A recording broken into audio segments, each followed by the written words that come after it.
go down, but the game lags really hard. Yeah, Triple Sork that we were playing, we had an incredibly good run. It was me and Kevin playing with some random guy. We died twice with him, but out of like, I think 30 raids, only dying twice is pretty good. With Namo, we never died once.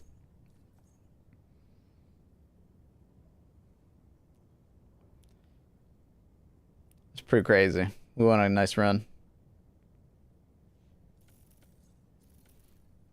Alright, YouTube stream is up. Let me do my notification, and then we're good to go.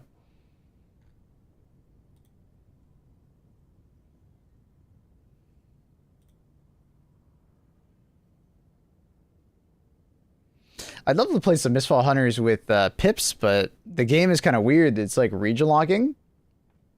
I think there's a way to move over, but like I don't even know how to. Have they mentioned duo ETA? No, not yet. They did mention more solo, like adding more solo content and solo modes, because the latter half of the game really promotes you to join a team and then or go in solo versus trios. But they said that they wanted to add more like just solo content for people. So that's supposed to be coming as well. But no, they haven't said anything about duo, but at least not yet on ETA. I would assume it's coming though. It'd be crazy if they didn't. Absolutely crazy. Because I think they have more than enough players, at least right now, that they could do it. They might eventually need to remove it, but... So strange, have you played a game with that? It's been regional lock servers. MMOs.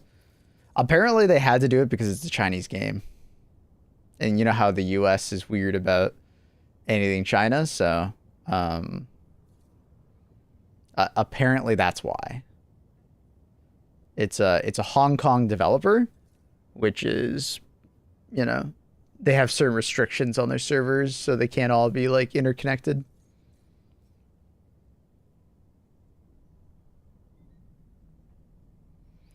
I know some games, instead of making game crash, game slows down by, like, 10 to 20%. Sure. Yeah.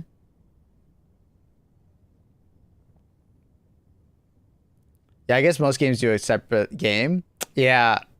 Most games will have like a, you know, the Asian version, and then they'll have the, you know, but I mean, I think that actually is the case. When you go to Steam, I think when you buy the Mistfall, you're getting a certain license for a certain type of game.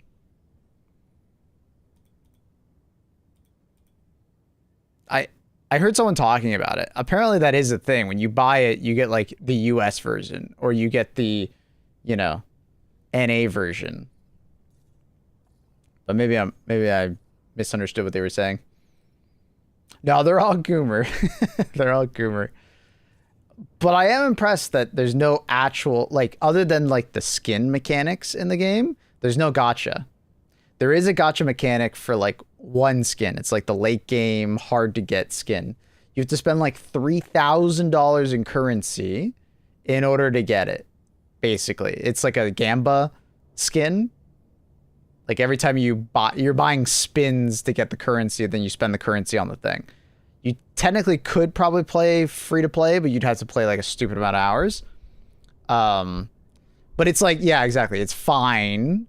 It's stupid to be there, but it's fine because at the end of the day, you know, like you don't, it's just a skin. And skins are unique in Mistfall.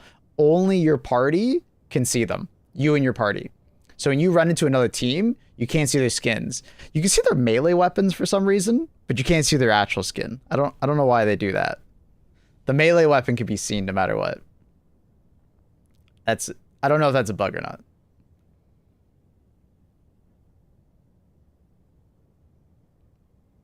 Where should we be firing, shooting factory strategies with AMR? The red eye or the stomach? Those are your two options, really. You can shoot like the toes or, you know, individual joints, you know, and stuff like that. There are other weak points. You can look on the wiki if you want them, but normally, like, the eye is going to be staring at you, or you'll be close enough and you just spam fire into the stomach. As an AMR user, always defang the miniguns first underneath the chin.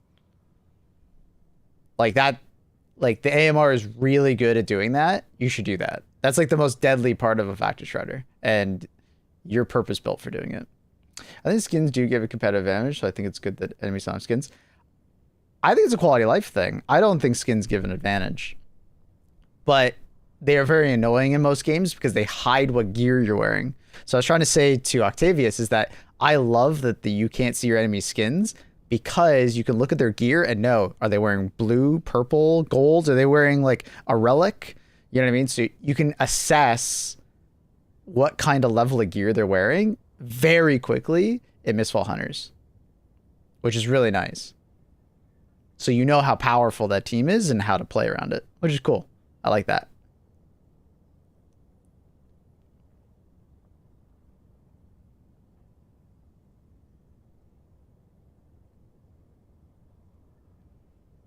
Hello, Sir Maple. Hello, how are you? Kevin has the most gamer of gamer friends, and they're all like full-time streamers and streamers in general. Kevin is a social butterfly. He knows everyone. And it's mostly World of Warcraft, Danny. That's where it all is. World of Warcraft is like this like nexus of people he knows. It's quite funny to me.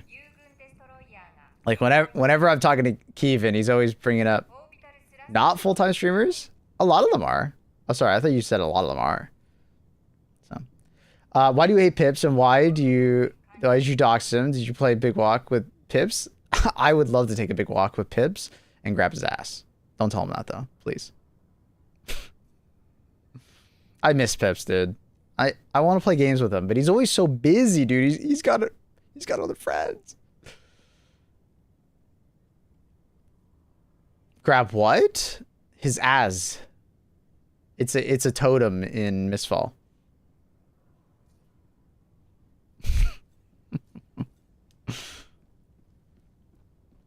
But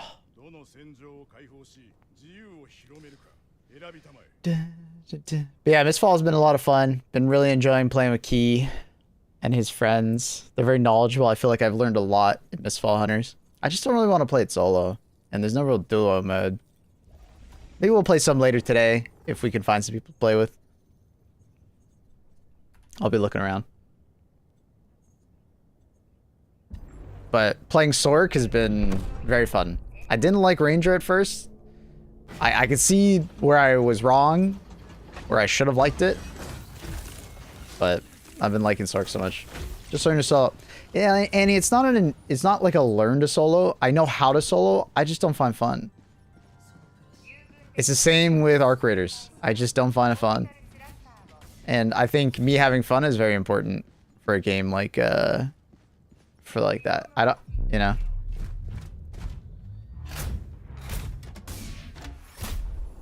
Yeah, but Annie, he has like 10x the amount of time I have in Mistfall Hunters. I am not confident enough to solo trio yet.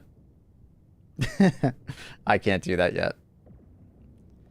Sometimes I prefer to be alone. Same, but sometimes not in video games. You know, even like, I like my solo games. I like my like solo story games and stuff. But when it comes to these like co-op games, I feel like I'm missing something. You know, it's the same with Arc Raiders, the same with Helldivers. You know, I did my solo Helldives and stuff, but I don't particularly like the overall feeling of it, right? Like I just enjoy running around more with people.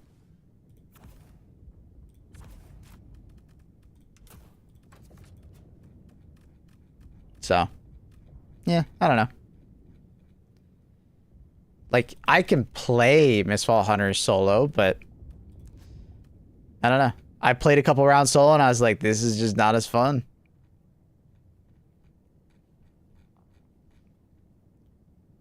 Let's use, nah, you know what? Not Sensor. Let's put on the Deadeye. I want to get a good impression on the Deadeye.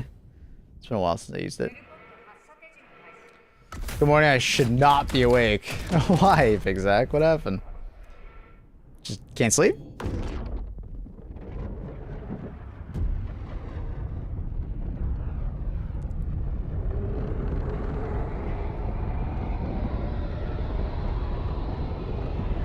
But I absolutely do not hate Pips. I love Pips. I wish I got to play some Hunger with him. I wish I got to play Mistfall with him. Hunger, he was just always busy, and then Mistfall, we're on like different servers, unfortunately. It's kind of awkward.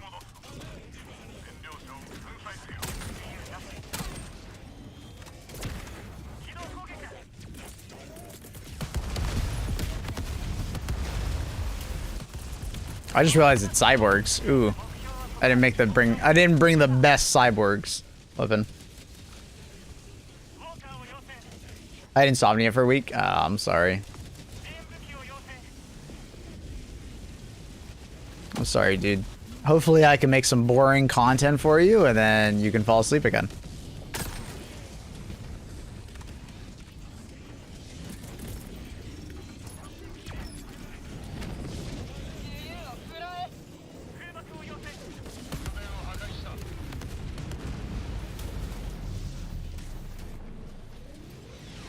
Gunship patrols are a random mission manipulator. It's not necessarily this planet. You just got kind of unlucky and got gunship patrols also. I think I got everything taken care of today, so I'll be back. Probably gonna lurk for. Hey, Trindle, you take all the time you want, brother. Don't you worry. By the way, Trindle, check your mail. We got something coming your way, man. Okay? You see, Factory won't leave his wife if that happened. Oh, you asked him? Okay, Annie brought up this thing the other day. Apparently, there was a mom who had, like, postpartum depression, but it got worse and worse and worse and worse and worse. To the point where she didn't have postpartum depression anymore. She had postpartum psychosis. So she literally had like a mental break. And she did the unthinkable. And actually, well, I don't know. I think this is too dark for stream. But basically, she did some very bad things. And, yeah.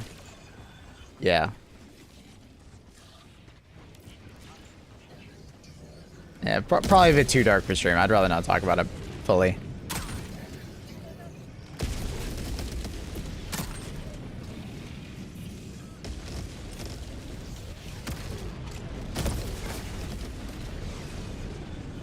What's this? Oh, that was gonna hit me.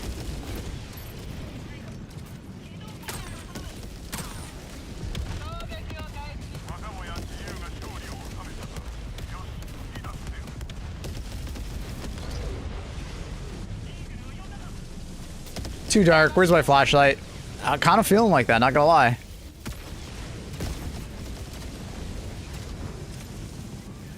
The hell is that thing shooting at? Oh, I think it's trying to shoot at a, I love it when they try to shoot at the the eagles that fly by. It's funny. It's like, what are you shooting at? You silly guy.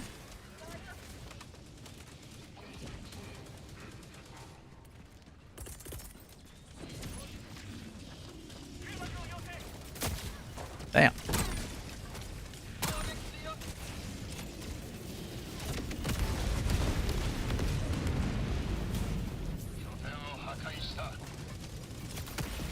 Ah, a little too low.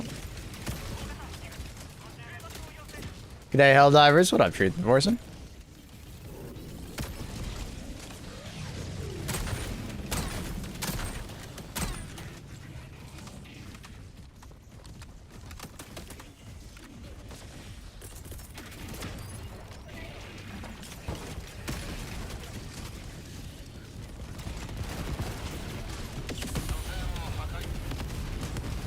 Nice.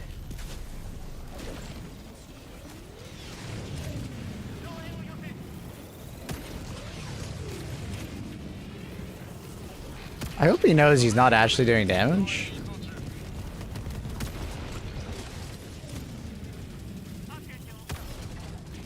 Pretty sure this is my best way of killing him without, like, flanking him. Even though it's gonna take a while.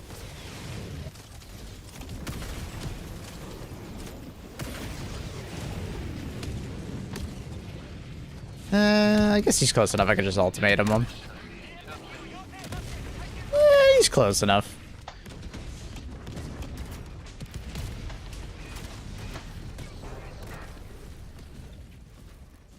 Recoil shots. Oh, I'm aware. I just don't have a recoilless. Oh, I'm aware, good sir. I was just like, with the railgun from the front, I think just basically shooting at his main fuselage is the strategy. I'm out of ammo.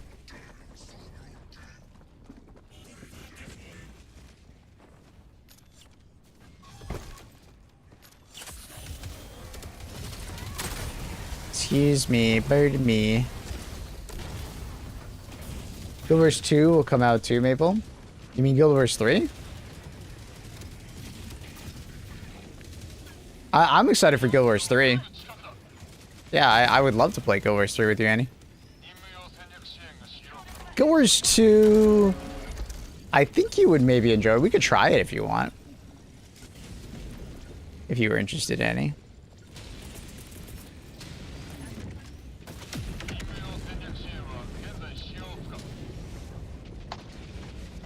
See any traders, dude? Nah, no traders. Mr. Truth Enforcer. Nope, not here.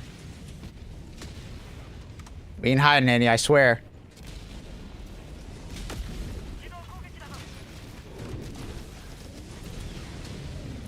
Call in the resupply. Ah, he did.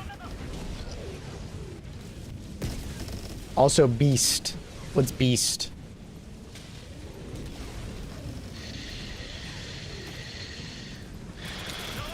That is the longest sigh I think I've ever heard. You good, dude?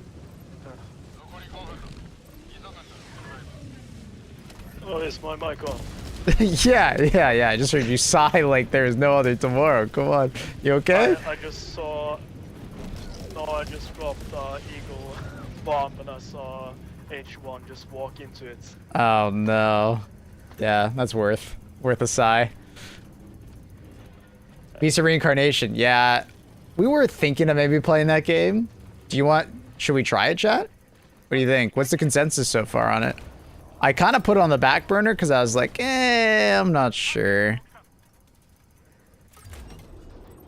I think it came out... Oh. 53% mixed. Ooh. We'll read why in a second.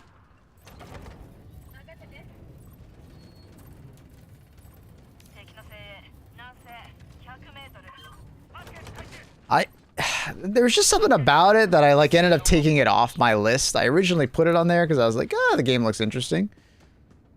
But I ended up taking it off.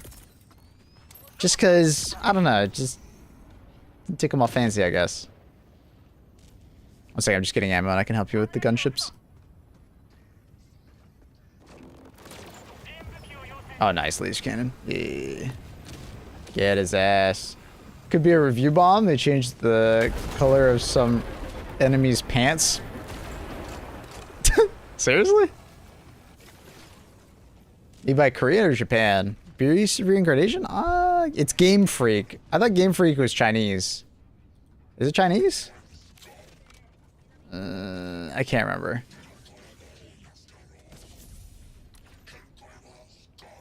Making shit up? Oh, fair enough. No, they're Pokemon. Oh, is it the Pokemon devs? Yeah, I think Blank said this the other day. He told me that they were, so they're Japanese.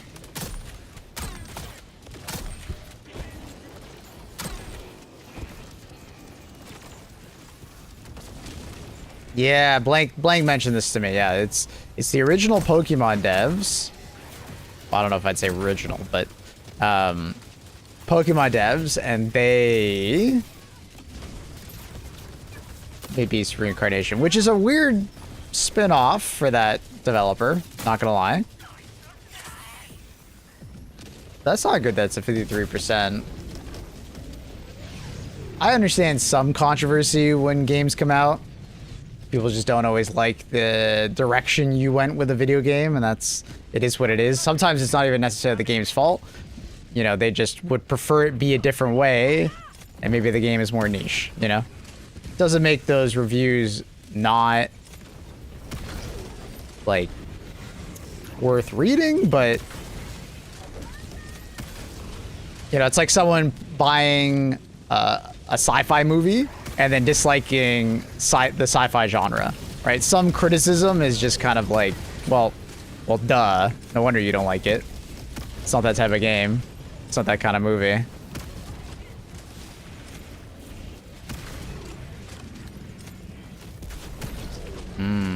That's some good shooting. Very satisfying. Ooh. Knocks me over right as I finish him off.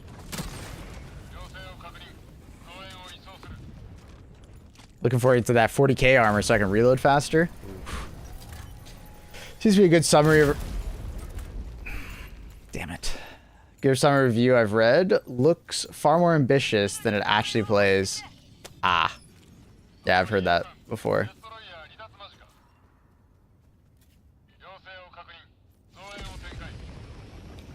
So I guess a good way of putting it is they try to be way more ambitious than they actually could pull off. Which is unfortunate.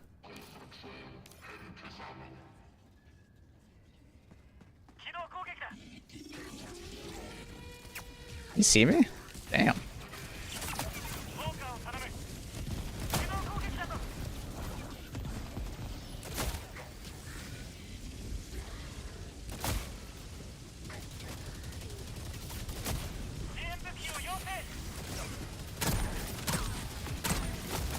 Oh, something ragdolled me. That sucks.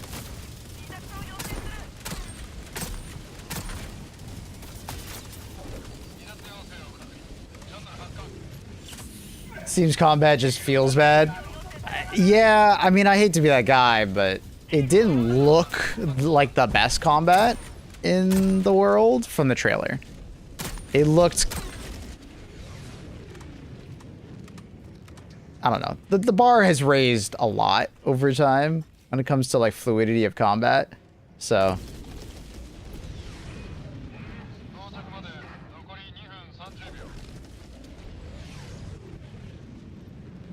there's no DLAA. It's probably just NVIDIA drivers haven't been given to the game yet. It happens sometimes. NVIDIA doesn't stay in contact with the people who are doing the drivers. Or, sorry, NVIDIA doesn't keep in contact with the game, or the game doesn't keep in contact with NVIDIA. And they, yeah. Okay, hopefully I don't get shot in the back this time.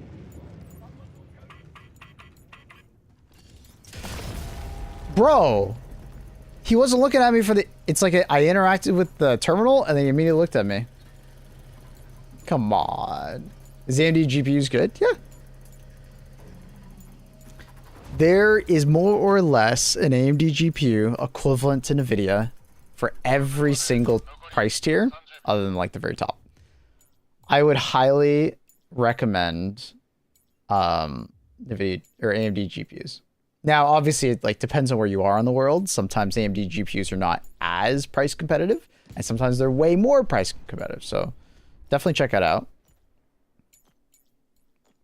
But like if you were someone that was like looking at a 5070 Ti right now, right? You're going to spend some big bucks on a 5070 Ti. I would actually recommend you go buy a 9070 XT.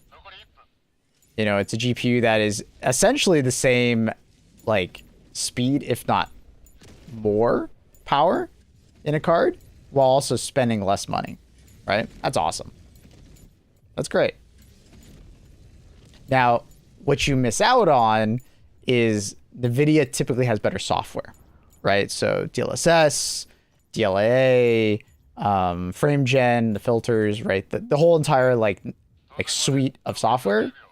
And some people will appreciate that more than other people. Some people absolutely don't give a shit at all about upscaling and frame gen and, you know, So like algorithm, like, yeah, AI based algorithms, stuff like they don't care about that kind of stuff at all. Now, AMD has that equivalent stuff, but it's usually like a generation behind, right? It's a year or two behind basically always.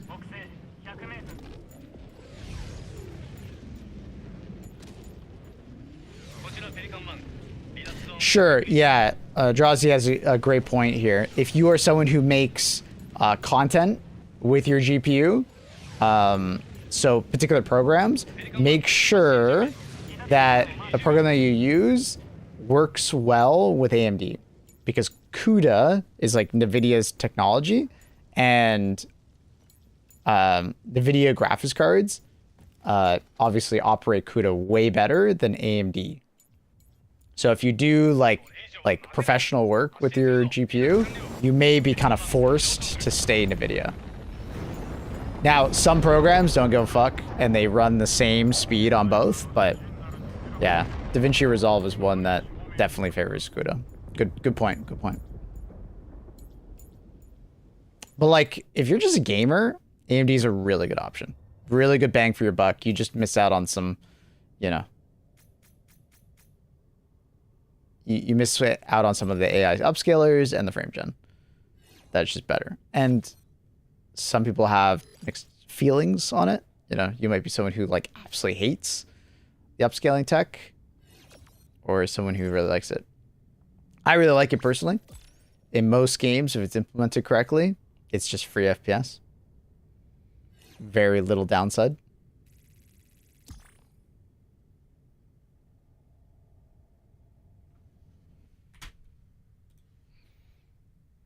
It's too bad about Beast of Reincarnation though. Product received for free. Okay, I think that has a big thing.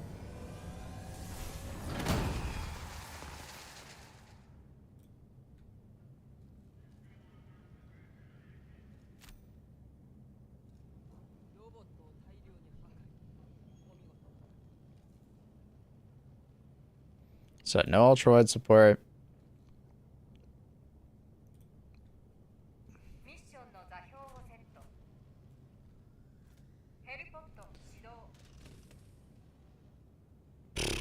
Damn.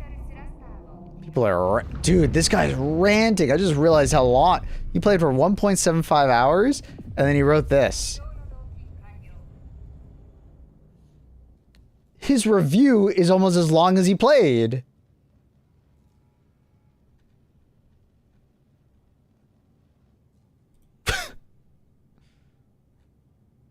Like, I get it. You could probably type this out in less than 1.75 hours, but to formulate all this, man... Jesus. What a Chad. I'll be honest, this kind of review is not very useful. He's just ranting. Did you write with ChatGPT? Nah, there's too much personality in it. Just from reading a couple sentences, it doesn't seem like AI. Someone actually, he just started ranting.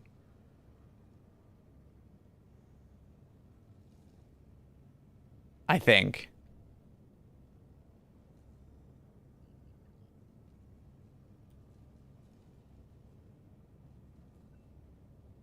Okay, maybe not. Maybe it is AI. Some of the sentences seem like very like personal, and then every once in a while, what we have in this game is a ghost with emotions, a girl without an emotion, emotions, a dog that goes grr and looks. The character is actually pretty. That's new. Like, that sounds like some, you know, incel shit, but what is this first one? ESL, maybe?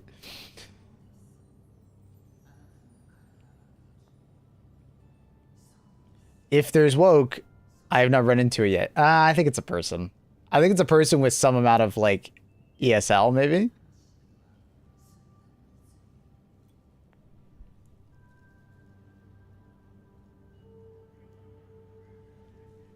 Like, I feel like most AIs would not phrase it like that. If there's woke, I have not run into it yet.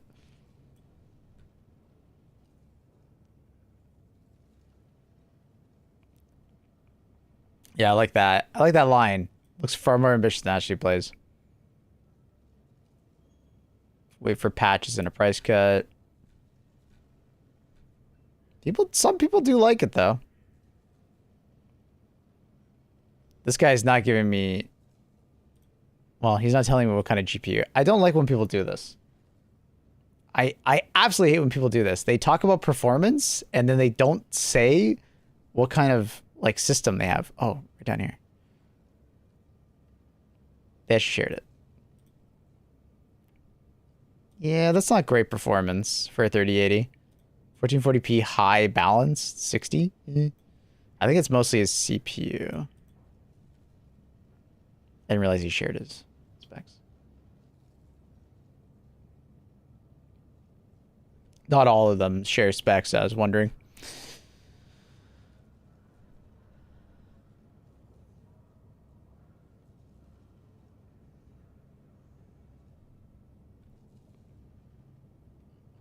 Seems like people have a myriad of different problems. Some of them tech, some of them just like random like skill trees use a WSD approach instead of my mouse to navigate. Like that's just kind of annoying.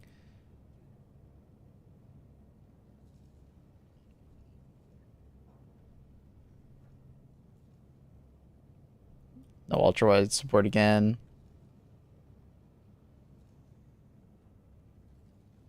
Unrewarding, uninspired. Guarding and parrying are very inconsistent. That could be a skill issue. Sword impacts feel like a dry pool noodle.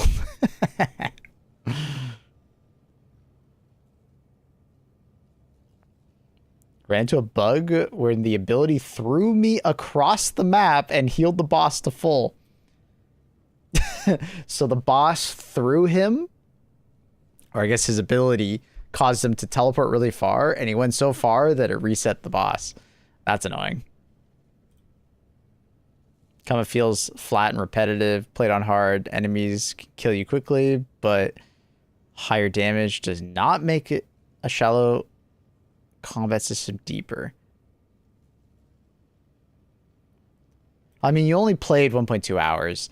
This is that problem of like Steam reviews, is that because they need to finish the game as fast as possible, or like finish their like review cycle as fast as possible, you can't really comment on combat depth when you're only 1.2 hours in.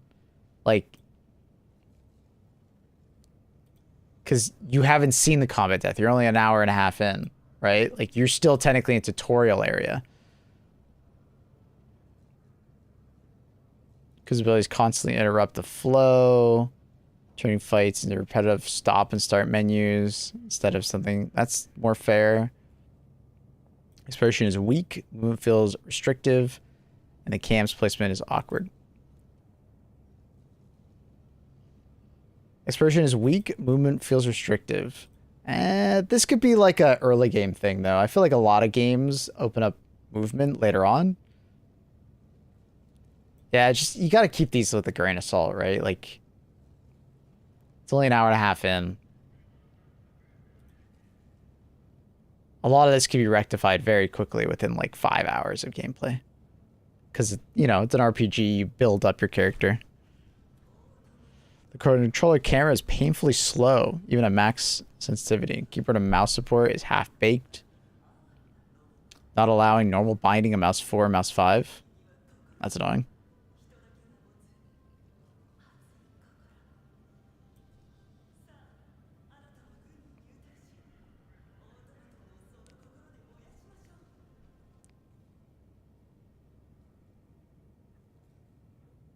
Feels like a 6 out of 10 game that could be polished to a 9. All right. He did his review at 4.3 hours and then continued to play, so at least he kind of believes in it. Pip says to play Ark with him. I can't wait to play Ark with Pips in October. Or closer to October. But I'll be honest, I've been enjoying my break away from Ark and the cheaters. I'm sorry, Pips. I would love to play Mistfall or some Hunger with you, though.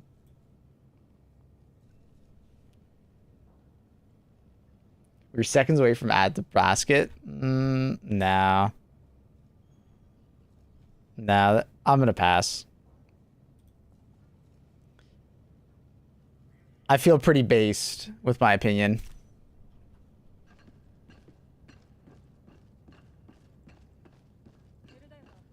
It's probably still having fun with it. I mean, I think some people just like, you know, games. They just want a game to play. But after having that opinion, I'm surprised you wouldn't stop playing as well. What's going on with your city, Swords? Is everything okay? I saw you say something about your city earlier. Returned to SM2 after like 4 months. And I just have to play on average difficulty. Washed. Burning. Wait, what's going on? Wait, like forest fire? Is everything okay? Is Cheater still large in Arc? Yeah. I don't know if I can necessarily say it's worse, but it seems to be the only thing I hear about in regards to Arc.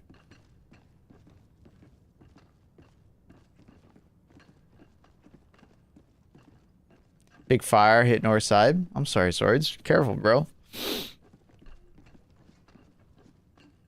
Be safe. Keep an eye on it.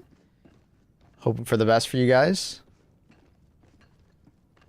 That's scary.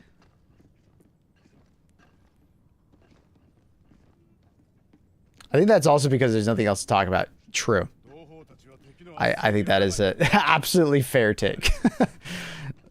Nothing really else is happening at Arc Raiders, so of course people are probably talking about the other stuff. Did the Arc devs really take a massive holiday at the peak of the game? Saw someone post that. Nah, that's just some bullshit people said online. They didn't take a holiday. They realized the live service model that they were currently doing wasn't working out, basically. It wasn't doing them much good. So what they decided was they were going to stop doing like the constant update of like a live service, and they were gonna wait till later in the year and then release a big update, right? They're going closer to like that model, right?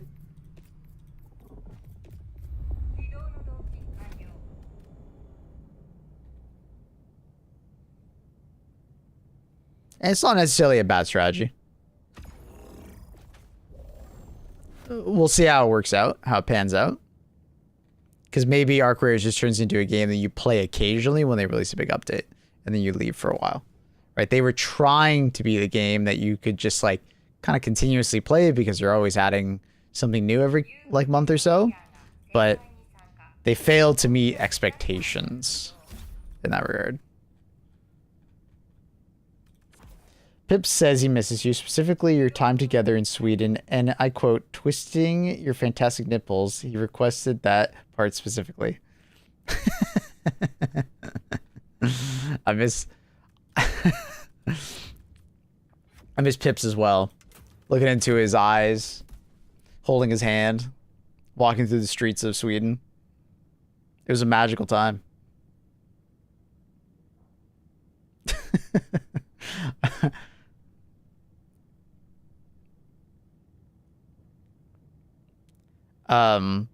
Arc Raiders did take a break during the winter vacation, but I can't blame devs for taking the winter break, you know? Like, sometimes gamers kind of... I did see that opinion that people were just, like, pissed about, like, Arc Raiders devs taking, like, their winter vacation, and that's just silly. Like, if you apply that same logic to the person complaining, you know? Like, come on.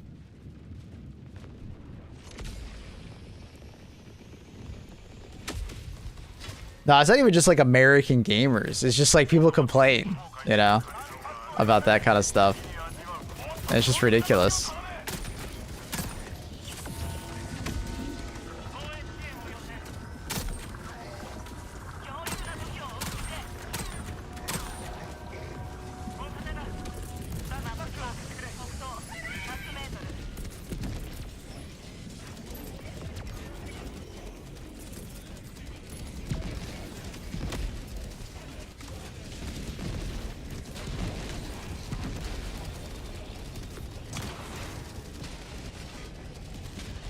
Didn't kill in time, unfortunate.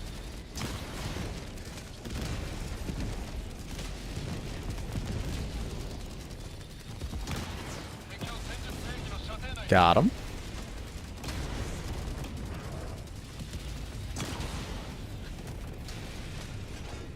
The fuck?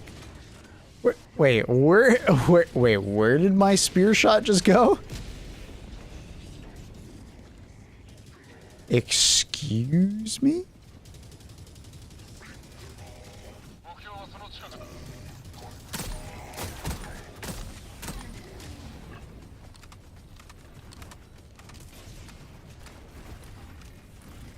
Like, I'm at a loss of words. I have no idea where that shot just went. To the moon. I don't know.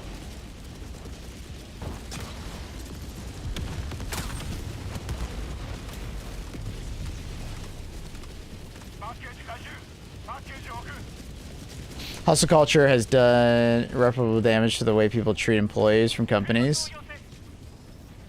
Gamers are just used to a lot faster developed games nowadays. Live service has been awesome for gamers, but also I think it's kind of messed with the minds of gamers that, like, you know, if a game doesn't release content extremely fast of like really high quality, it, you know, it's game dead, you know.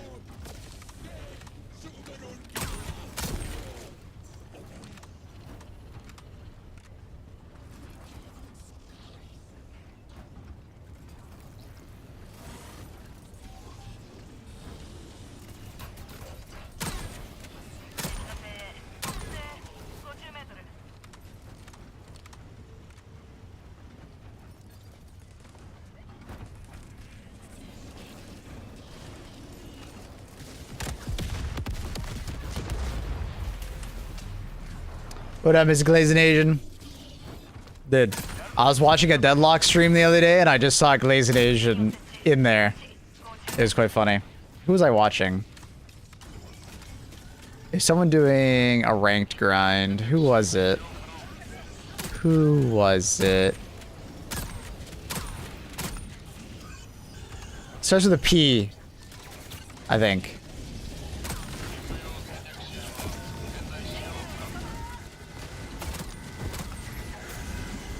Pav? Nah, I don't remember.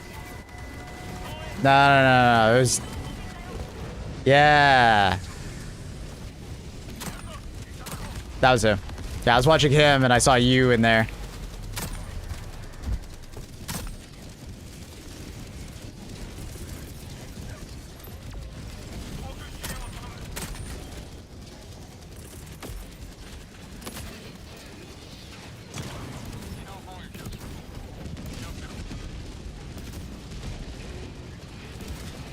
When I watch Deadlock, it's usually just a collection of random content creators. I'm all over the place.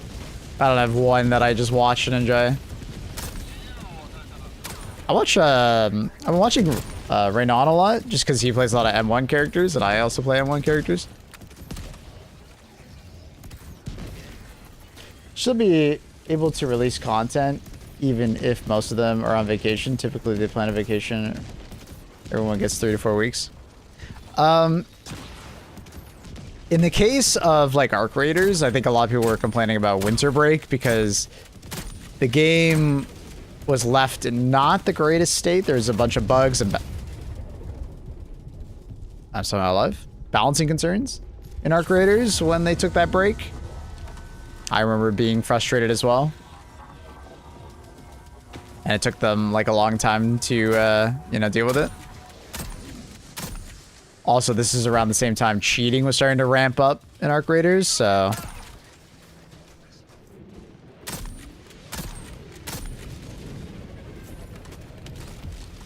He'd like to rail you and nail you the way he did in Stockholm. Don't threaten me with a good time.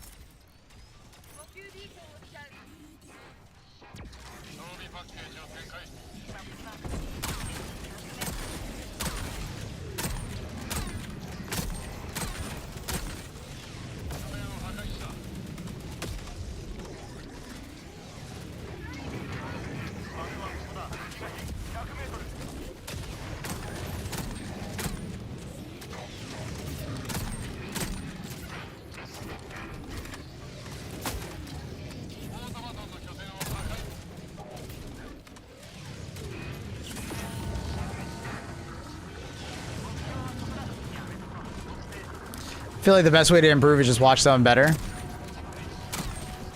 I don't know if I'd say necessarily that. I would say it helps, you know, just watching someone and what they do.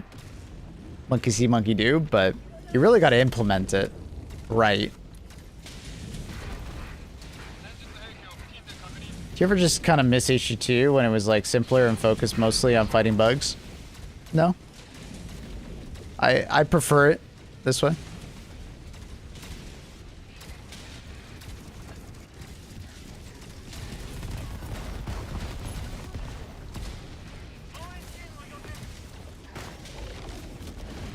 Watch with intent. Yeah. Well, I mean, it's like watch, but then like go practice it, you know? Because like I can watch someone do amazing carpentry, but if I never actually apply anything I actually like just learned, you know, it's just I'm learning something, but I actually haven't really learned it, you know? Guess that's how I'm thinking about it. What do you think of the content in Freedom Flames Warbond? It's pretty good. If you like flamethrowers and you wanted a more primary weapon as a flamethrower. Oh my god, my mouse was on my keyboard. It's good. I think that Warbond has been power crept though, to some extent. It is definitely not as strong as it once was.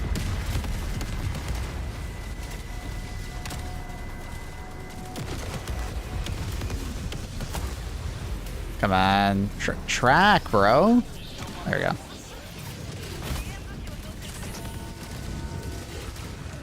Getting the spirit to track sometimes.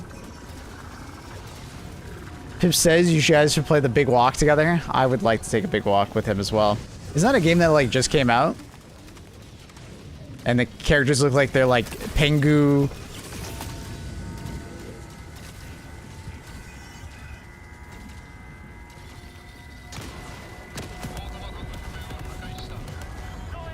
Like, I swear, I think they were like Pengu characters.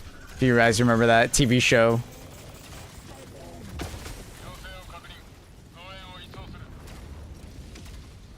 I just realized we were gonna fail this mission. It's a blitz mission.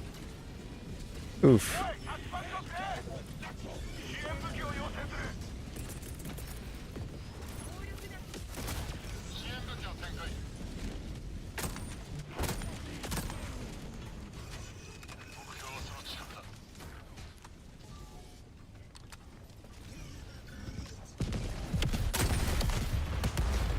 Friend slop.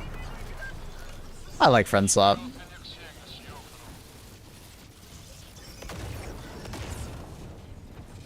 Don't actually think that's doing that much damage to it. 4 hours, in fact. Does Pitts really want to play that? It's got a 93 on Metacritic. Damn.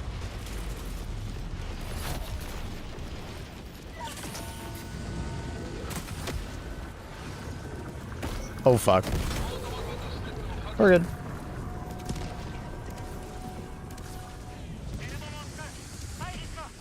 I bring dynamite? Yeah, dynamite's great for it.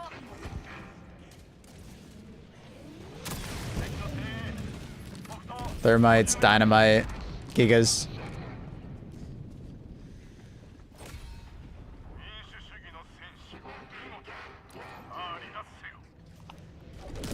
Oh, we're fine. We just finished that mission hella quick. Good job, team.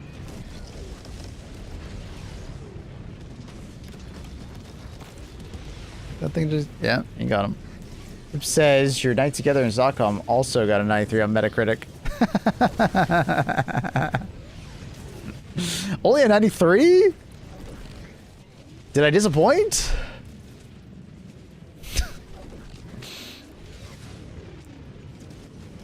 Well, we need a redo then.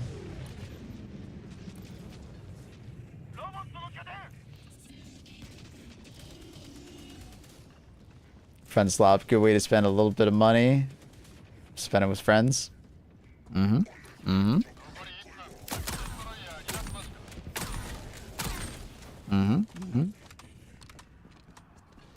Does the Vox engine chant also change your language? No, I'm pretty sure it stays English, if I'm not mistaken.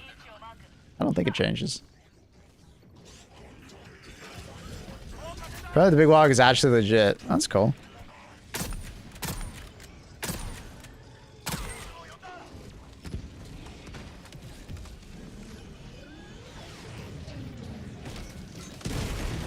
Yeah, I'll be honest, when I saw it, I thought it was a bit of a joke. But that's neat.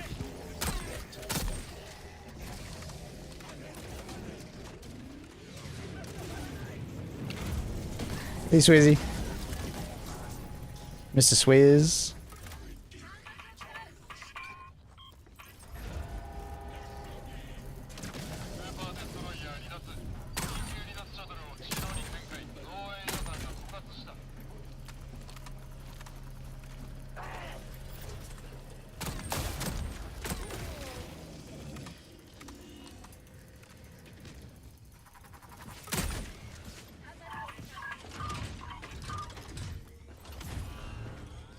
Think we'll see new cyborg type enemies next time the bots get an update? Maybe. I can see that.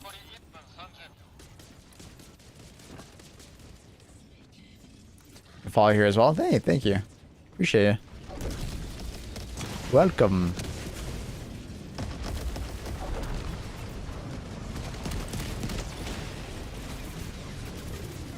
It's a lot of enemies. I don't have any stims. Oh, nice overpen.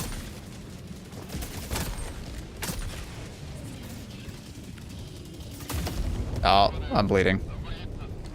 RIP. How's Mistfall? I'm liking Mistfall a lot. Oh, I'm liking Mistfall a lot. I think my only complaint, like proper complaint, is that the servers are dog shit. They seem to be getting worse as the game gets more popular. Unsure if it's due to load or the apparent DDoSing apparently that they're getting. Servers don't go offline. It's just every once in a while you get a laggy ass server and it feels really bad. But it's like, I don't know if it's something that they can fix in the meantime. I don't know, but it's like my only complaint. But when it's not lagging, it feels fantastic. Really fun to play. The content of the game is a bit sparse, especially from like a PvE perspective. The gameplay is mostly revolving around a PvP system and PvP. But I'm hoping that they can rectify that over time. Have you ever had it make you lose the fight? Yeah, which is super frustrating.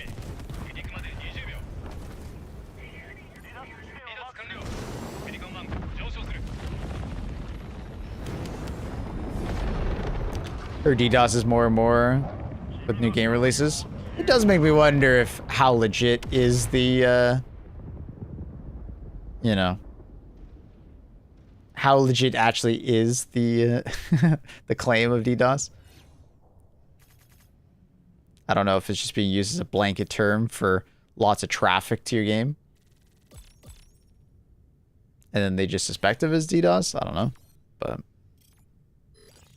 they're just being overwhelmed. I just wonder if it's like they're actually being overwhelmed by DDoS or if they're just being overwhelmed by popularity, right? Similar to like the Helldiver situation. Their servers just weren't set up for, you know, that level of, you know, engagement with their game. Because I think even I'm sure the Mistwalker devs will tell you they did not expect the game to do this well, I bet. Oh yeah, Maceseer is super good. It's funny, you and Blank are playing that swords.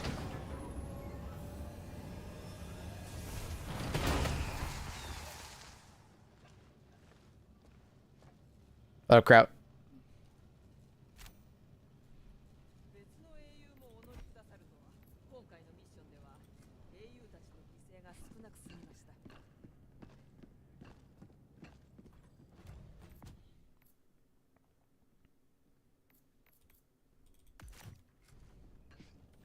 What if they specifically didn't expect it to do that well outside China?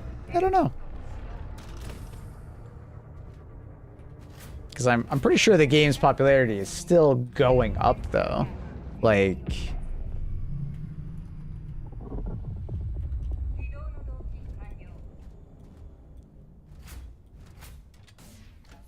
Yeah. Like, it started with a peak of 21.8K, and then basically every day since release, it's been hitting a new peak, ending with Sunday, and then obviously Monday it dropped a little bit, but it's because it's like Monday. But it's like, that's, for a game like Mistfall, that's actually really strong numbers. Like, because this kind of game is very niche, right? Like, it's a very niche genre, which is like extraction, but then it's extraction fantasy, you know?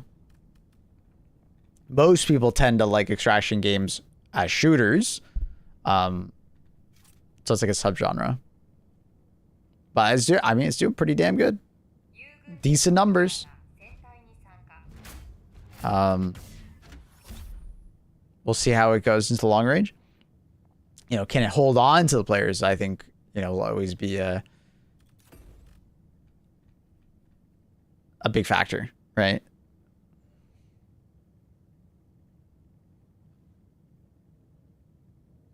Let's not say that, Quinn. Please.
Where's this jammer?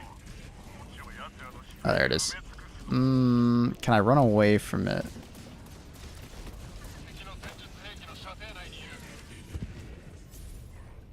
You speedrun. Are you gonna speedrun Battlefield? Oh, the campaign? No, I'm not. We will be playing more Battlefield because of the sponsorship campaign. Quinn, I just, you know, that kind of conversation around content creators, just, you know, you have a right to your opinion, and I'm not going to stop you. But, you know, I would appreciate it if you didn't do that in my channel. You know what I mean? I like Buzz, although I might not agree with his opinions. You know, I like Buzz a lot. I met him in person. He's a great dude.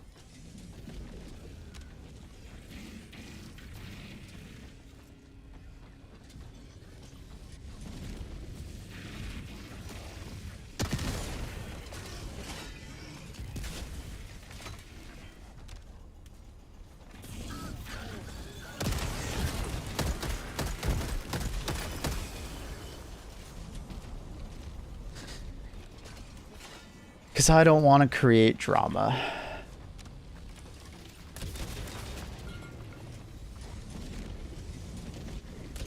Gotcha, Quinn. Gotcha. I appreciate that.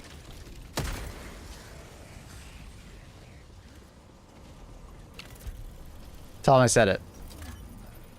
I don't have that kind of relationship with him, nor would I do that.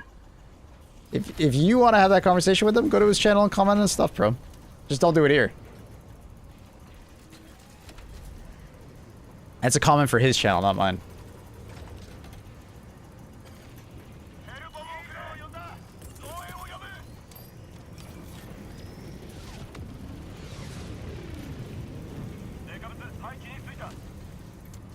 What up, Peak? How are you?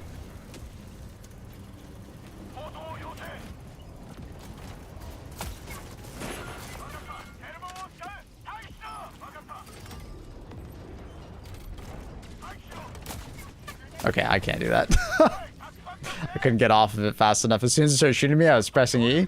Don't let me off.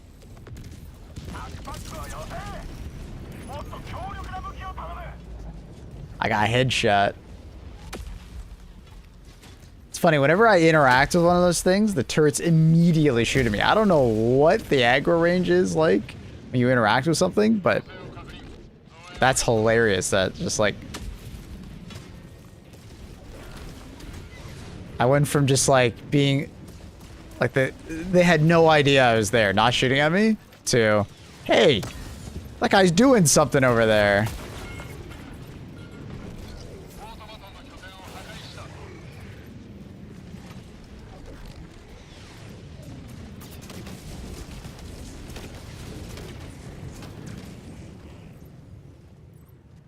Support weapon reload upgrade really that huge? For the 40k armor? Yeah.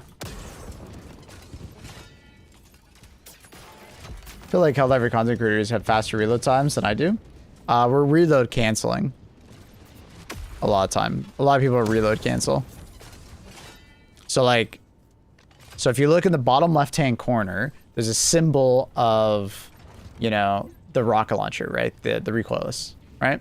So when I fire it, look in the bottom left, it goes red. As soon as... oh, shit, I don't have any ammo to reload. Fuck! Thought I had one more shot.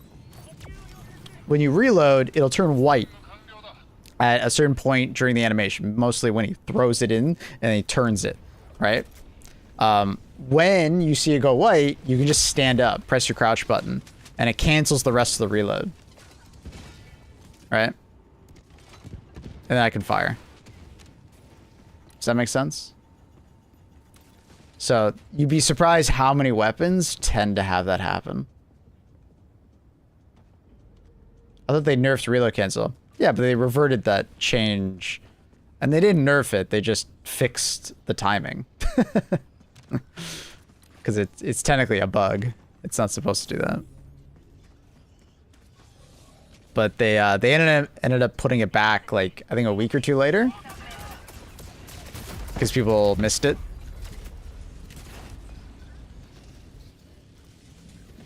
Epoch has another really good reload cancel, yeah.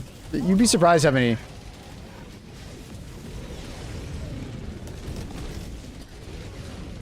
reload canceling is a bug. So they just fixed the bug. But we just utilized the bug. It's always been a bug, and it's always just a mistake.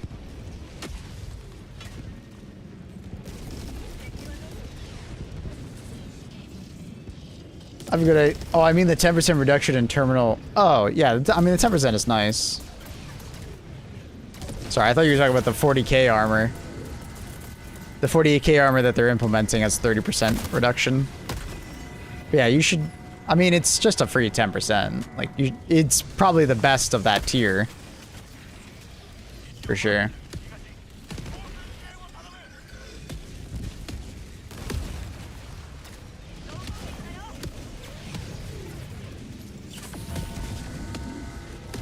Come on. 120? You're failing me. Really? 120? It's insane.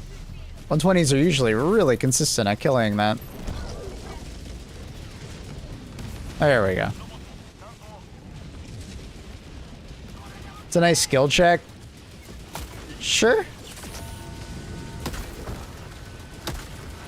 I don't think it's that skillful. It's more, it's a knowledge check rather than a skill check, but, you know, knowing the bug exists is 98% of it. Just because, like, just having to press a button occasionally is not that big of a deal. Especially when the timing, it doesn't punish you if you do it wrong or anything.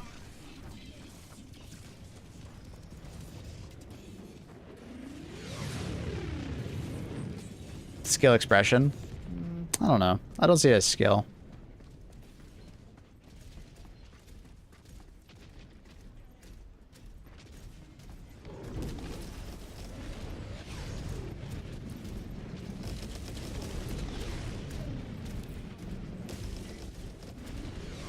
It's now God of War active reload. Nah, because God of War Active Reload actually has like a mini game tied to it, and you actually have to hit a very specific timing in order to reload at that speed. You're just canceling it early, which is like whatever. You can do it at any time for Gears of War.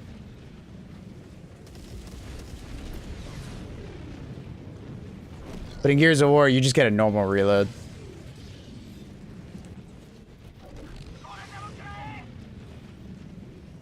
Close upgrading an upgrade or getting an upgrade. Nice. That's.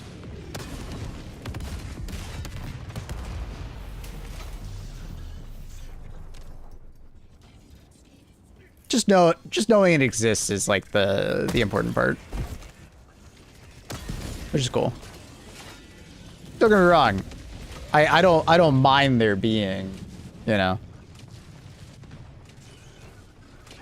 these kind of things. A lot of weapons in a lot of games tend to do it by mistake. They don't mean to have that implemented or have that there, because a dev wouldn't want that in their game in the first place. It's by accident. But I can appreciate a dev that, listens, that we really like it about the recoilless, so they kept it.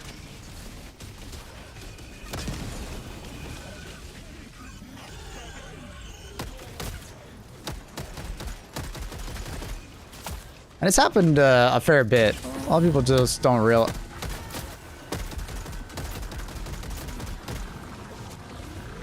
We've had quite a few times where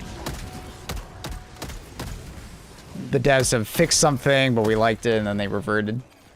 Hasn't happened every time, but it happens a lot.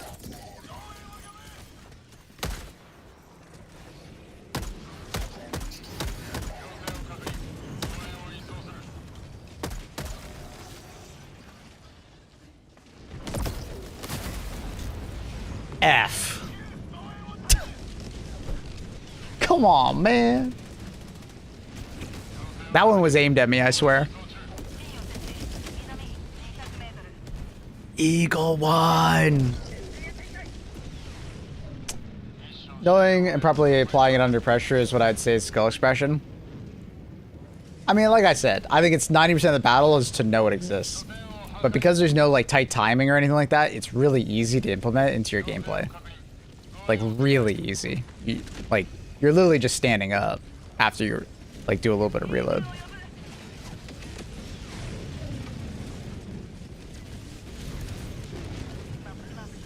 If we were talking about like Gears of War, where it's like a very tight timing, you get punished if you like fail it. Okay, that's different. But doesn't actually work that way.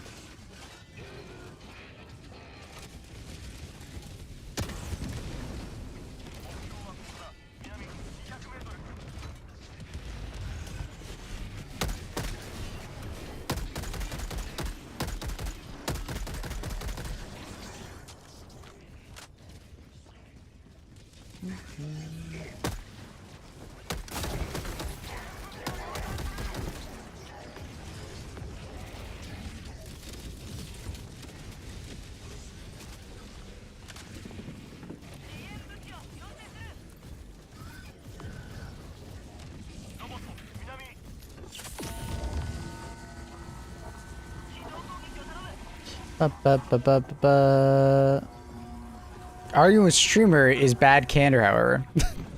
It's fine. It's fine to have a difference of opinion. I'm not arguing. Just a difference of opinion. I need that ammo, actually. Is it the hyena or diligence? This is the normal diligence. I like the normal diligence. This archetype of DMR has always felt really good on bots.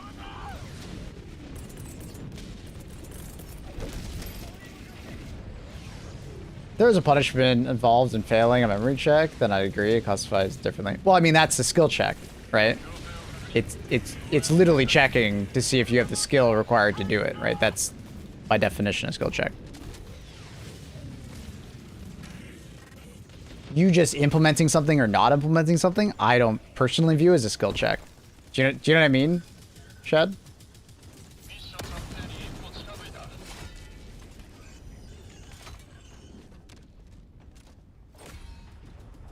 Like, I don't think someone is less skillful if they don't do this.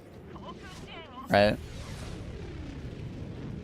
But in like Gears of War, if you like, you can actively mess up the reload a lot, and it hurts you, right? There's actual skill to doing it and getting the timing right. But like, if you don't do it here correctly, it's like half a second longer reload. You know what I mean? Like, it's not.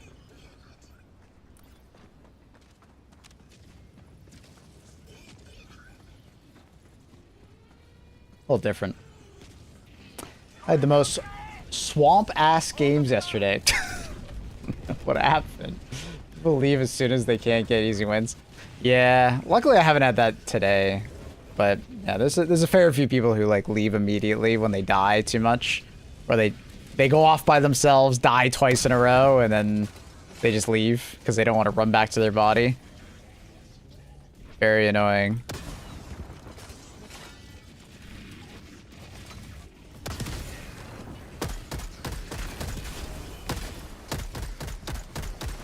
Dude, he's so fast! He's like jostling back and forth.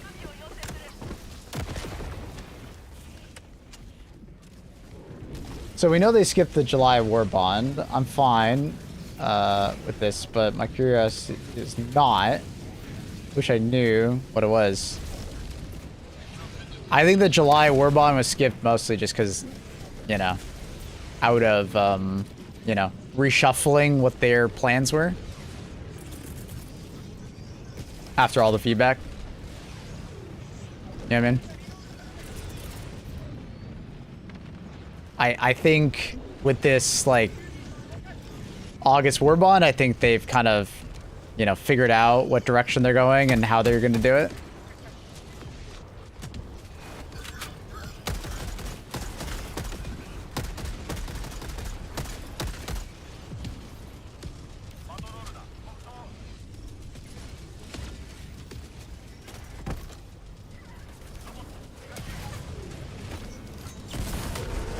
You know, obviously it'll always be unfortunate that it took so long, but, you know, you'd rather them take their time and get it right. Rather than rush, and I would argue that the campaign rewards were kind of rushed. I think they should have thought about them a little more and how they were going to implement them. Diligence. Appreciator, yeah. Now, with this mission, I wish I had the Diligence Counter Sniper. So I didn't have to waste recoil shot. I missed. How did that miss? Oh. I wish I had the Diligence Counter Sniper so I could kill these with my primary weapon and didn't have to waste recoil shots. Because, boy, do they suck.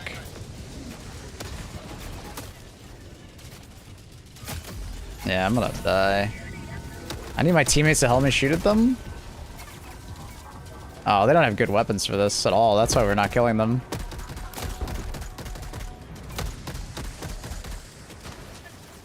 It's like all up to me, basically. That sucks. Oh, bounce like crazy. So like gunships, I don't think there's a gunship fabricator. I think it's just the patrol, unfortunately. Just a bit unlucky. Interesting to do the parallel bond. I would imagine they do a parallel bond because they'll probably do one with the next major update. And I like I said, I think the next major update is very soon. Could be upon us. It's been the right time frame from the last time, and this time of year typically has one. They like doing major updates after the summer break. That's something they do very consistently.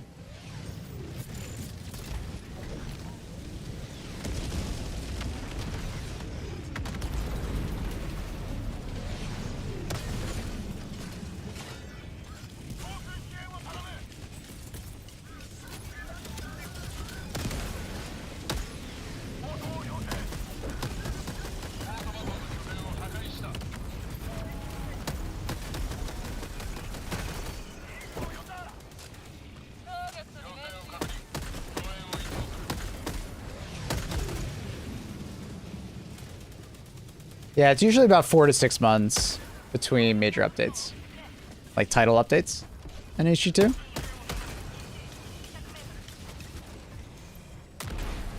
Which I think is a good pace. Missile pistol's really good, yeah. Fortunately, I still got my ultimatum for Vox, but there haven't been that many Vox this mission. It's kind of funny.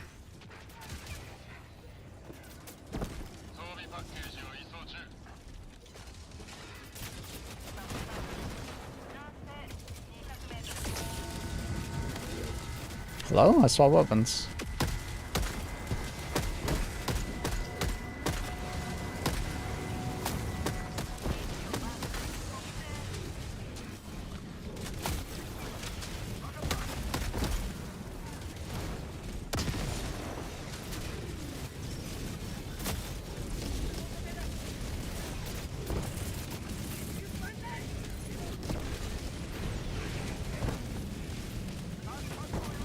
I'm hard to exit the Power World? Dude.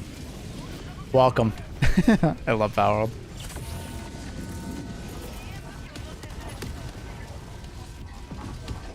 You see, we get a conventional roadmap?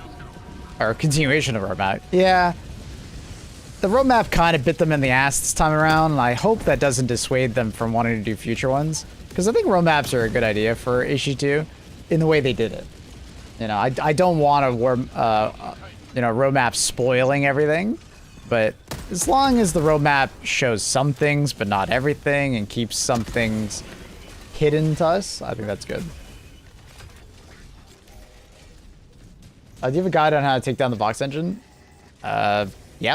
Yeah, when we first got Vox engines, I did a whole video on them. It's changed a little bit because they got nerfed, but basically if you just watch that video and just assume that everything does way better against it, it'll be fun. The big difference is now is that Spear is really good at taking out the side cannons. If you take out both side cannons, they die instantly now. Also, they just have less HP in general. Like Leveler, Strafing Run, Galling Barrage, Spear, Recoilless, just shooting the vents and throwing a grenade inside. There's lots of ways to deal with them. I could sit here for 20 minutes telling you about all the things you use. There's a lot.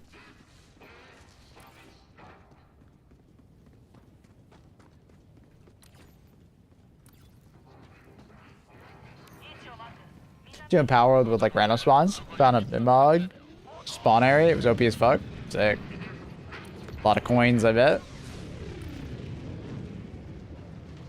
Yeah, me and my friend were talking about possibly doing a randomized playthrough at some point.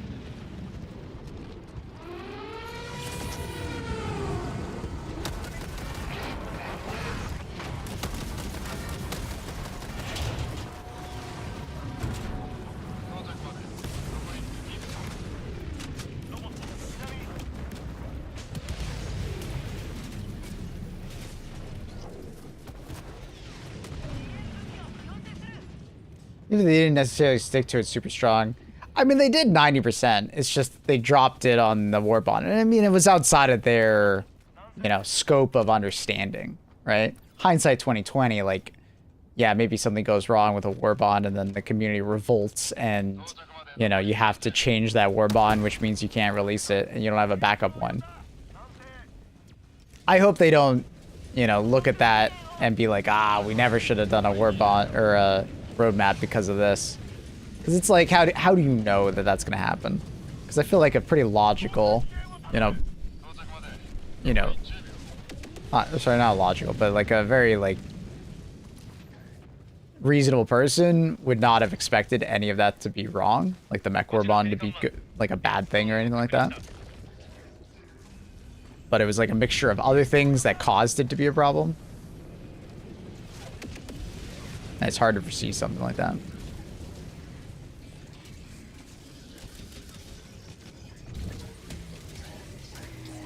Yeah, Guild Ovens is really good money if you just spam the incubation. I can't get that stomach. There we go.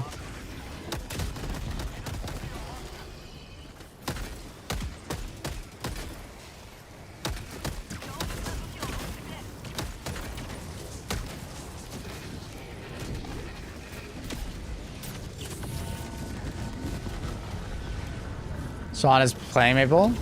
Oh, okay.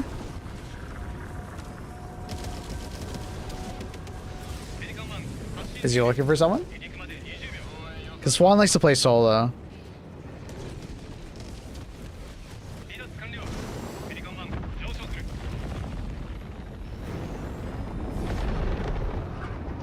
The only issue with the random spawns is that I haven't seen a Sparkit anywhere. Yeah, that's the double-edged sword, I guess, right?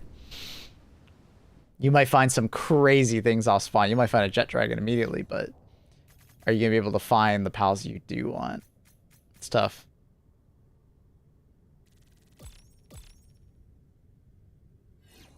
One thing I was wondering how they implemented it in Power World.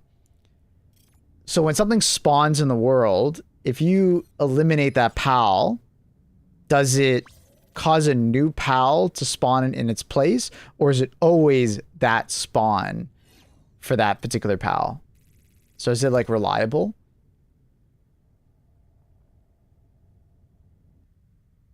Or is it like pure random? Like every respawn is random too. Nah, it retains the spawn points? Okay. Cool.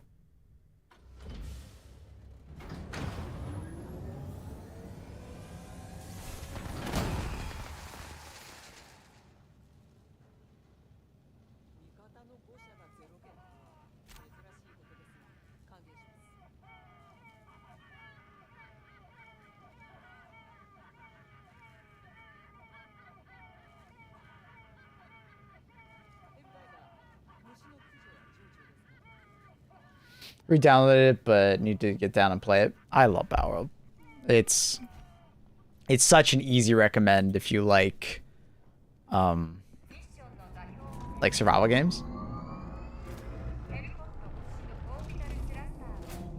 Palpedia doesn't update? Yeah, I'm not surprised, honestly. That'd be really neat if it did update. Like the Palpedia was smart enough to do that, but damn. All the cannons are all in the same spot. It's weird.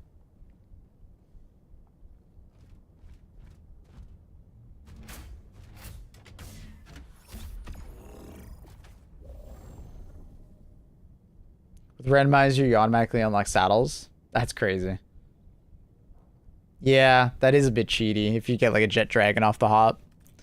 But at the same time, usually a randomizer is like a second playthrough.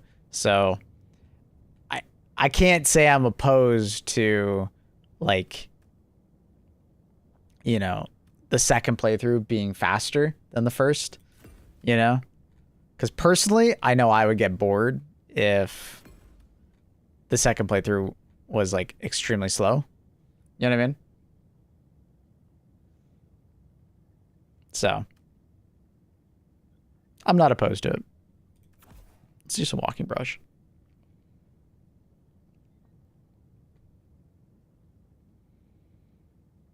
With a rail cannon, I guess.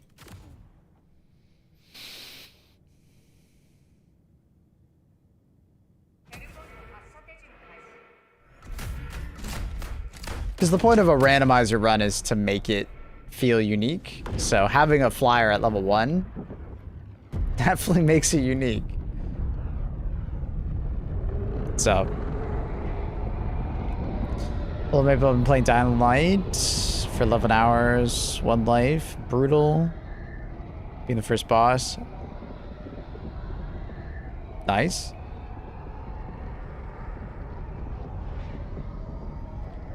I already did 39 hours of playthrough back when it came out. Yeah. Like if I'm going back to play, oh my god. If I'm going back to play Power World, I would definitely play it at an accelerated rate. You know?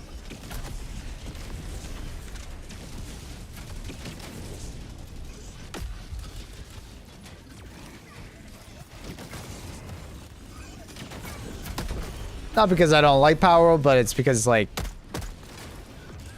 I literally just played through it.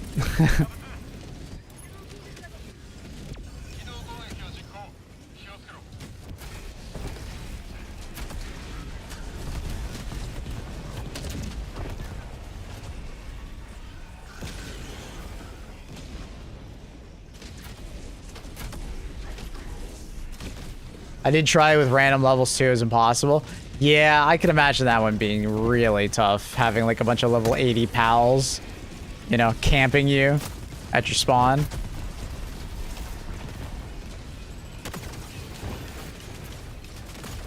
I got knocked over.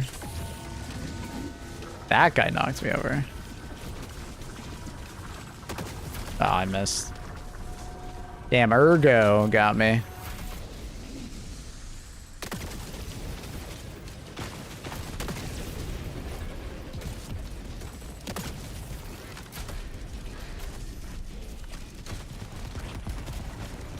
Damn, that guy is just spamming rockets right now.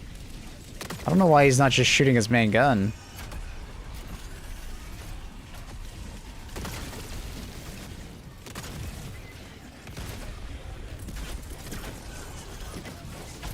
I think it's because he doesn't have any line of sight for his main gun, so he's just spamming it.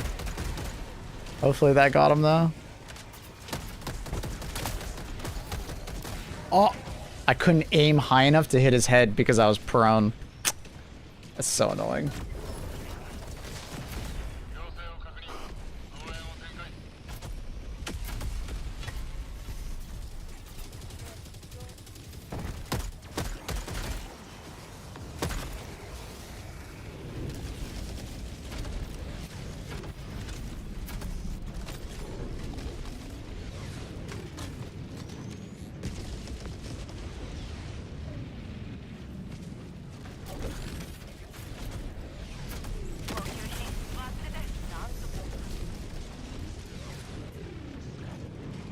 B1 got it? Yeah, he's got it.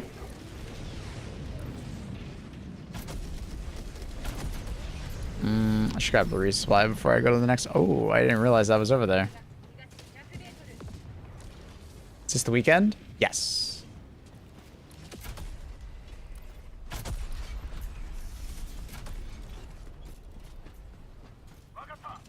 I don't think that's where the gunships actually came from. I don't think we've actually pissed off that facility, but we should go deal with it right now. I see if there's actually a stratagem blocker right next to it. This might suck. Stratagem blocker might be close enough to stop me from blowing it up. Oh my god. That would really suck. Let's see. Oh, that's so painful. Alright. Well, let's go deal with the stratagem blocker now.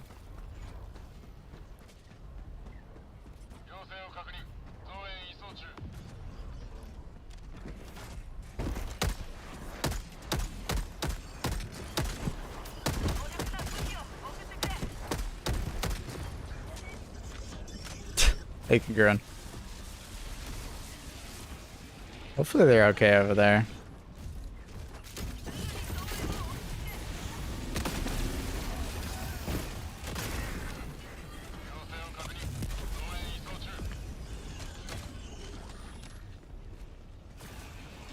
Yeah, they are, Annie.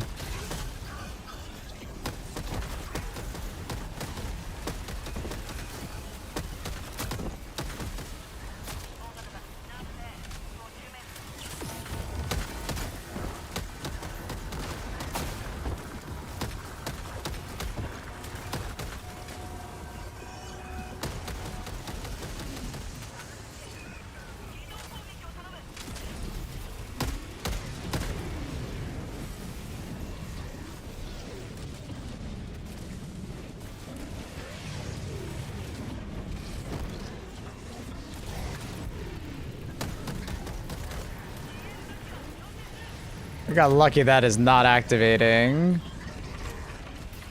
Oh no. I was messing up. Alright, we'll come back and destroy this.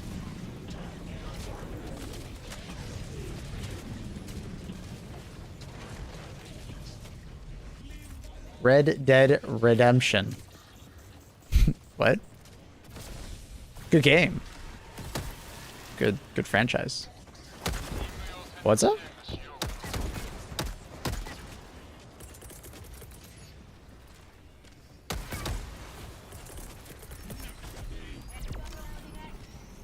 The song? Oh! Yeah, I can't even hear the music right now, I'll be honest.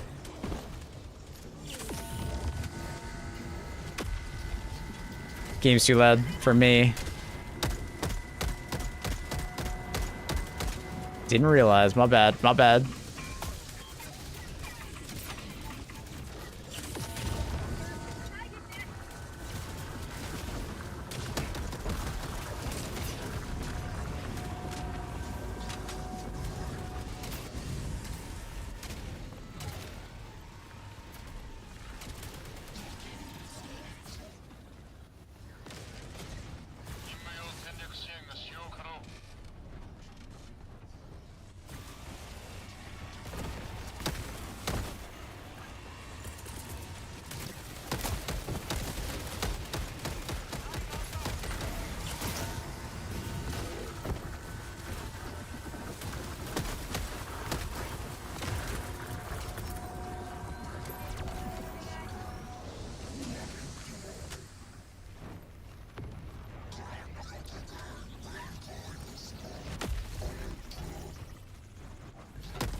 Alright.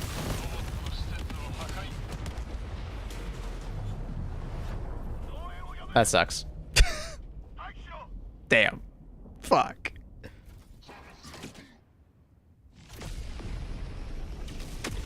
What just shot it? Was it like a tier 1 bot or was there a nade next to it? I thought I heard the beeping of a nade, but I was not paying attention.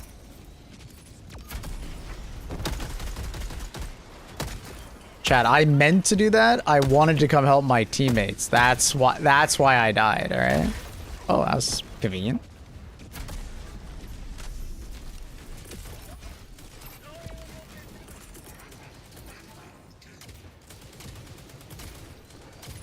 That'd be a nice walking barrage.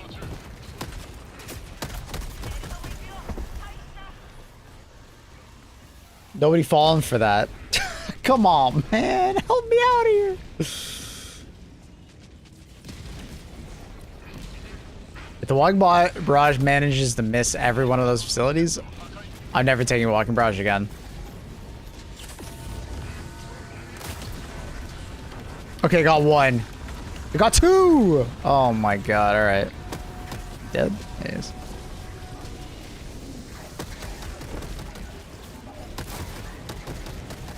Okay, I've said this several times over the course of this game's like existence.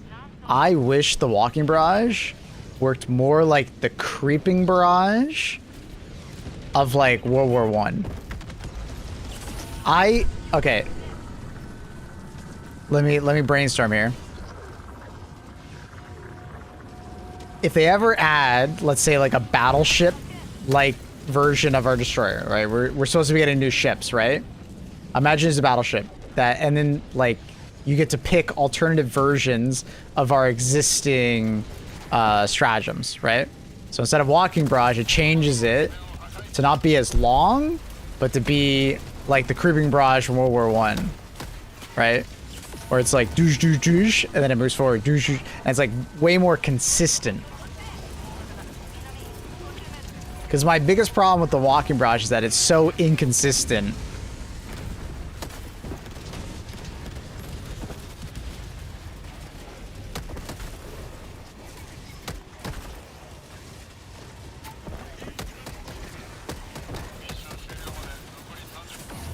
Ugh.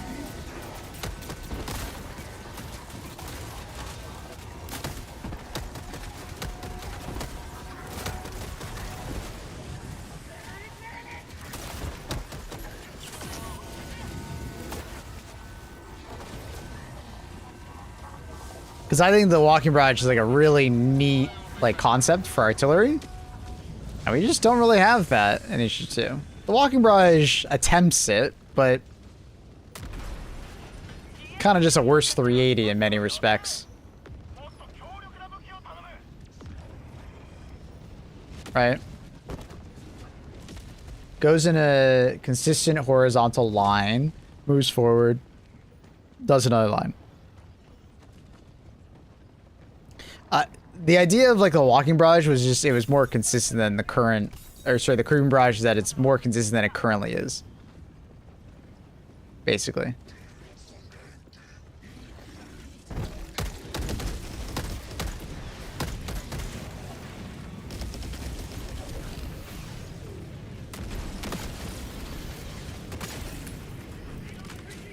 Grenade you're using, it's called the pyrotechnic. Really, bro?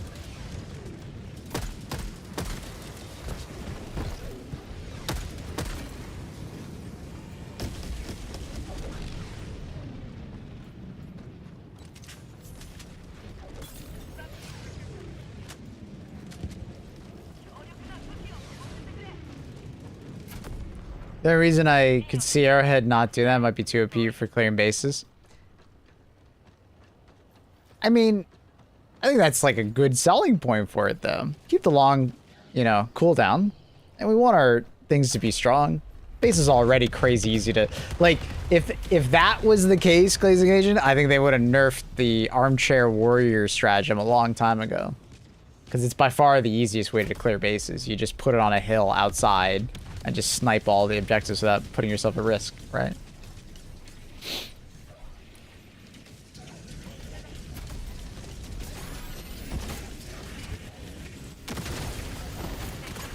I got ragdoll by something.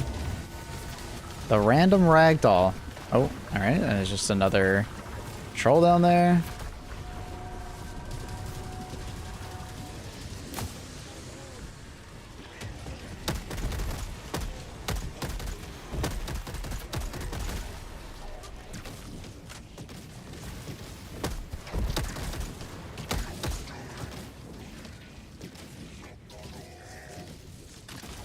Be okay if they change the cooldown for it? What do you mean? Like, make it longer? Nah, just keep it the same. It's literally the same amount of firepower, it's just more accurate.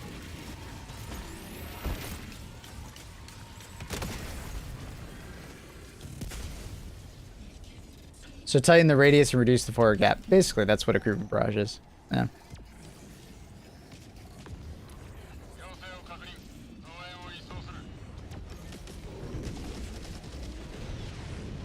Give him more accuracy with 380 cooldown. I mean, that's what it is currently. It's just, yeah.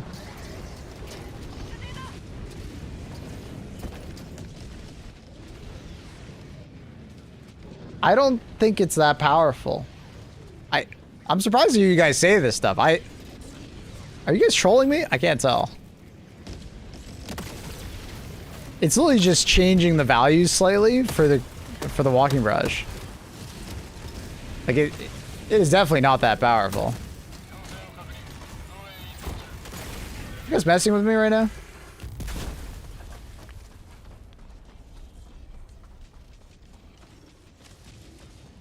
Be cool if we could get like targeting patterns for orbital stratagems. I mean, that's more or less what we're talking about, right? Like you're essentially just changing the pattern at which the walking barrage operates on, right? Rather than a very long line, you squish it so it like concentrates its firepower in more of like one area, you know, and you can follow it forward just like in like World War I, right? It's for like advancing on a position.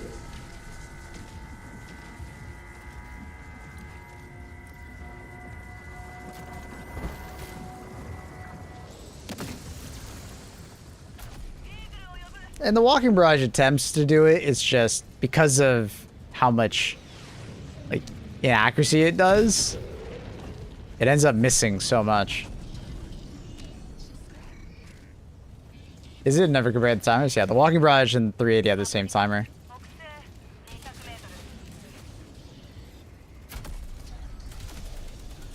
I mean, I think it's easy to clear bot bases without going inside was a mistake for keeping the game engaging.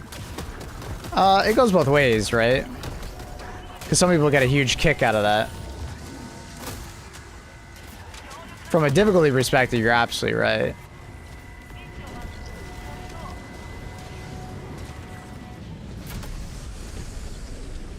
But they more or less... It's not about they need to add less stratagems that can do it. It's already a problem. It doesn't matter what they add or don't add that can do it, right? It literally doesn't matter. It's irrelevant, right? What they need to do is they need to just design bases in the future that are more resistant to stratagems from afar, right? And require you to go in up close and personal. Like an example would be like, you know, orbital rail cannon. You know, orbital cannon is like a fantastic, you know, example, right? You have to go in and deal with it. You can't just from afar deal with it. Right? And they need to make bases like that as well. They need to cover the fabricators, you know, and stuff like that. But like, it's not the stratagem's fault. It's just an evolution of the game. So just gatekeeping stratagems from being able to be cool like that just because of it, like it already exists. So it's like, what's the point of gatekeeping it, right? Like I can give you like 20 examples of what you're trying to prevent the walking barrage from changing to. You know what I mean? But it's like, well, what does it matter at that point then?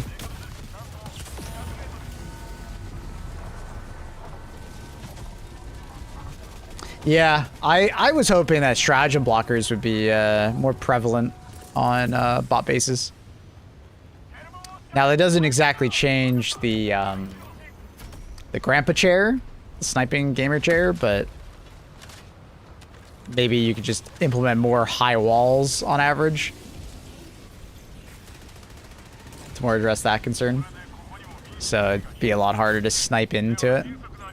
It'd have to be like a perfect situation where like the base is kind of like below you and you're on like a big hill. Love hit and run tactics on bases. Yeah, I think there is like a great deal of like satisfaction from HT2 content. And this is where we have to be careful about, you know, just because something is easy doesn't mean it's not fun, right? There is such a way to patch or remove the fun from a game just for the sake of difficulty, right? So there's a lot of people that get a lot of satisfaction and fun out of like dealing with bases from a distance, right? Like, you ever, like, do you guys know the aura farming of the 380 stratagem in the store where like, you know, you just sit, like you're on a hill watching the base get pummeled by 380 shots? There's a great deal of satisfaction from that gameplay loop, right? Now it's fun to do, but it's also really easy. But, you know, if you like completely patch out that kind of gameplay, right, because of the sake of difficulty, you're actually hurting the game more than helping it, right?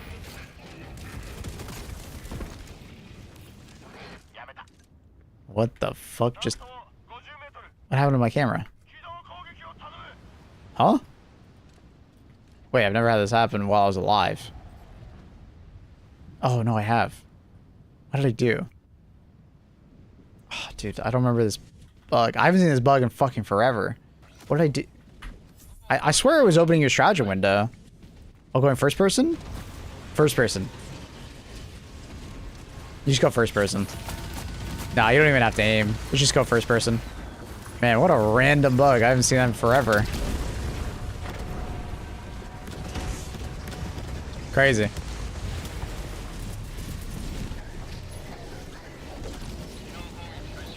So weird. I haven't seen that in like over a year. It used to happen a lot. It was something that was actually pretty common.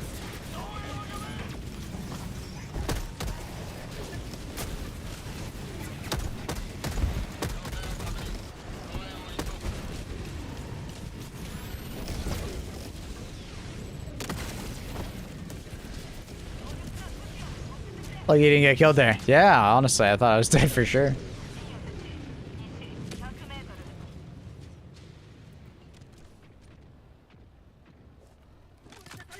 Oh, it happens a lot more to you guys? That's weird. I like never see it. Like I'm struggling to think of the last time that's happened. That's weird.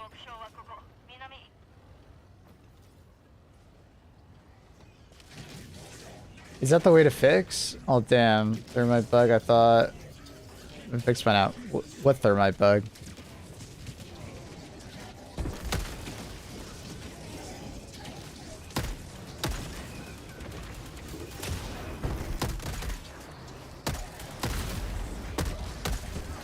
Oh, he's so accurate. He hit my chest. I'm gonna bleed out, I think, before this lands. Yeah. Unfortunate. Damn, I was too low HP when he hit me in the chest. No stims. Couldn't land in time.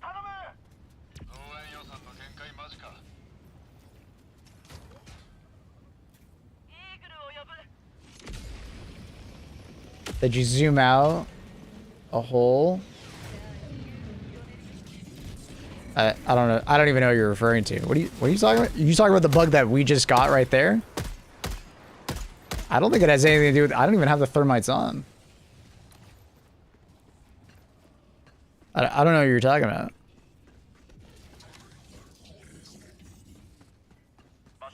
Then we get a bug where it goes like cinematic mode, top and bottom of the screen. Movie black bars covering them. What? The bug that just happened? Why do you call it the thermite bug?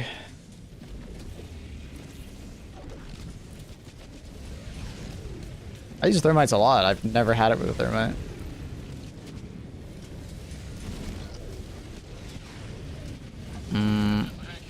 I don't think I'm getting my ship back.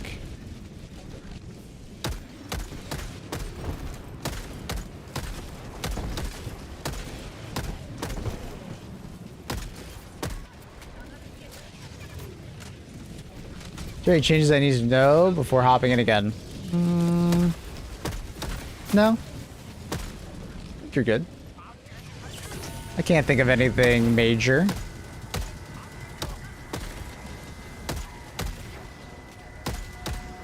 Just a lot of new content stuff. There's the campaign board, but, you know, I don't think it's that big to know about. Just a new way of delivering MOs to us.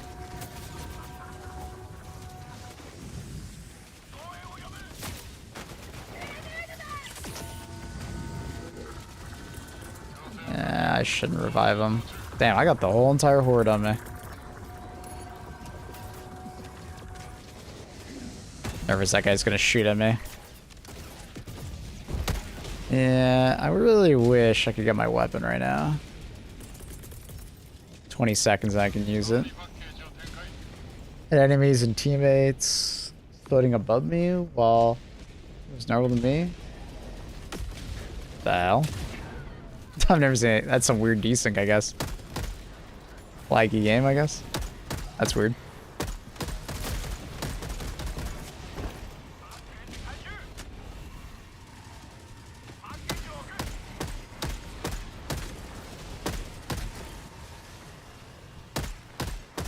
How's that guy going?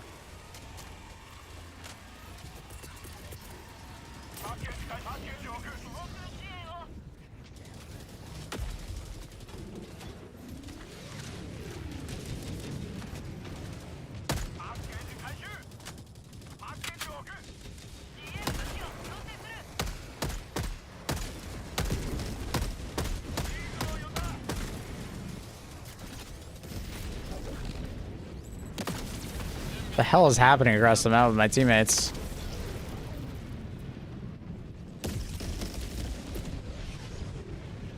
I call it the thermite bug. If you know them a lot, any throw can become a bug screen.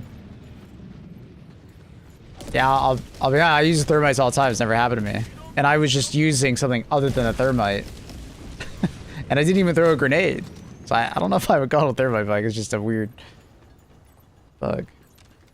I think you're correlating something that's not the cause.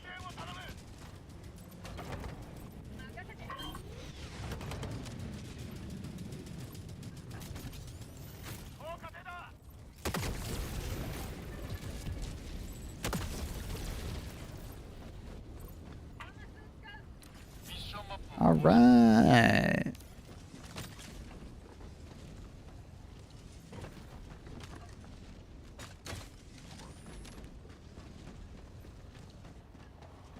there any info on how many SC? It'll just be the same as the other war bonds. I mean, that's what we'll assume, but it would be very odd if it wasn't the exact same price as every other premium or legendary war bond. So, 1,500 super credits, no super credits inside. Just like the kill zone and just like the Halo.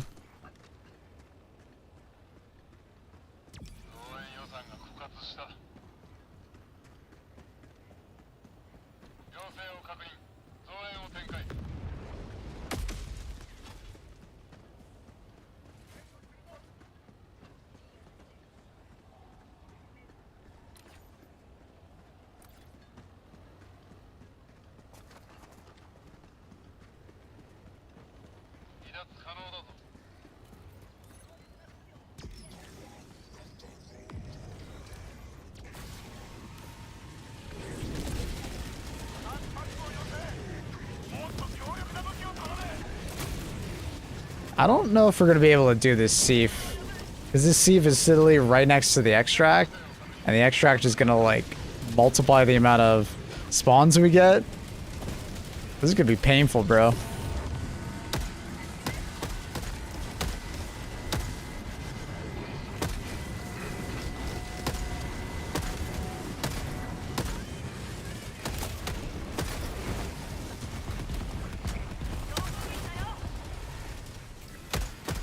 I kind of doubt I'll be able to kill enough enemies to be able to do this sieve.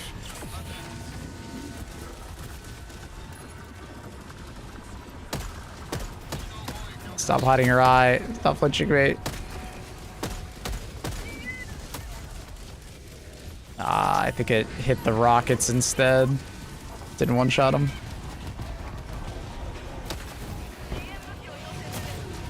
And they're all spawning from this direction because there's one fabricator left. Ugh. That's gonna make it even harder. Heat map and all.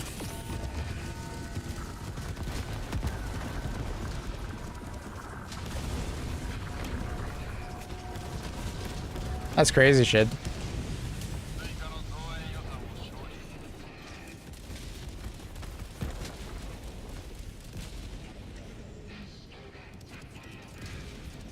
Look, you missed this game. Highly recommend coming back. Hasn't gone anywhere. Hopefully that's not too far. Perfect distance.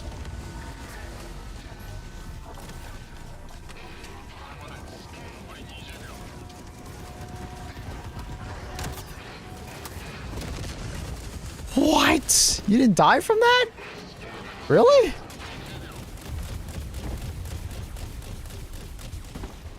You're literally on fire already. Jesus. Literally 1 HP.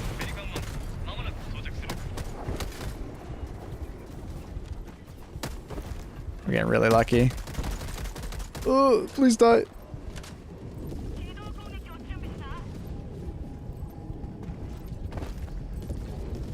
No, there's one more. Shot me in the leg.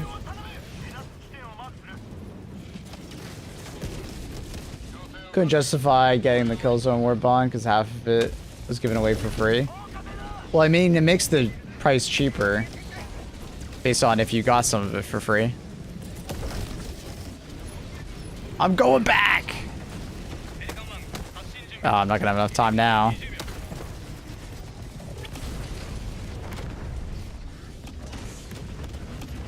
Yeah, I'm not gonna have enough time to run over.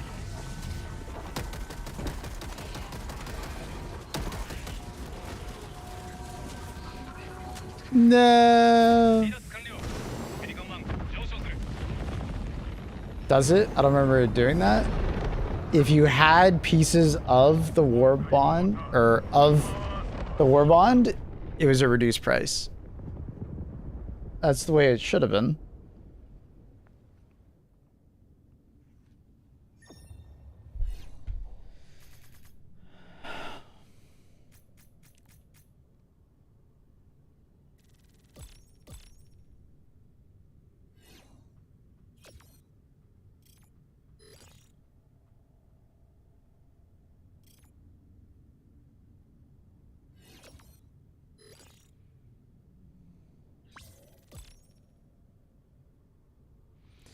think you're confusing the reduced price of metals? I don't know. I never actually had to unlock it, so I don't know. I just remember them originally talking about reducing the price of the SC if you got some of it free. But I don't know. I never actually had to unlock it.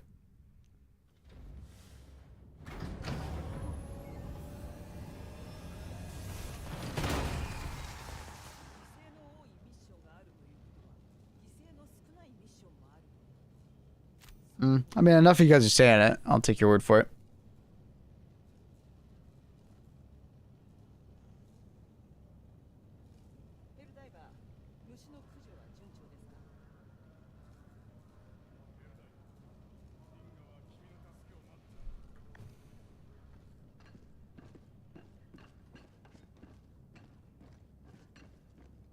I know if you bought enough from the first WARBOND, you got the WARBOND for free.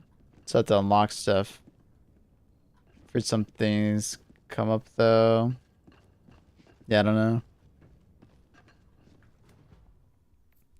I kind of remember what Chad's saying. That's my memory, I think. But I'm not exactly sure.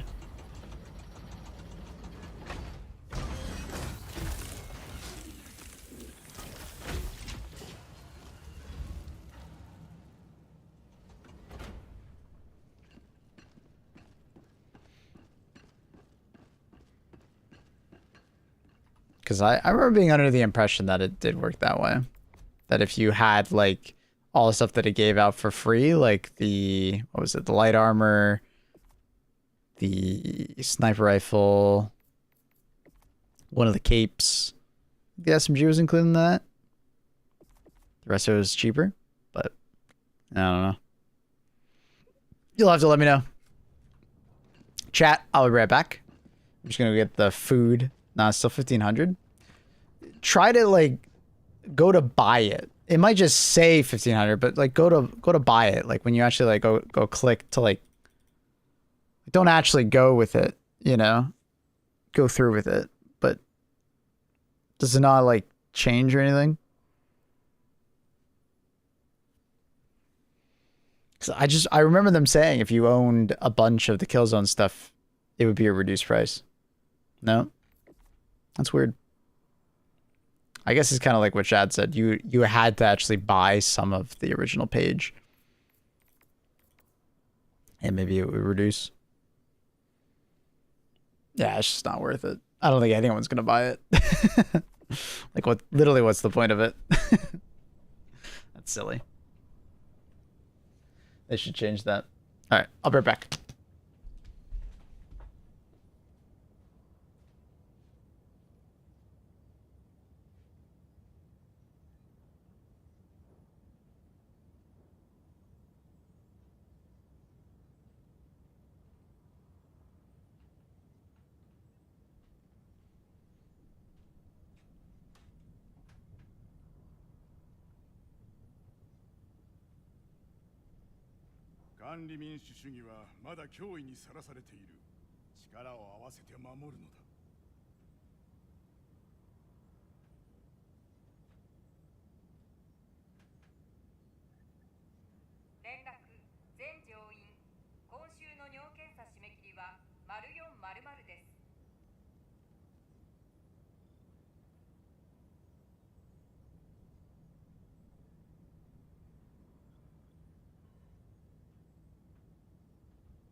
Okay.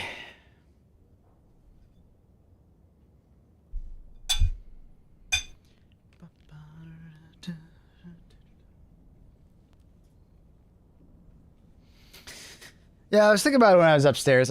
I remember a statement that came out from Pillstat when they originally announced the Killzone Legendary WARBOND, and I remember them like saying that they would trying to implement a system where it would be cheaper for those that already own stuff, but I guess that never got implemented, or I'm just misremembering and they're just talking about metals. Because, like, honestly, it's just silly, right? No one's ever going to buy that war bond if you already own half of it without even purchasing it.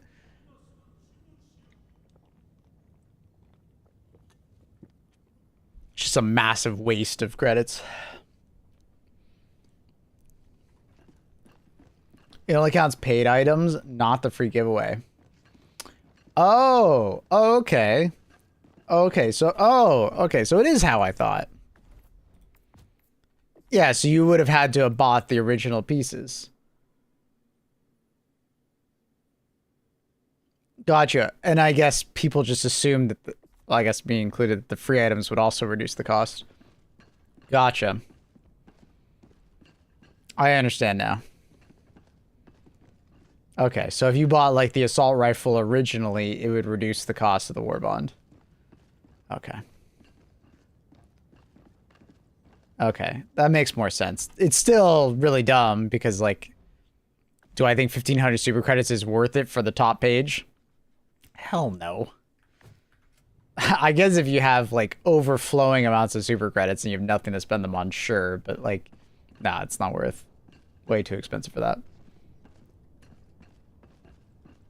Because what is it? It's, like, the first page and then the skins for your, like, mech. Right? Okay. So I was right. Just the free items don't count. Okay. Man, I was like kicking myself when I was upstairs getting my food. I was like, what the fuck is my memory doing here? How am I so wrong on this? Usually I remember this stuff pretty well. Am I just getting old? Am I losing it? Don't answer that.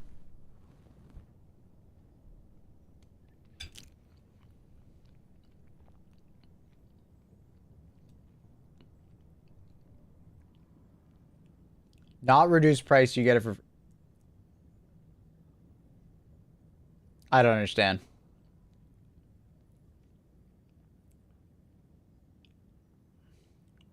Like, what happened if you bought some of the first page? Like only the assault rifle? You got everything for free?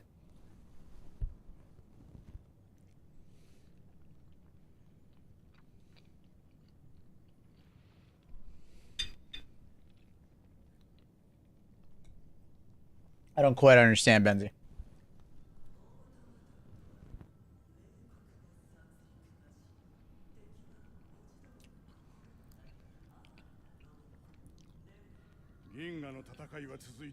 So if you bought one item from the original, like, store page, the whole entire war bond's free? Really?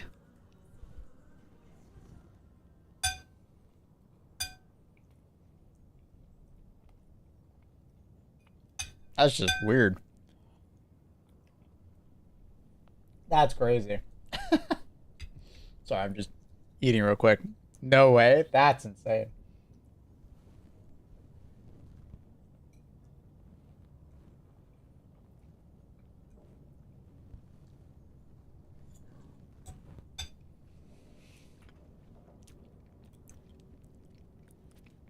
While I eat, chat, I wanted to watch this trailer.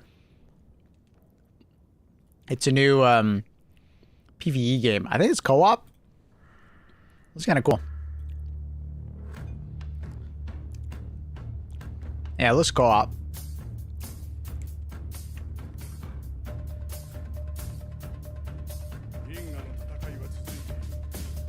It's like a horror co-op PvE game.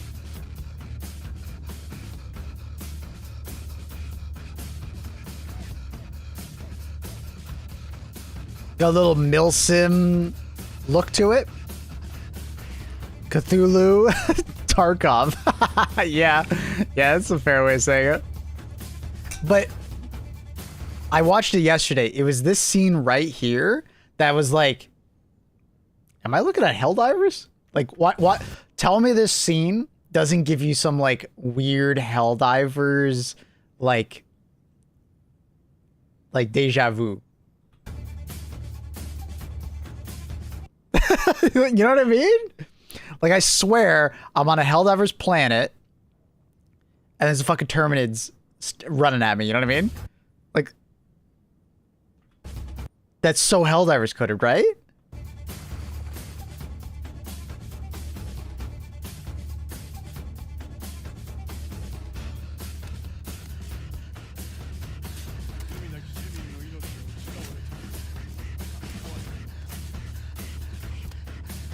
Definitely a lot of like gun porn in this to some extent. Milsim gun porn. I really wanted to show that off. Large variety of weapons. Like, they literally just threw down a fucking Eagle airstrike. You saw that, right? There's an Eagle airstrike that was used. Like, look.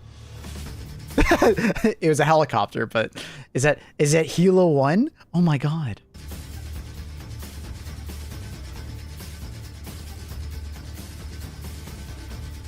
That reminds me of Once Human.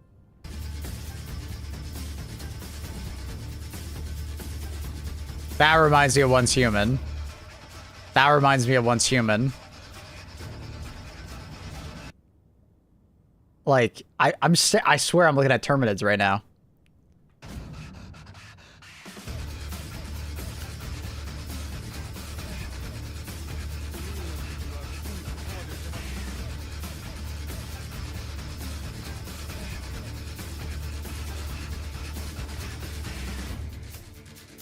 Like, the aesthetic of this game reminds me of Control. The first Control game. It reminds me of, what was that third-person roguelike that came out for PlayStation? I literally own the game. It reminds me of that as well. And then it's got some, like, Tarkov and a little bit of HD2 going on.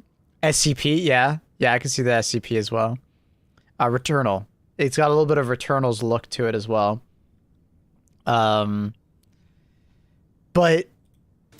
I'm kind of worried. There's a lot of games that come out or they show trailers like this, and they're mostly just tech demos. Like, they don't actually ever release. They just look good and they make a good trailer. But then the game actually never releases because the game is either bad or like it's too ambitious. Because basically what we've just seen is a bunch of like thin slices of the game and they need to fill out the rest, right? Because there's definitely some sort of like horror vibe to it with co-op. And then there's some sort of like go from point A to point B while being stealth. And then there's some sort of like horde clearing dynamic to it. And then like traversing through dungeons. So yeah. We'll see if this is an actual game or if it's just a bunch of like ripped off ideas, right? Because right now I could see there's so much influence from other games, which is not necessarily a bad thing if they do their own twist on it. But like, I can't help but look at this character and be like, that's literally just Once Human, right? Once Human has this exact same enemy. Like, this enemy is exactly like Once Human. It's just a different size.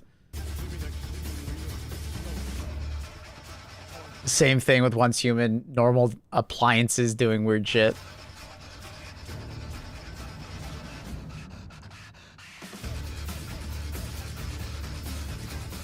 Yeah, we'll see.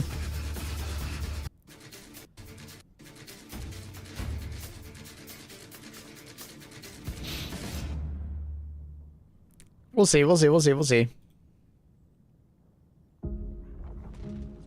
I think there's another trailer for it.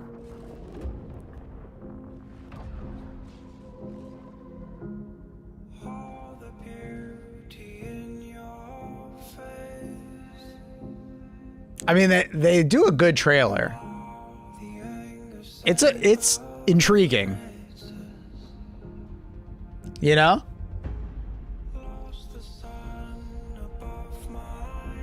They got good cinematography. Music on point. See, this reminds me of like Aliens.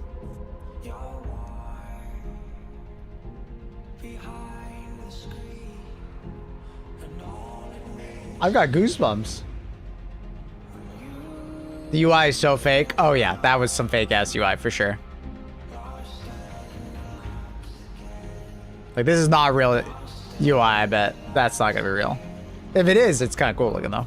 But it's not very usable. Good morning, Yuri.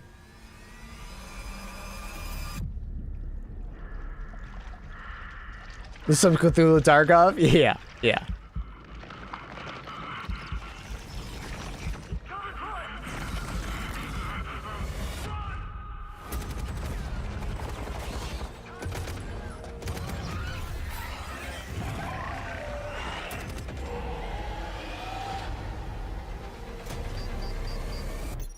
Five-second dead timer? All right.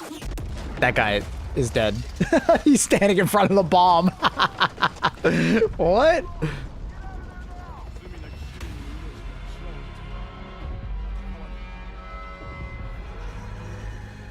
It's a Chinese game, a huge credible hit for me. I don't have a problem with any Chinese developers. Every Chinese game that I've played has actually exceeded my expectations, so. But I'm not like, I don't play a lot of free-to-play games, so I'm sure there's some free-to-play games out there that are Chinese that aren't very good, but Wukong and Mistfall immediately come to mind, and they're fantastic.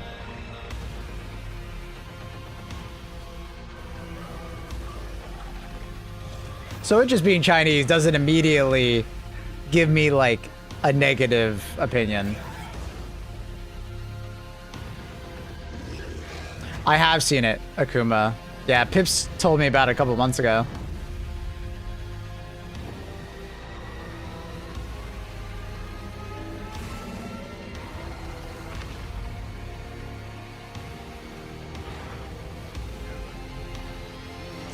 You know what this game kind of reminds me of? This game kind of reminds me of The Cube from the developers that did that Russian, not Duke Nukem, but like Doom adjacent game with that really weird world.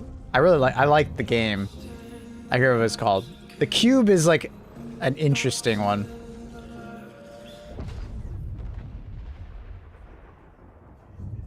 Rip off the game.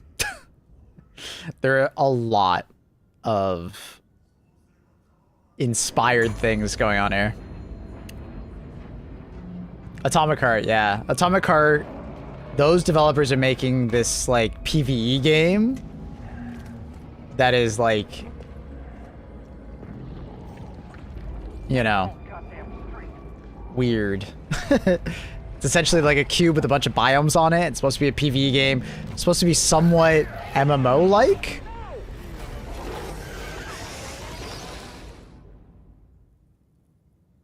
I don't know. Game looks interesting. Yeah, we'll see. I don't know.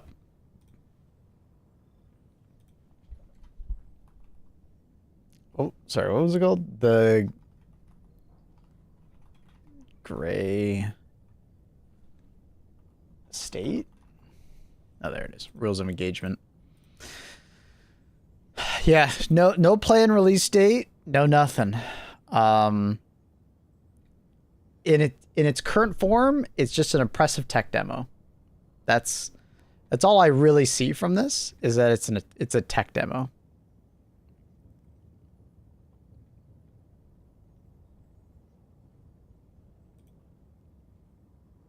I have very little to go off of.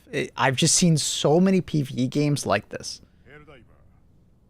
where they look impressive, but then they don't do anything. It's UE5. It looks very UE5. I don't think they state it here, though.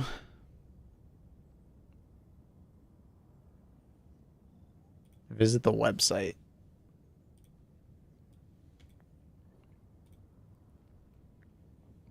All right.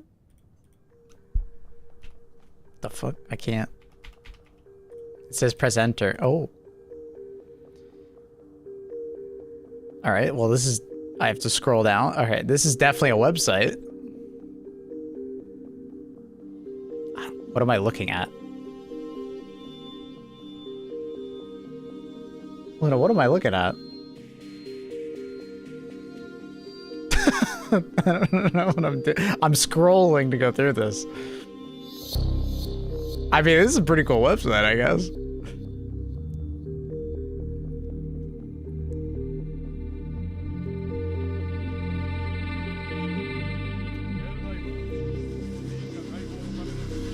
That was a really weird...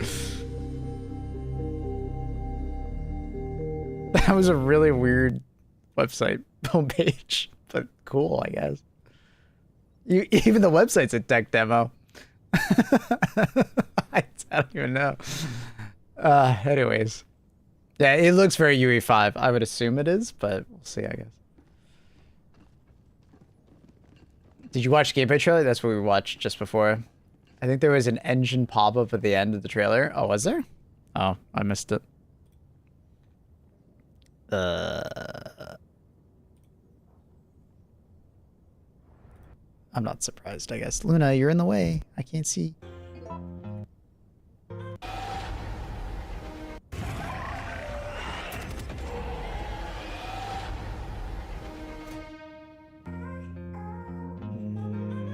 No. I don't see one. Unless they edited it out. But the other game that I was talking about, which really intrigued me, but I have no idea if it's actually real, is The Cube. You probably saw one of the trailers if you've watched any of like the more recent Is it recording? game announcement It's in the sky, a giant cube. events. Neat idea. I can still barely believe it myself. When it showed up, I was in the lab. I didn't even see it. You know? I felt that same fear, though. A terrible sense of my own powerlessness. Like, I love the imagination of the Atomic Heart devs. How did the whole of humanity miss it? And So they intrigue me with their design. Their creativity is crazy. revealed itself. What if it was always there and we've only just started to see it?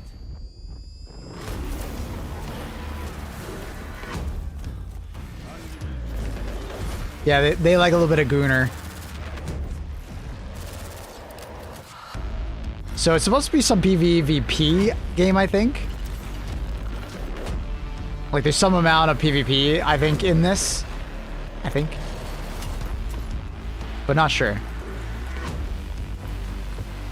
Oh yeah, this is the Atomic Heart devs, yeah. Yeah, a little bit of Gooner. They did that in their first game as well, right? With Atomic Heart. So, I don't know. Did they... Yeah. They stated as an MMO PvP co-op game. So it's supposed to be some kind of like third-person or first-person shooter MMO with some PvP.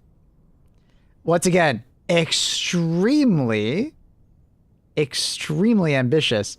Is it going to go anywhere? Hard to say. But hey, they got the Gooner skins for the goons out there. What's the other one? What's the game that never came out? Where's Octavius?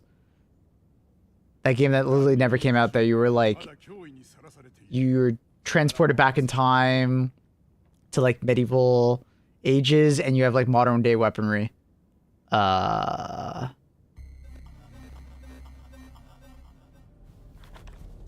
Is it recording? Yeah, it is. It's in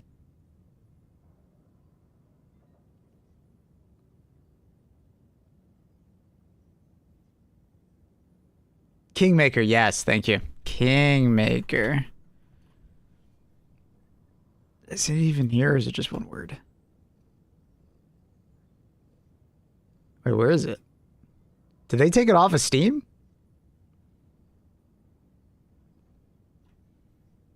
What? Did it get removed?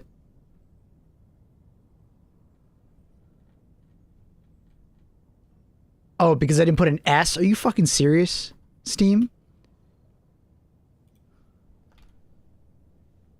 God, the search results is terrible. Okay, so this game has been in development of some sort for like over 2 years. They had a release date last year, and then it got delayed again.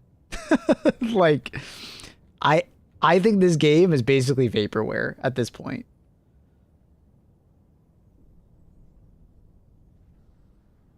Like, who's asking for this? Me. This game's great. It looks super cool. It's a really neat idea. But, like, I don't know what the fuck. I hate that running animation. I mean, it's basically like, I think the game started off as like a really low budget, like game. And I guess they're like upgrading it, but it's basically like an asset flip game with a really neat idea. But it's like, dude, I remember seeing this trailer 2 years ago. And then they gave us a release date. Then they didn't do anything with it. It's essentially like vaporware to me. Like, I will believe that this game actually exists when they actually show something of substance.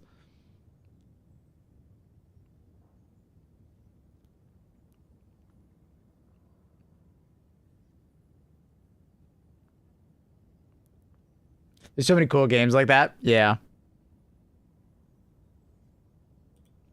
So. Really cool concept. I want to play this game badly, but yeah, I don't know. We'll see.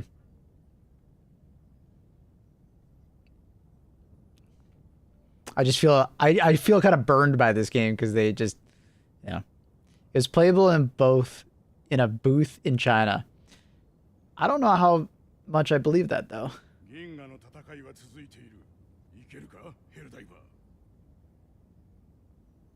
Not that I don't believe you. I just I don't believe the report. How PvP focuses 0. There's no PvP in this. At least that they've shown. It's the RTS function of it is supposed to just be like Halo Wars kind of vibe. It's not actually an RTS game.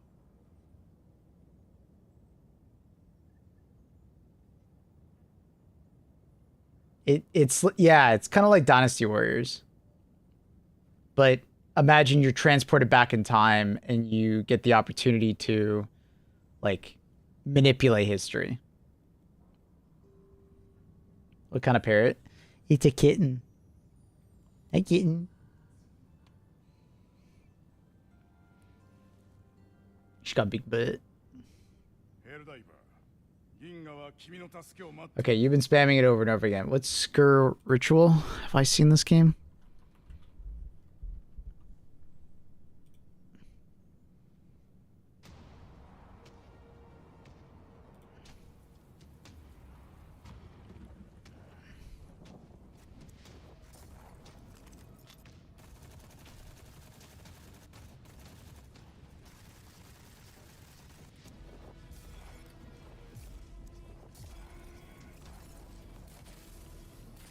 See, now this is the opposite of that other game, Gray State. This is how not to make a trailer. Like, this trailer sucks.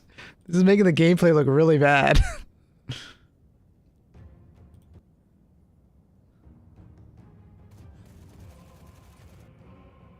TF2, Left 4 Dead, yeah. It gives me Left 4 Dead versus and like COD Zombies, but very scuffed.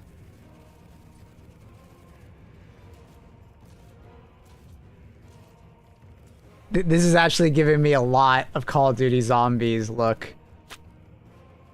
Yeah, this is not compelling to me either.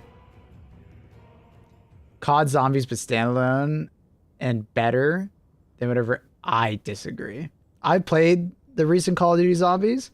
It's actually really good. The boss fight was awesome. I understand hating Activision or whatever, but COD Zombies is really good nowadays. And at the end of the day, this is going to be competing with COD Zombies. And yeah, this ain't it, Chief.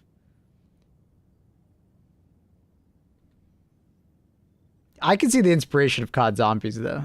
I can. But it's just really hard to implement something or try to do something like COD Zombies, because I feel like COD Zombies has just been around for so long and they have so much money to throw at the project that it's going to be really hard to do. The old Zombies, I mean, the new Zombies is really good.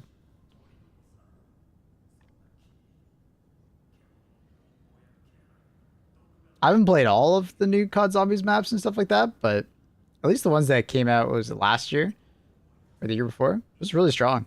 It was good. I was impressed. It felt good.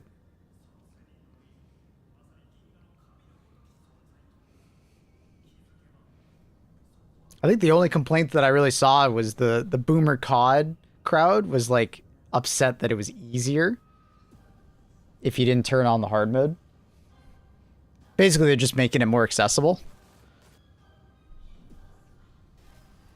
But like, it like was like a difficulty option that you could like speed up the pace of it to make it harder for yourself. Anyways, yeah, I wouldn't play this game.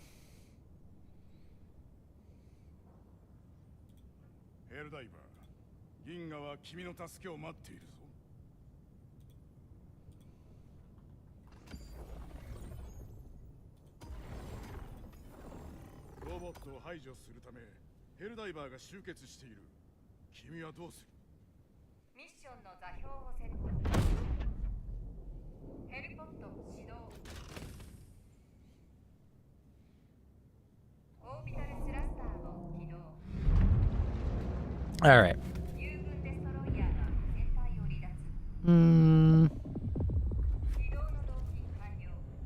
Ooh, it's a command mission.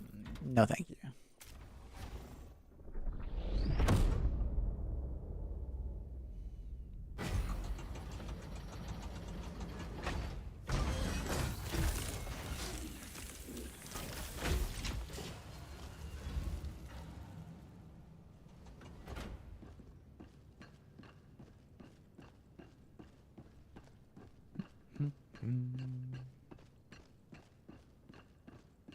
I hope Kingmakers becomes an actual thing, though. I really want to play that game. Like, I really want to play it. I'm just worried that it's just never actually going to be a game.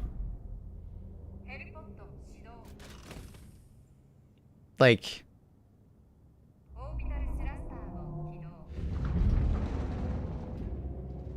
I just feel like I've heard like every reason under the sun for why that game is just not a thing from them.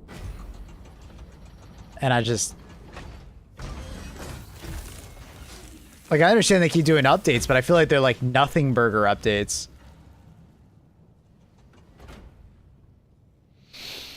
I really got started doing mobility exercises. Fuck. I have to use like a paint roller to each my back for sunscreen earlier.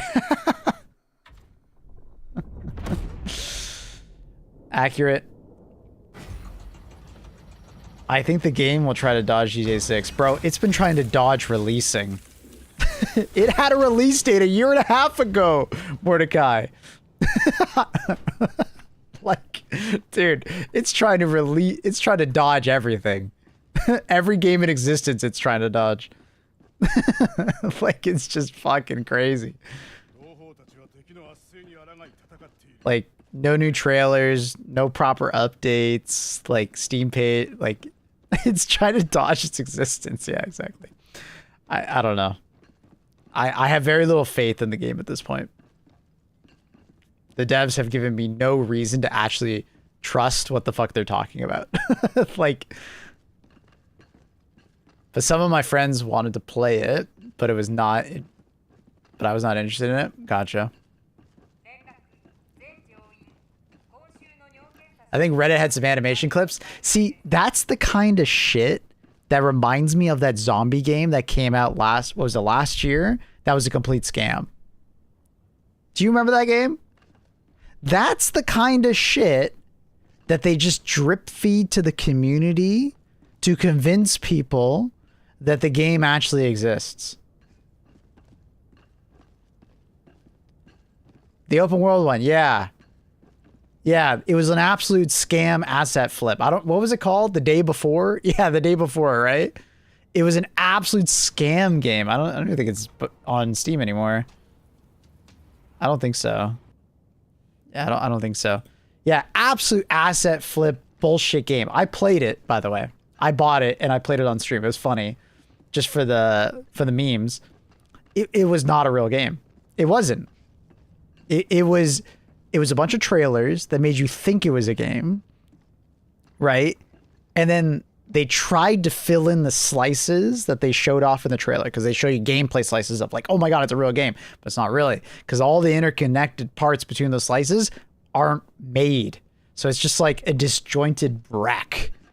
And that's what Kingmakers makes me think it is. And especially when you tell me that they're releasing animations. Dude, what? That's what you're drip feeding to your community, is animations for soldiers and a horse? Bro, that's some like we bought it off the UE store kind of vibes, and they're just tricking investors. Okay. Tinfoil hat. Everybody? Tinfoil hat's on. I think it's an asset flip game that made a trailer that made it look like it was real to bait investors into investing into it.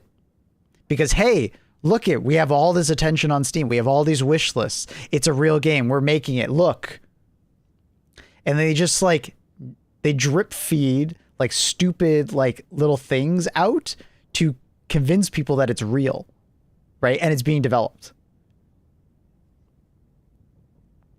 You know? I'm putting money on it, bro. Because, like, that's not how you develop games. 99% of games do not develop that way. Where they, like, release date, and then they, like, vanish, and then the only thing they show you is animations. Like, that's not real. That's not a real developer. They give you updates. They tell you what they're working on. You know, they show you new trailers. Can I share the immigrant post? Dude, it's not even a video? Feel free to share it. It's just a picture? Is it that easy to get investors? I mean, there's dumb people with money all over the planet. How much was the game for the day before? It wasn't, I think it was like $40, I think. I don't think it was 60.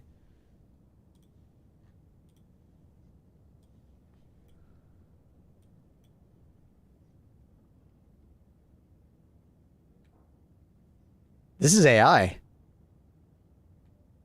Is this AI? That thing in the background looks like AI. Am I crazy?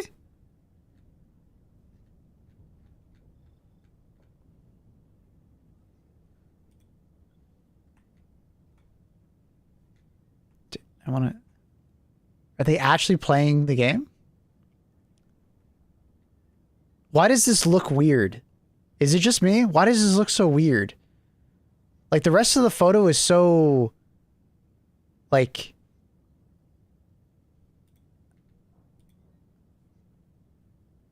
Do you know what I mean? Like, there's a certain blur to the entire photo, and then for some reason, like, this is, like, super sharp. Like, it doesn't look real.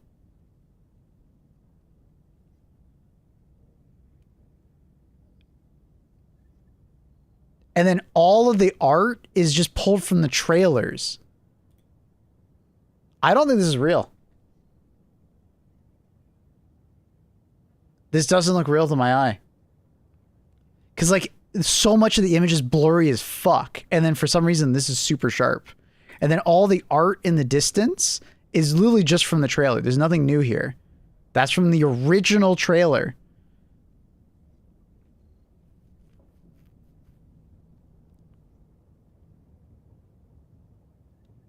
I think this is a scam, bro.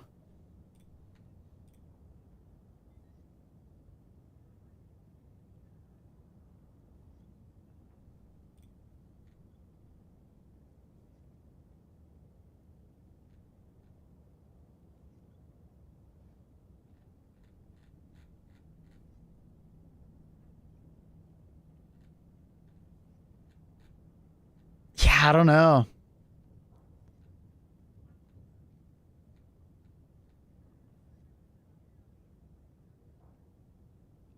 It might not be like fully.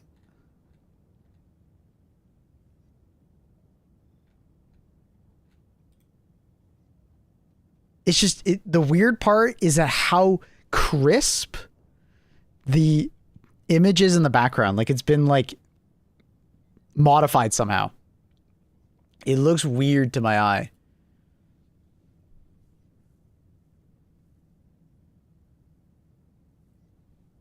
I don't know. It looks really weird to me. What's this video?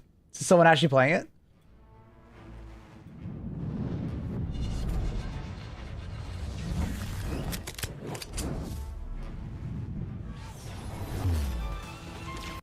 I think they're actually playing it. Is it real? So you should have linked this. This is actually real, I think. Why do those pictures look so bad? Oh, it's a TV screen. Maybe that's why it looks so weird.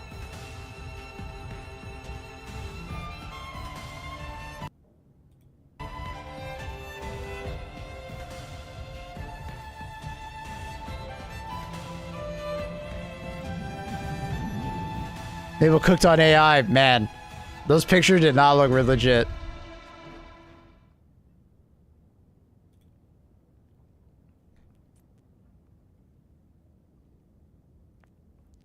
So these guys get to literally play it, but we didn't get new footage. It's so true.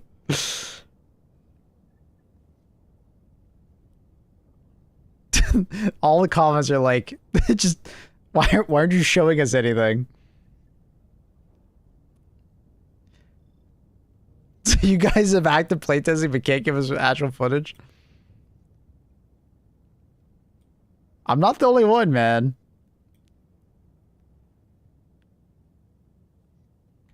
I don't know. It's weird.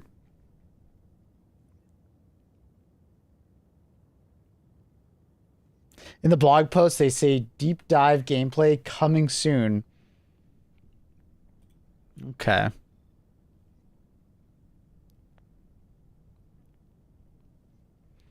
All right. I'm so skeptical, though.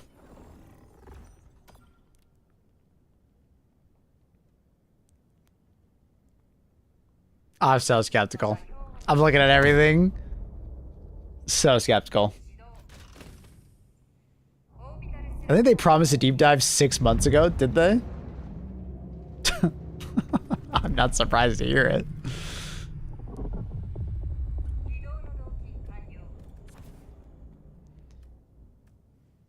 I don't know, man. My trust in Kingmakers is incredibly low.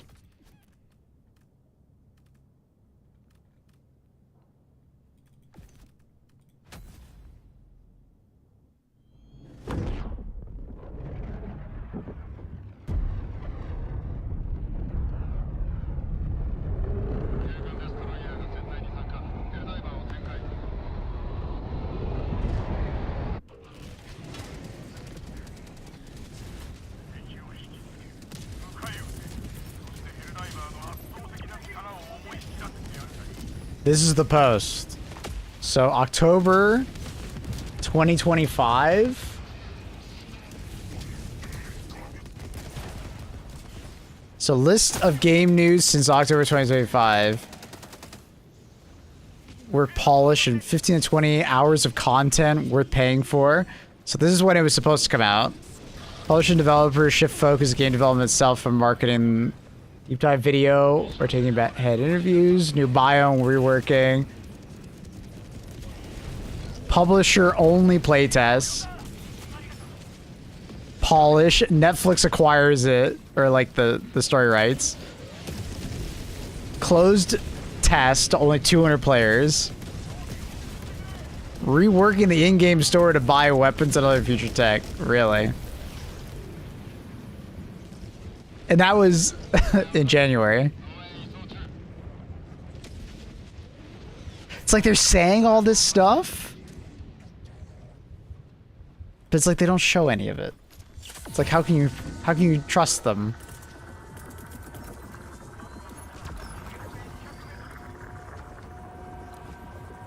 Why is my heavy machine gun all the way over there?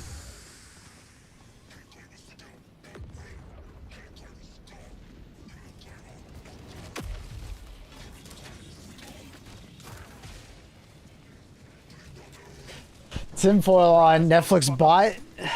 Is the game done? They're waiting for them to film the series so they can release at the same time.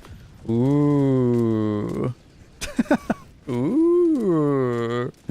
Yo, Wabu! Thank you, Wabu, for the 5 gifted. Appreciate you, buddy. Very kind. Very kind. Thank you for supporting the channel. Congratulations to those that got gifted. Please show Wabu some appreciation if you did. That'd mean a lot to me. Wabu.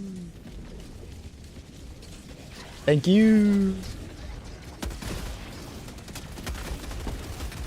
What is that? Oh, cluster, I'm gonna die. Tree. We're okay. Maybe they're saving on marketing. Dude, it doesn't take much to just release something of substance.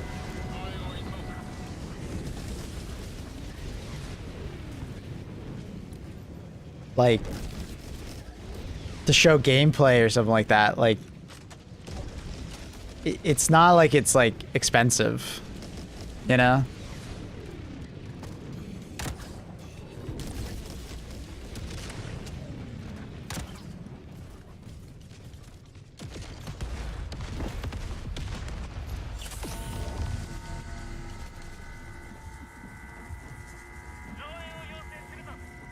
What was the Pirate New World game? Windrose. Wait, sorry, what are you talking about? Pirate New World game that was a scam? What do you mean a scam? Are you just talking about the Ark game that was... It wasn't a scam, it was just really bad. I forgot what it was called. It was Ark, but pirates. It wasn't a scam, though. Well, I don't remember what it was called. I don't think she's talking about the Ubisoft one.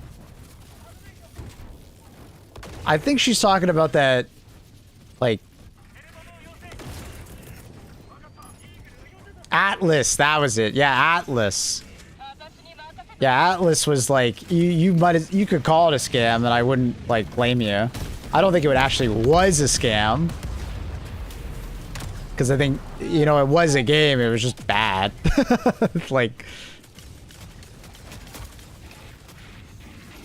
It was basically just like a very scuffed version of Ark, which is already scuffed.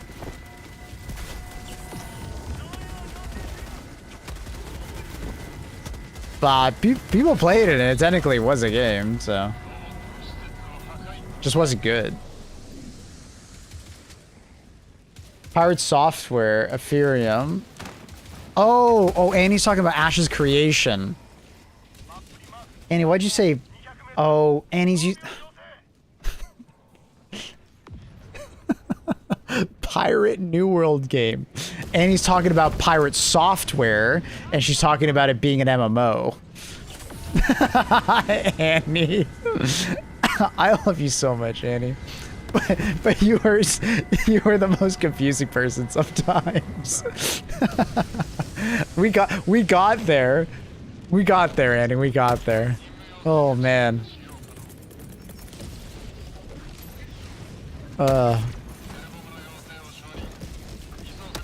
She was talking about, yeah, so Pirate Software really tried to sell people on Ash's creation, and then Ash's creation turned into a scam. Like, it actually just was legit a scam.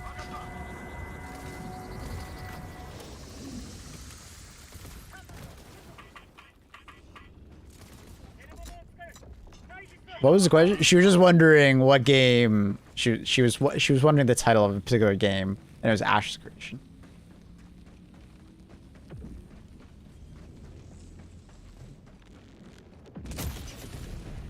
Is that the sentient green moon from Warhammer Fantasy? I don't know. Accurate? Lore check? Wait, you don't know Warhammer Fantasy.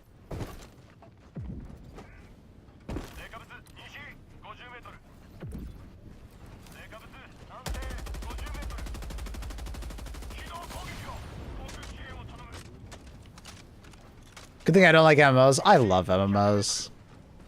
Like, I am such a fan of MMOs.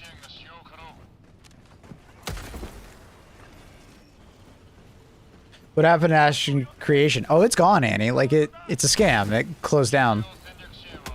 They ceased development of it, and, like... Remember, Annie? We talked about this. It's like gone. Like, all the employees are gone. Like, they're trying to sue the original, like, creator, forgetting his name.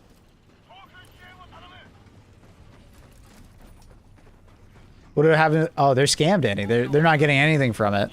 I believe there's some kind of like attempt at a class action or something.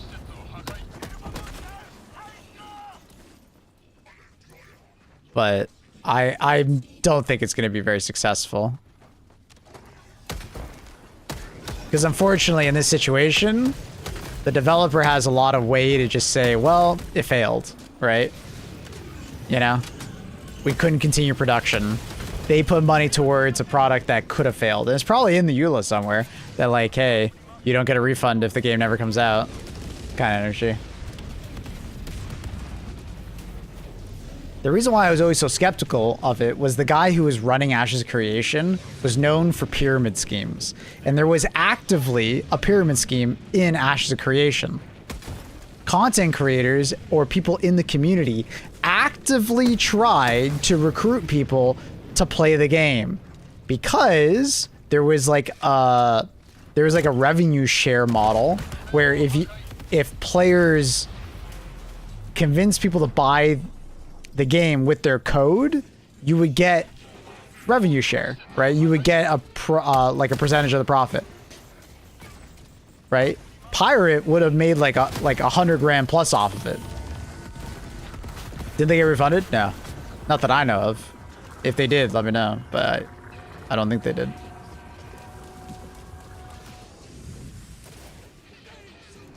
So, but the thing is that the content creators and people in the community never even got paid.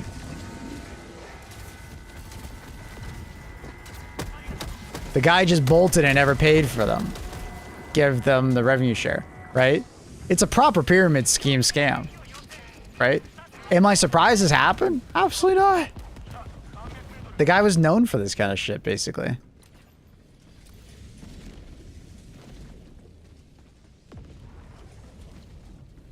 But if you can show you were intensely misled, then that contract isn't valid. The problem is that you have to somehow prove that for an in-development game. And it would be pretty... I feel like it would be pretty easy for the developer here to just say that, well, MMOs are really hard to make, and look at all these failed MMOs that, you know, had to cease production for this reason or that reason, right? We had every intention, we had all this content being released, but, you know, the money dried up. You know, I absolutely think that's a thing. I think people got refunds if they paid for the early access on Steam, but not the early access that was happened outside of Steam. Because remember, people were buying like $250 versions of Ashes of Creation to get early access. Like early access, like pre-alpha access, right?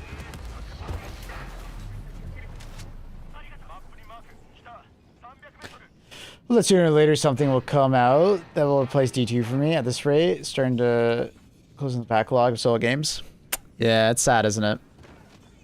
Maybe Division will do something. Division 3. The Cube is an interesting one.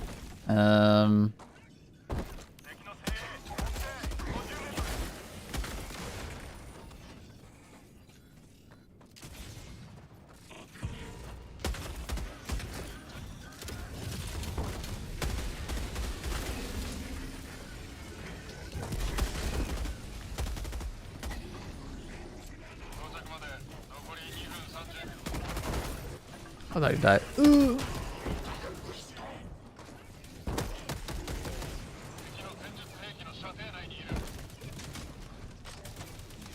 Tried a few times, miserable performance. Ashes of Creation or Star Citizen? Oh, Star Citizen.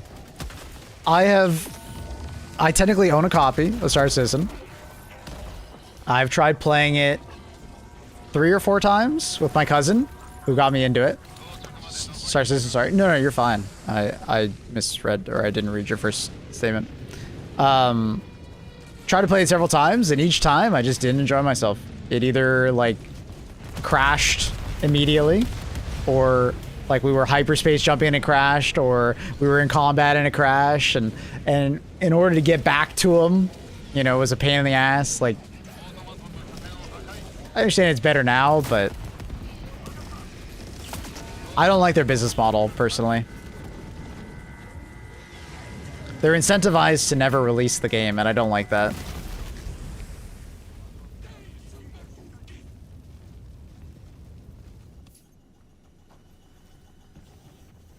Like, they might never release Star Citizen, and they will be profitable doing so.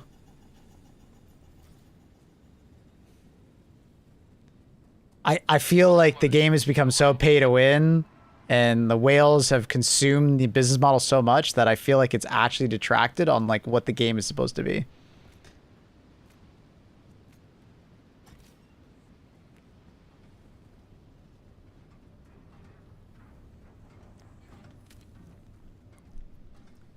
Like, when the game eventually goes live, they're going to wipe all the servers, but all these people are going to have access to, like, all the ships that they bought and stuff like that. And then the people that, like, believe in the game all say, like, well, they won't be able to do it if they don't have, like, 10 friends and stuff like that. But it's like, I feel like that's, like, the most backwards way to, like, defend pay to win ever. Like, it's just, like, it's still pay to win, bro. Like, you're still exchanging money for something in the game. Like, it doesn't matter, like, if they need 10 crewmen to pilot the ship, they're still buying a ship with real money. And then, you know, you could buy friends. Like, you know what I mean? Like, it's not... I will say I'm looking forward to the single player story. What, Squadron 42? I'm excited for that, and I will play that. The trailer intrigued me. The cast of the story intrigues me. I hope it's good. But the online component of that game is just... I don't think I will ever play Star Citizen. One of my buddies bought a ship for $500. Oh my god. They nerfed the ship after he bought it. Oh shit. Bruh. Bruh. That's so sad. Alright, there was someone asking about something about Arrowhead. Where was it?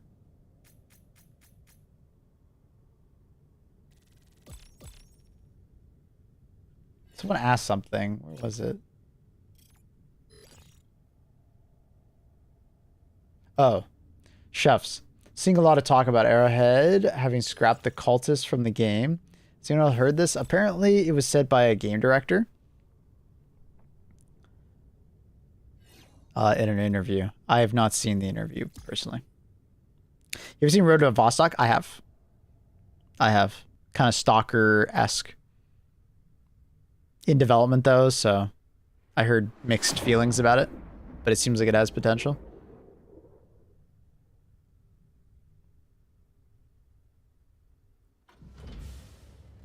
Just imagine 2 gaming friends for $4.99. Dude, I mean, when you buy that kind of thing in Star Citizen, people are gonna gravitate you naturally. Like, you're essentially buying friends too. Like, it's pay to win, bro. No matter how a Star Citizen player will try to spin it, it is pay to win.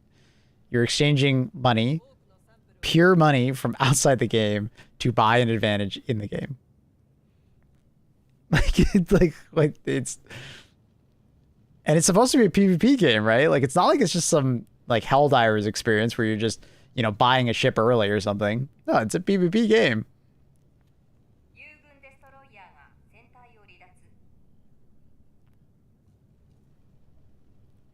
You see Lost Legions? It would be good, but it doesn't look like it. Which one's Lost Legions?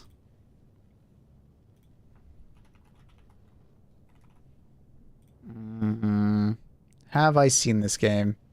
No, I have not seen this game, but I'm not surprised that you are interested in this game at all. Accurate. This is the most accurate coded game I think I've ever seen. This is so accurate coded. 30,000 lie dead in these accursed woods. Your first priority should be survival. Wait, is this a survival crafting game? This is a Roman survival crafting game? You can adapt to any environment. Gather your strength and venture out. There is much to Why is that? Okay. I usually don't care that much about, like, movement animations, but what is he doing? Why is he hobbling? He looks like he's injured. gather your Look at his running animation. Usually I don't care that much. Like, I'm usually, like, strength and venture out. what? There is much to explore in this strange land. Why is he doing that? He looks so weird. Fellow Legionnaires, in return, they will help you gather resources. They need to work on these animations. Okay, the jog there didn't look that bad. These are still their lands. Find those you must and exploit Yeah, this is kind of those you can. Valheim This forest is Roman. strange. Something here is not right. But you need not face it alone. Oh, it's co-op? Other brave legionnaires like you roam these woods. Together, uncover the secrets and tame these lands. Now go I like the jank. and restore the honor of the lost legions. I don't mind some jank. It's just you can't have too much jank. If you go too much, I feel like it detracts from what, you know, like it doesn't look like he's running. Like that's a bad thing if it doesn't look like he's running. Dev blog 48. Damn. All right.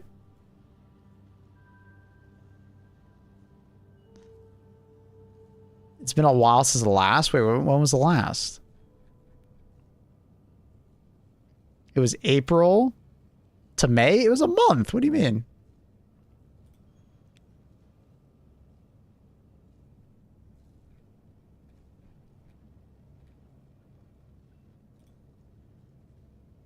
I mean, that's not that long. I don't know. Why is he being so hard on himself? Anyways. With the launch date planned for July, growing at ease with the team, missing, nice systems. Game needs more polish, feedback. Okay.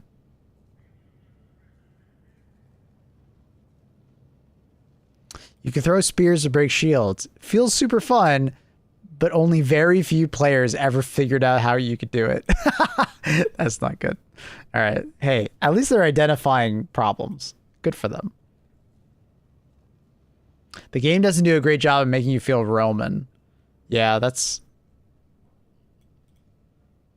probably going to be kind of tough unless you look Roman and you're wearing Roman armor. Or else it's just going to feel like Valheim, right? You're just shooting arrows at deer.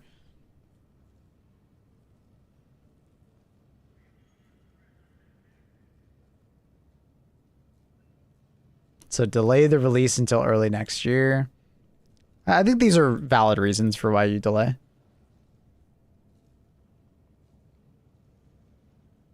Sticks and stones steer. They're getting rid of sticks and stones and they're going right to copper. That's probably a good call. Like, what are you, barbarians? No, you're Roman. Calling a second change the Band of Brothers feeling. Basically, find other Romans right away instead of after a couple hours. Okay.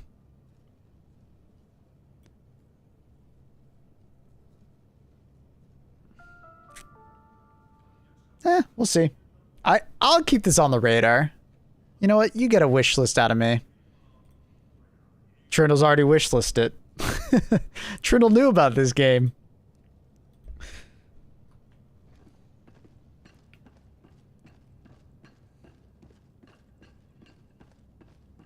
You mean Soulframe? Nothing near Soul. Do you remember what's the name of the Souls-like game? It's developed by Warframe. Looks kind of similar. Yeah, I don't know though. I don't think that reminded me of Soulframe. Soulframe is definitely doing something, but it's like more fantasy oriented rather than this is like trying to be grounded in reality. Is Soulframe even on Steam? I think it's their own thing, right? Give me back my No. I actually have Soul. Oh, it's actually here. Never mind. I actually have Soulframe downloaded. I just need to go try it. Soulframe is very much like if you took, you know, Warframe and made it fantasy and more grounded, I guess. This game's neat. I hope it's good. Someone gave me a code. I need to try it. I've damn near every survival game on Steam on the wish list. Trindle is the survival guy. You ask him if you want to learn about him.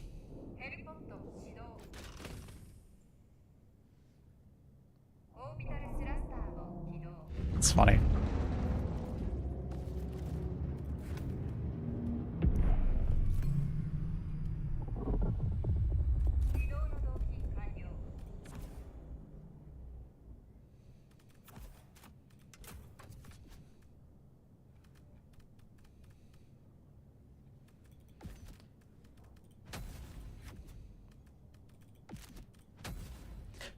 You look for a game to play with your friends. There's a gaming coming out called Decent. Or a game coming out in a few days called Grain Rot. We're into those COD World War II games back in the days. Ah. Grain Rot? What a weird name. Sounds like brain rot.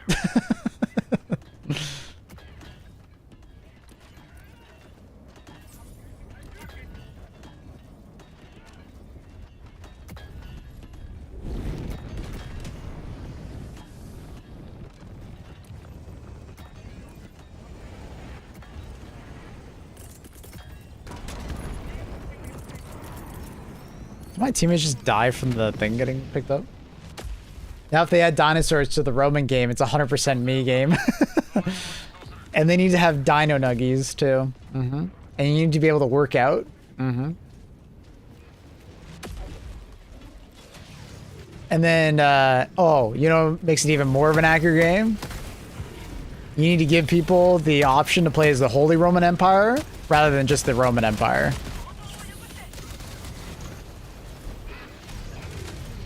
If I should try convoys back, I'll be honest, I don't think I've seen one in a very long time. I can't remember the last time I saw one.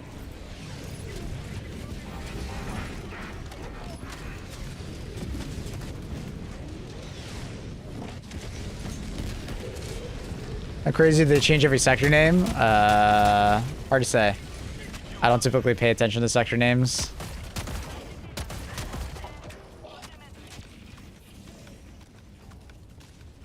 Dino Blade.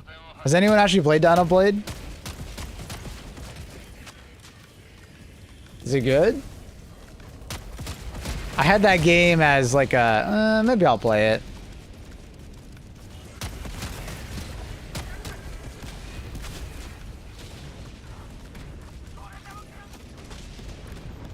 Jesus. Team, are you good? I don't know, it's not my cup of tea.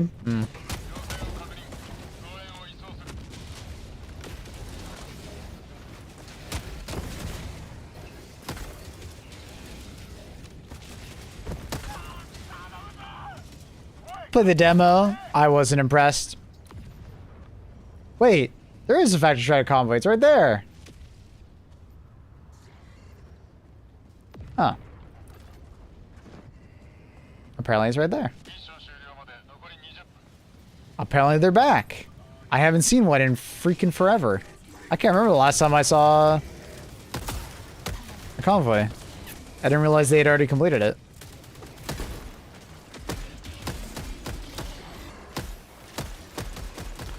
I'm assuming he saw it from the deploy map and I just didn't notice it.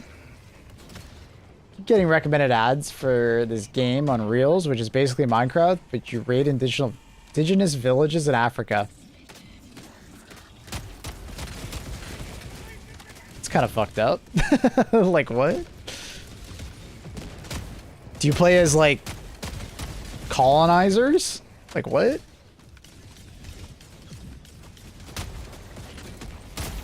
What in the historical game is that?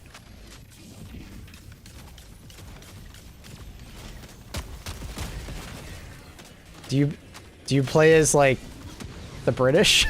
Do you play as, like, Germans? Like, what?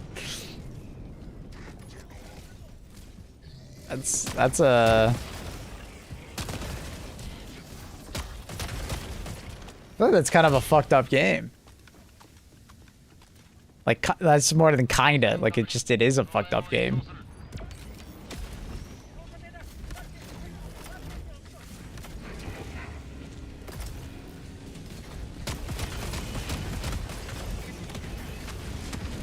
Africa is French? No. During that time period of colonization, it was very much a lot. Basically, every European power had a slice of the pie, as you will. Germans, French, Italian.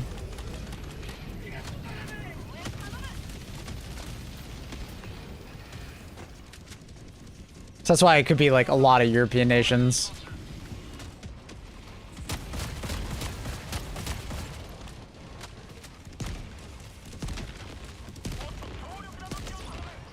Hold up, not everything fucked up is French. Hey! It's German. The Germans participated in colonization. Belgium, yeah. Yeah, it's basically like all Europe.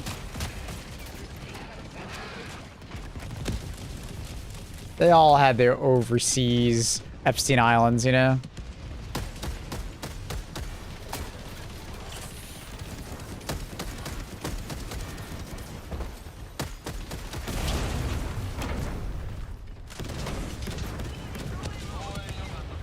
Like, after World War I, Germany had to give up a lot of their overseas territory as a concession.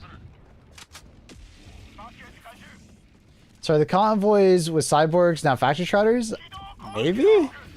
I don't know. I wasn't here for it, but, like, it said intersect convoy. I didn't get to come onto the map fast enough to see it.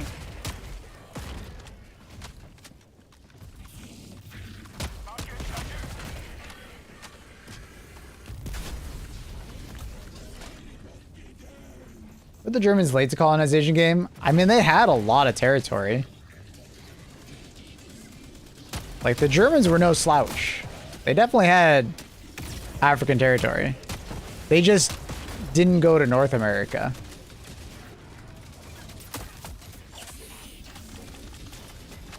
They colonized Poland. Fuck.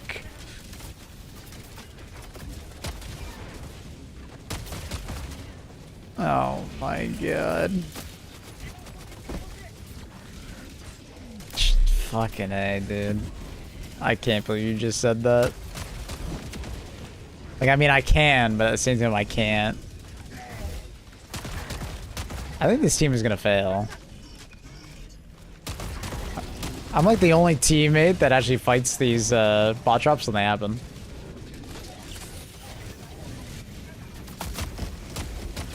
We had some stuff in Asia. Yeah, I think it was like the Indonesian like island chain you had a bunch.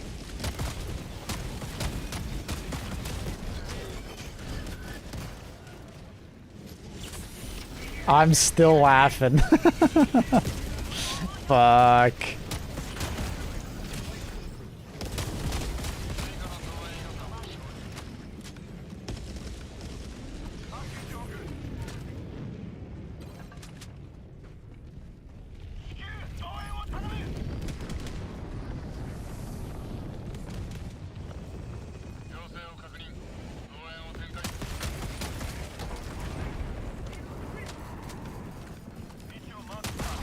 This is a challenge? What do you mean?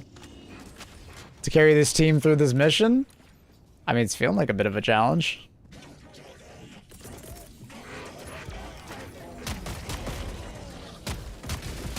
you're asking about my Lodo, no, I mean, the de-escalator is actually good.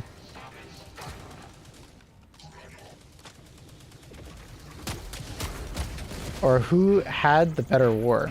Sorry, what are you talking about?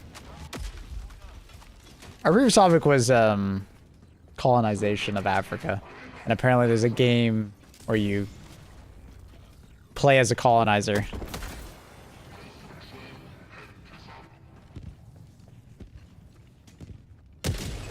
Hey man, Germany had the Holy Roman Empire, okay, accurate? Those are the OG Germans. Don't forget your ancestry.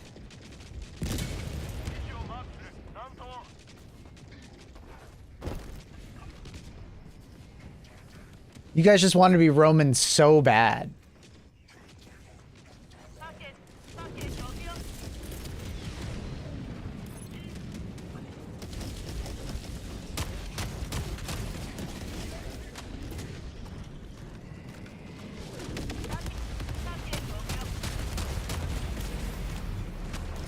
You don't? Well, I mean, I am Roman. I have Italian blood, bro.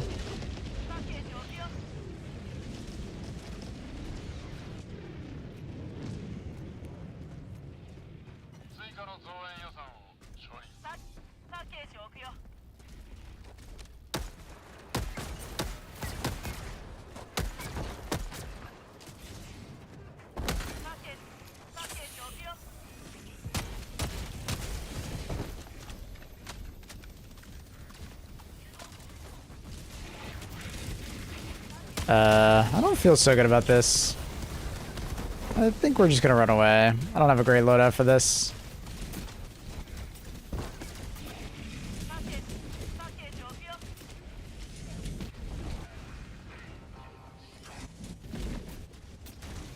What the hell are you saying, Jason Newcomb?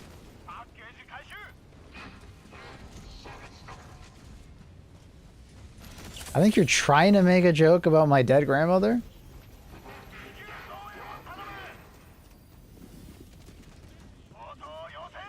What the fuck?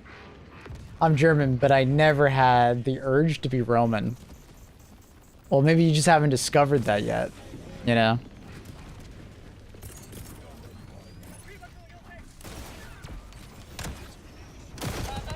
Give it time.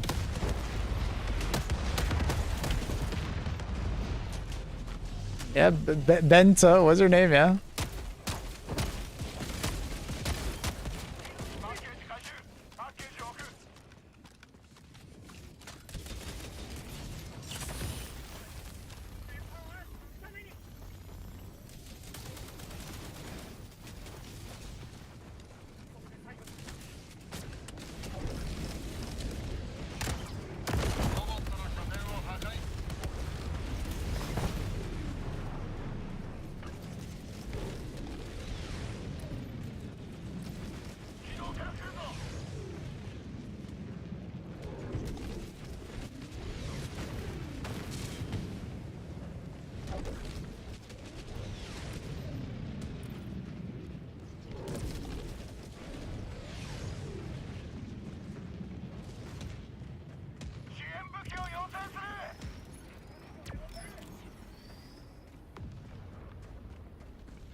Quite the bloodbath happened here.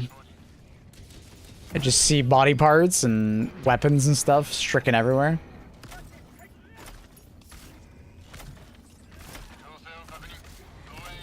Oh my god, we need one more to finish the mission.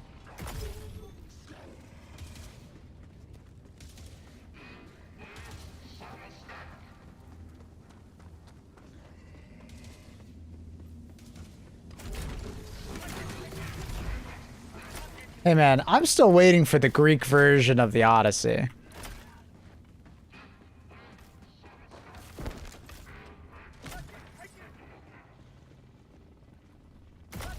When's the Greek version coming out?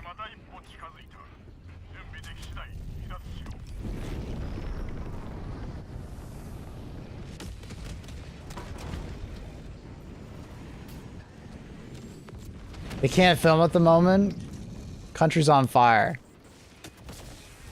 I mean, that's an awesome backs. You know, hey, you could have the invasion of Troy happening there. You know what I mean? Having that in the background. Sheesh.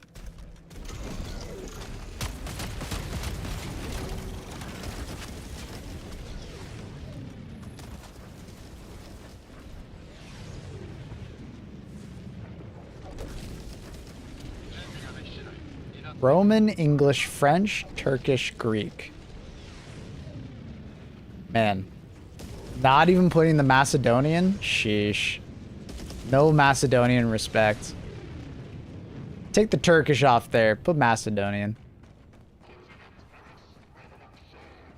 No respect to Alexander the Great. Put some respect on the name. No Spanish? Ooh, true.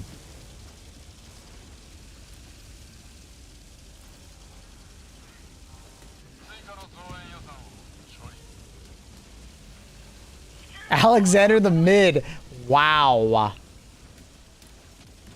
Sheesh.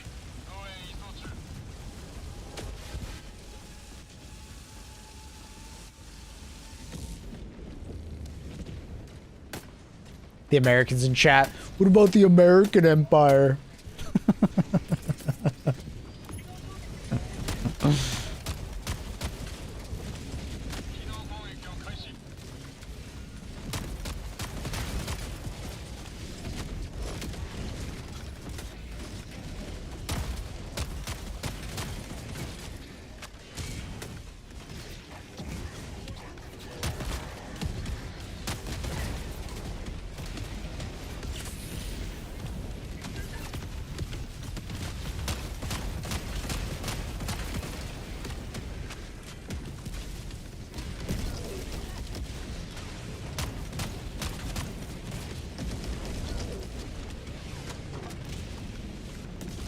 Great empires do like to build walls. It's true.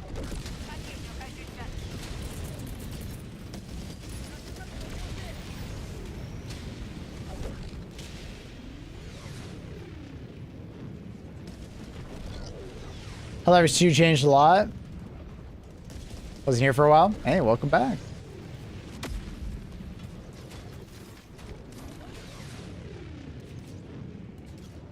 Austro-Hungarian Empire. I feel like things didn't go very well for them. They didn't last very long. No mention of the Chinese Empire. Or Mongol? Oh my god, you didn't even mention the Mongols. You're talking shit about your great grandfather. Fly. You know, you probably have some Mongol blood. Imagine not mentioning the Mongols.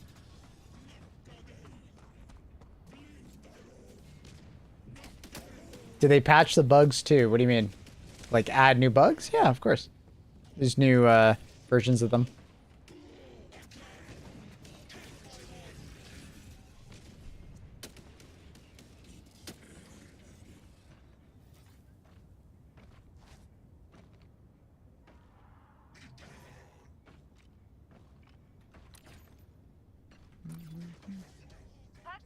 I don't think so. I don't know, dude. Most of the planet has some Mongol in them. Is the campaign armor out yet? No, we're only in stage 2 or 3. You know, in 40k games, Kong is like the first human to ascend to demonhood. Why would they do that to the homie?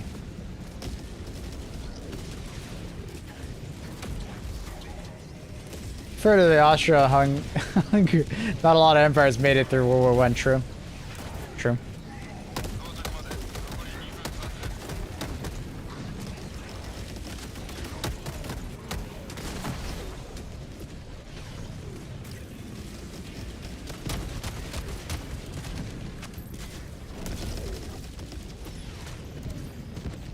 I'm not most of the planet. I'm different, Wicked. Yeah, whatever you say, Mongol.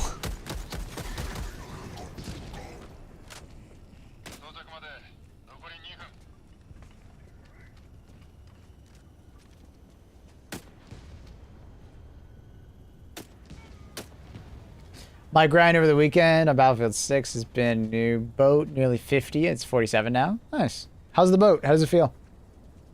I feel like the boat's pretty powerful. It's just very squishy. Like maybe too squishy. And because you're like out in the water, you don't have much visual cover. So if a boat doesn't like you, you're kind of just fucked.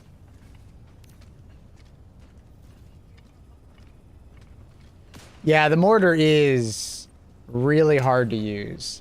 It can be good in like the best scenario where like there's a point on the other side of the map being pinged so you can see all the players and you can just like mortar spam it. Like in that scenario, it's like pretty strong, but I don't know. I find the munition that it shoots is like just so hard to use.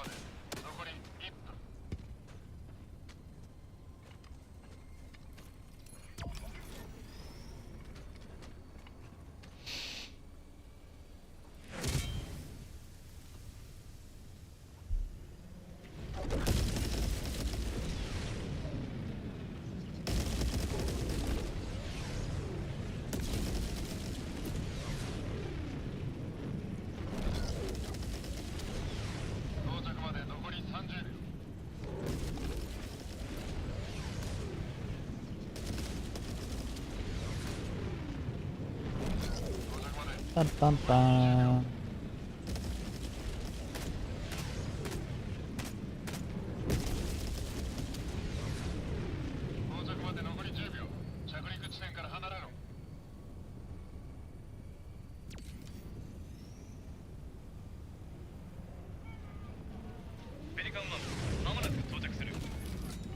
Does it have any new naval crafts are coming? Well, I know the aircraft carrier is supposed to come at some point, right?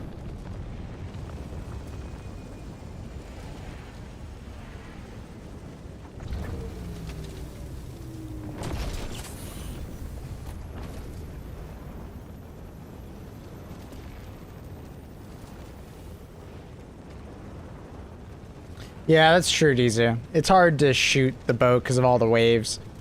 The waves are cool, but there's almost so many waves that it's like hard to use. For sure.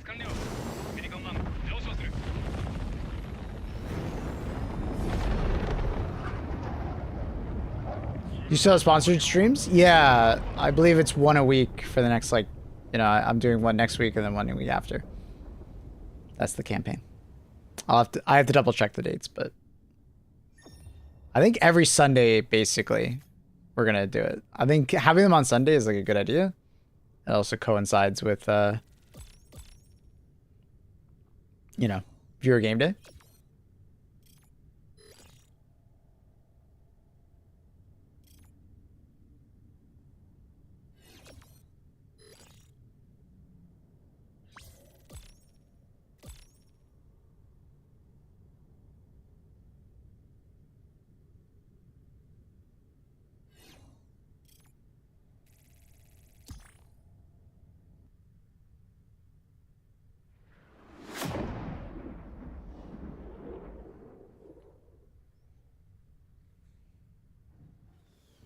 When does this carry strike or whatever it's called come Battlefield? It looks fun. I want to say it's when Wake Island comes out. Accurate. So like, couple weeks, a month. I don't know the timing on it. If JS Nukem is here, he'd probably know. Maybe Swizzy knows. Swizzy's a knower. Mr. Swizz is a knower. For the person asking about the body armor, we're still working on it. If I remember correctly, I think there's 3. They still need to fix this thing. I'm pretty sure it's still like 1 ammo after this one. I think.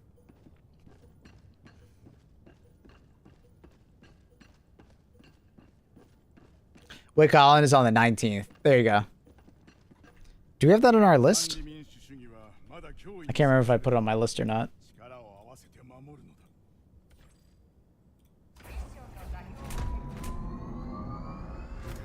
I have not put it on my list.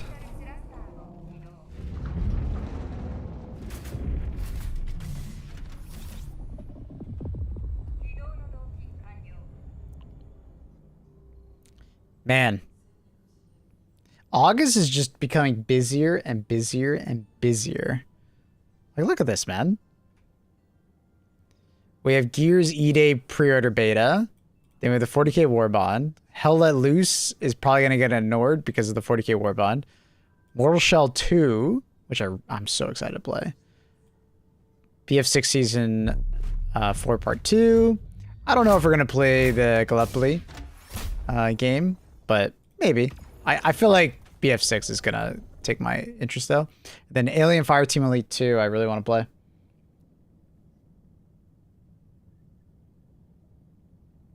It's on the 18th? Not the 19th. Is there a new Division game? I thought I saw something about it. There's the mobile game that came out not too long ago. Maybe you're thinking about that one?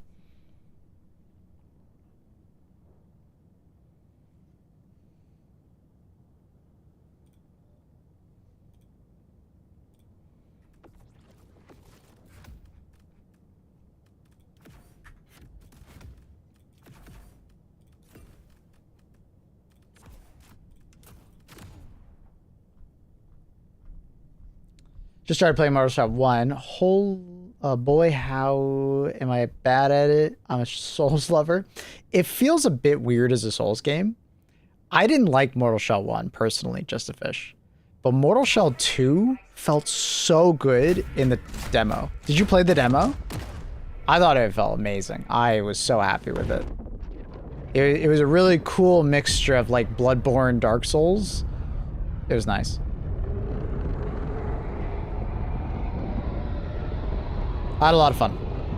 I look forward to playing it.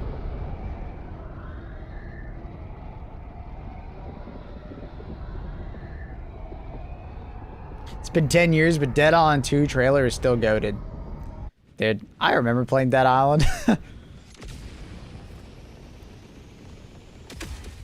Dead Island 1.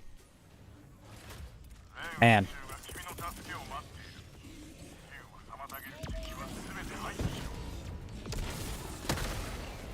I don't remember the Dead Island 2 trailer off the top of my head. I'll look at it after this. I've not played the demo. I thought I'd get through the first to prep for the second. Well, I'll tell you this now. Don't force yourself to play Mortal Shell 1. Mortal Shell 2 is great. And I did not enjoy Mortal Shell 1. So, do with that as you will.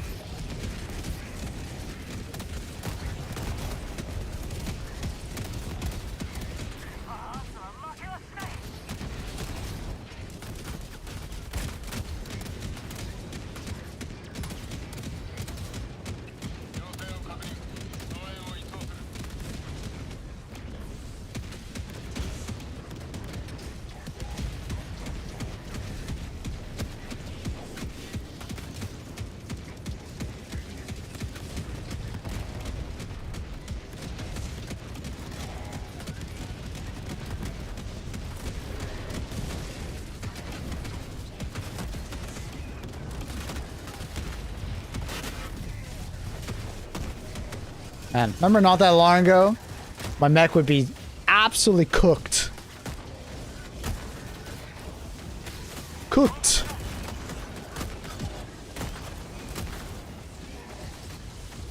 Cooked.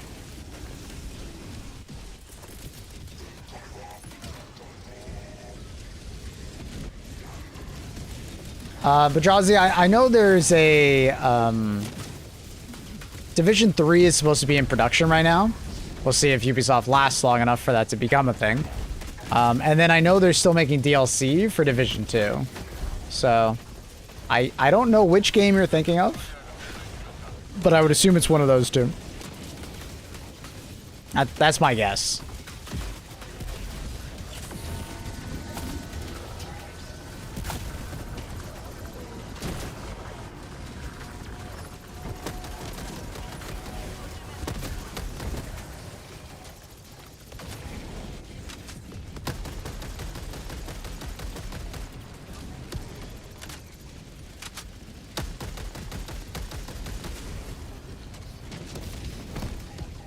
Called Division Resurgence, free to play like mobile, coming out tomorrow. Yeah, it's a mobile game. Okay, you're just thinking of a mobile game. I got asked quite a few times to do a sponsorship for that. I declined. I don't know. Maybe I should have, but I just didn't like Division as a whole.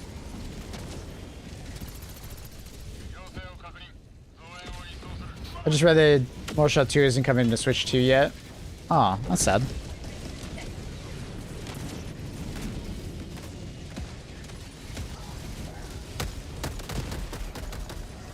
It was a very pretty game, so I'm guessing it needs to have some proper development. Make sure it can actually run.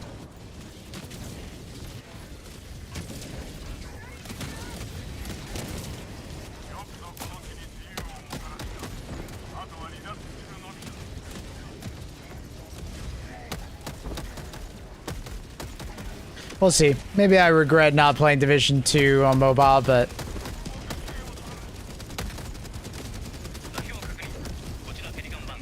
Division just wasn't my kind of game. I didn't like the cover-based shooting, I think, mostly, and then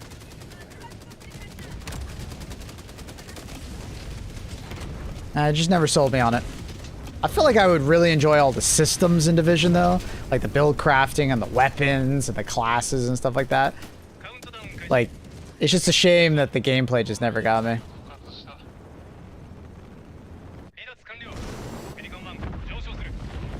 Because I put a decent amount of time in Division 1. I think I played like 10 or 12 hours. Just never grabbed me. Love the Dark Zone Division 1. Yeah, the Dark Zone was very unique when it came out, because there's no other games that really did that style. So it's really cool.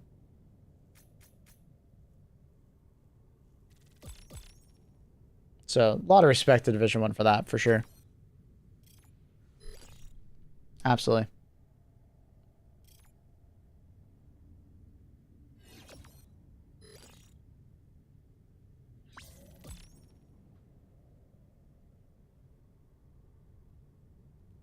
Do you mind playing a bug mission for me? Sure.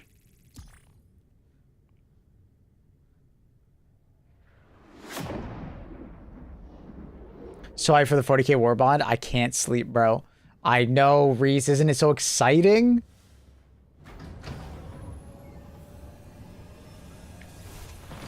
How's ranked been for you guys, Reese? My friend group is in a bit of shambles. One of my friends is just, I think, slightly out of the range to play with another friend in Deadlock, so it's like very awkward. I've done half my placements so far. I think I'm like 4-1, so it's going pretty well.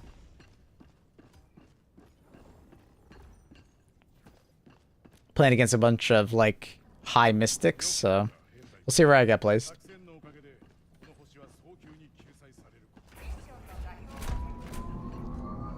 But it seems like the calibration thing is like very cosmetic, because it seems like this is where you basically get put, more or less.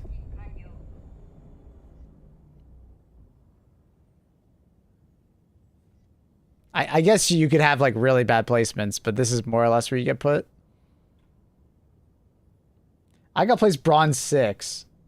Really? So like Sentinel? I thought you'd be R. I thought you'd be like Mystic.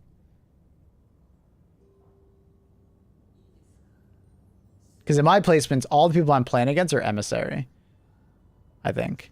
Which actually makes sense, because I was Phantom 6. So it thinks I'll most likely be placed somewhere around here.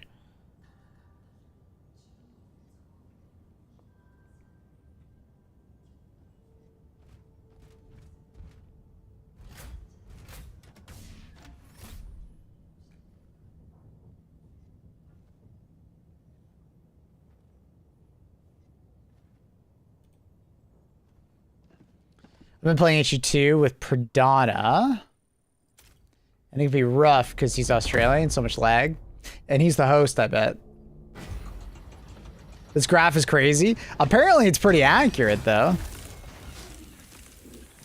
Apparently this is where you will mostly go.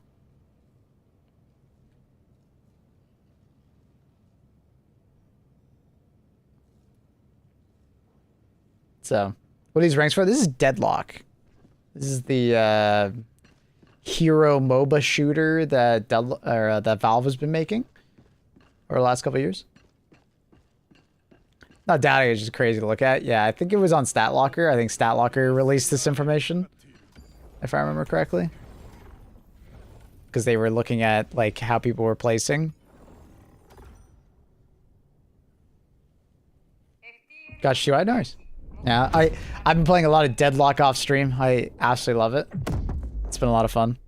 And they recently just came out with like a new like ranked mode.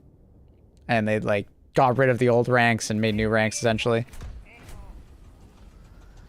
I guess you could say this is their first ranked season of Deadlock, like proper. It's technically like a preseason because it's not fully released, but it's technically there.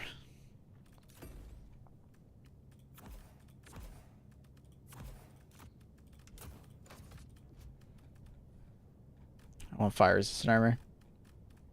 That's how it is with me playing with Maple. Yeah.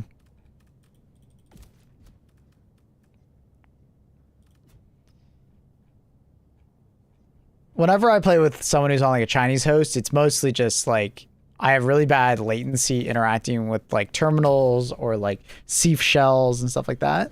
But the gunplay and everything is fine. It's just, it's laggy when you're like interacting with terminals, and they'll sometimes bug out due to desync. So you gotta be careful.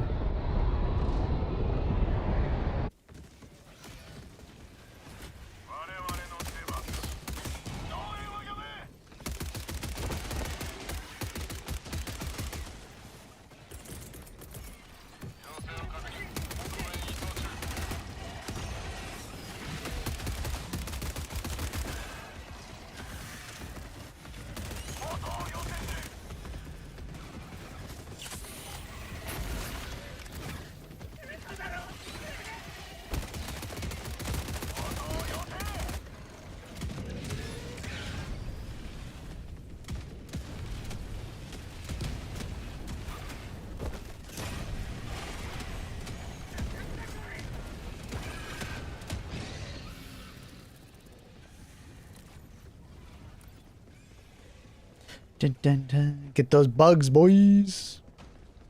Bugs are a lot of fun. This is a new type of bug strain. It's called Spore. You might know the original Spore strain, but it's changed quite a bit since they first implemented it. Spore strain now, when they blow up and spread their spores, it kind of like aggravates all of the other enemies that run through those spores. So they get faster and they do all their animations faster. They become zoomy bugs. Pretty scary. There's also a new variant of Bile Titan, which is a Spore Titan, and he's a bit spooky. Not really faster, but he buffs up all of his friends, so they move a lot faster. So it's a lot harder to get away from the bugs. He himself doesn't really do damage with the spores, but still very difficult to deal with, and there's often a lot of them. Makes scary noise. Yeah, the noise of the Spore Titan is very cool. For sure. How do you see how the spores are spreading? It's how you kill the bugs. The only ways to kill them without causing them to explode is through fire or gas at the moment. Every other way will cause them to just explode and to spread. So gas stratagems and fire stratagems are very good.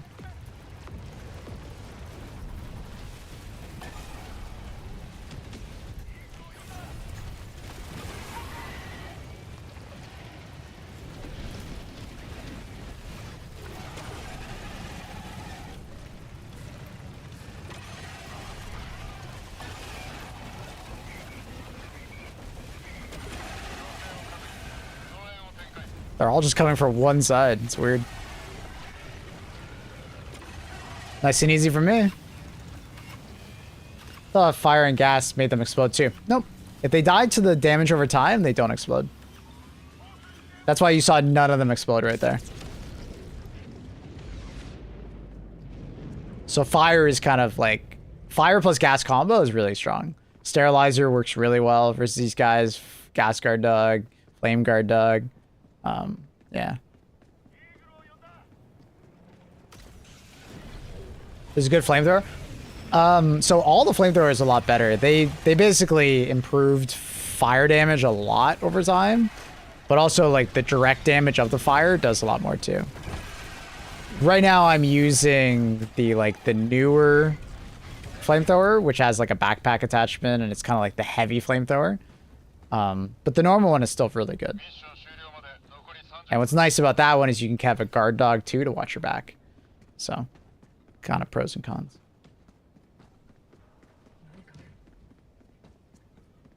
Remember when I first got the game, fire and gas was like the worst type of damage? Well, it's bugged for a lot of it. It actually wasn't working properly for a long time. It actually was a really good damage source. It's just, it was bugged. And if you weren't the host, it just didn't work properly. It took them a couple months to implement fixes for that. Because for a long time, it just wasn't even known that it was bugged. People just thought it was bad. That's the funny part. Is that it took like months for the community to realize, oh, it's not just like bad, it's just bugged. Because I remember really liking the Incendiary Breaker when it first came out. And I remember getting so many people telling me, dude, the Incendiary Breaker is terrible. What are you talking about?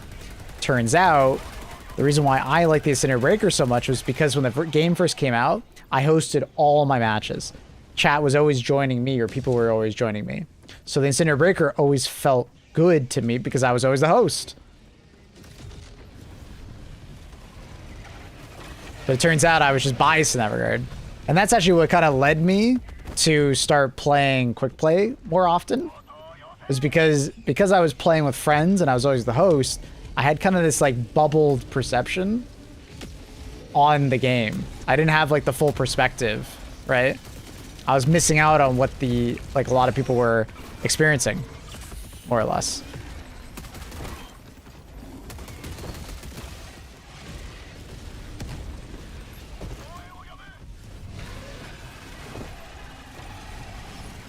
I don't know why those bugs were basically AFK.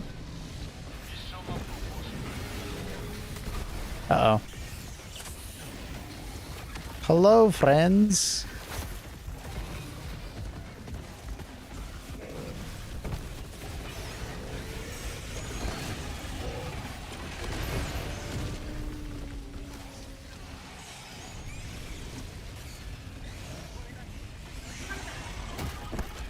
The fuck is his body doing?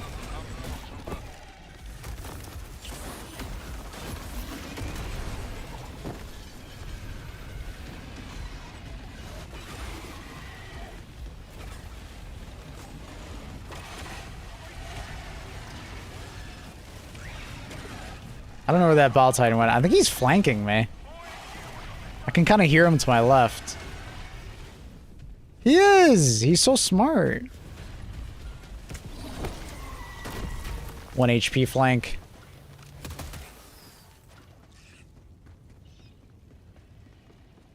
Ever since the Stealth Warbond, I've noticed enemies have... yeah. Remember how I always say, in order to make this stealth work in this game, they had to dumb down enemies?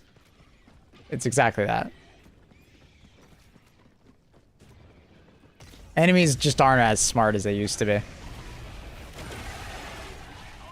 So you'll find a lot of situations where an enemy in the past definitely would have seen you or paid attention to you definitely is a lot stupider and just avoids you or just doesn't even notice you as much as he once would.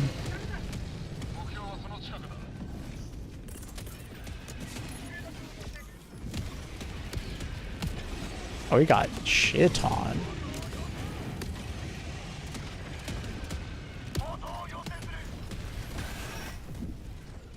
Can I ask if you recommend your current headphones? I do really like my headphones. They're quite expensive though, and I don't know if I'd recommend like just anyone buy them. Because this is my job, I tend to spend more money on my setup than I normally would have if I didn't have this as a job. So these are the Sennheiser HD 660X or 660 S2s or something like that. Something like that. I don't necessarily recommend buying them. You know, I really like this headset, but like if I was just like more of a casual gamer, I wouldn't buy it.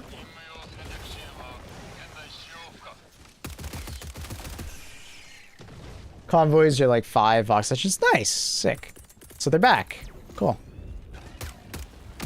I know people were very worried that, you know, Vox engine convoys would just be dumb, but no, it's good. So basically Vox engines are the same as factor strikers. You don't normally see more than 2 or 3, but when you get a convoy, it's like a special event where you get more. That's neat.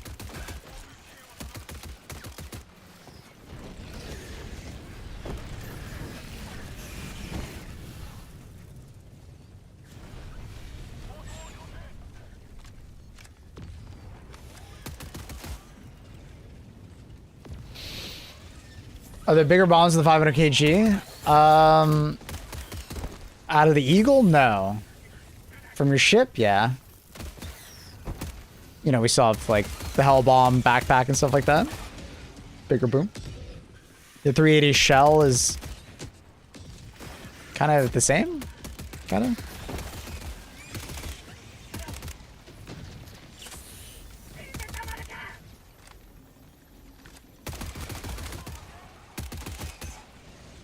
I really love this one.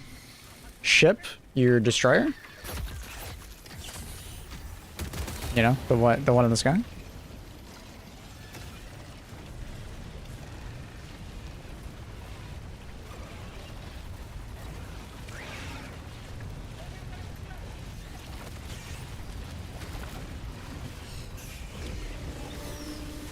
That's a little annoying.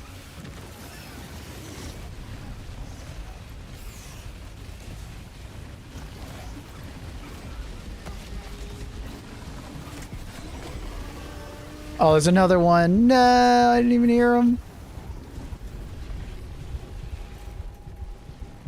This is kind of awkward. I'm out of stims and there's fire on the point. I think I died. Yeah. Yeah, that was just... Yeah, I needed a stim. If I had a stim, it would have been fine.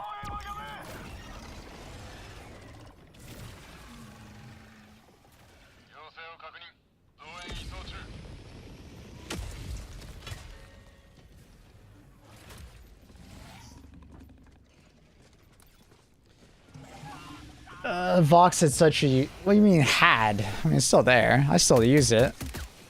It's just... It's untenable to go for that style of killing a Vox in like 99% of situations. Because if there's more than one Vox, it doesn't work. If there's Vox plus a bunch of enemies, it doesn't work.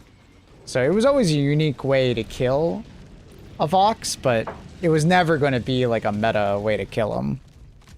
I don't think that's changed at all. Really. You don't interact with it as much, but I mean, I still do it. And because of all the changes to make it less annoying to get underneath it and get shot, like, I definitely do it more often in some ways. But, you know, it was never going to be like a meta way to kill a Vox though, just because of the way, you know, the fact that other enemies exist.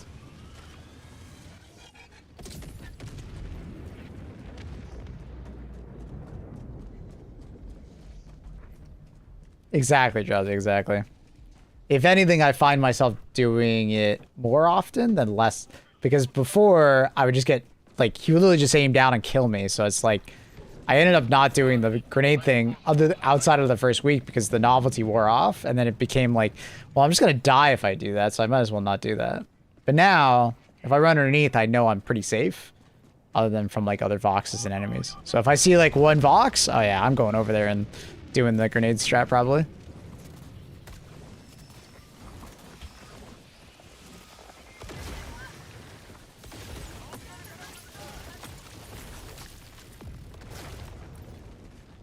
So, I don't know, it's not that bad.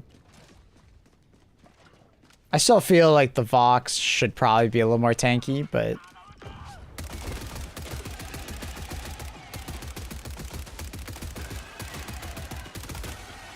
you know, people are still struggling with cyborgs, so there's definitely some challenge to them still.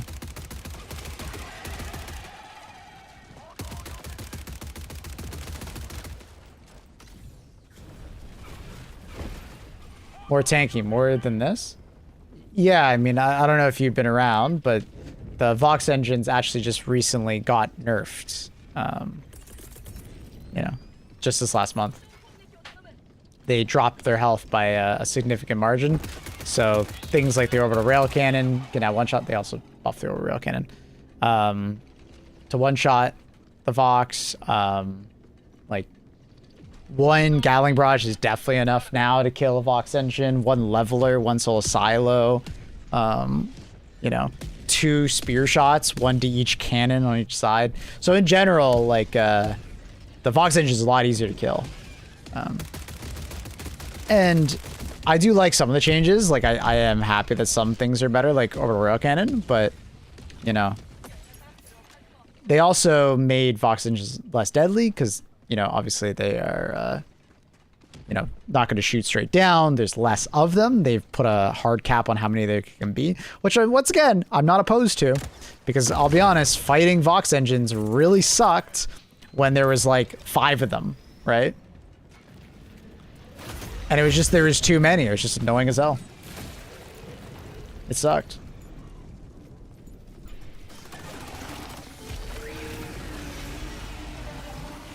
Cyber Sam, my Vox tactic was 1 leveler, 1 recourse. Yep, same here.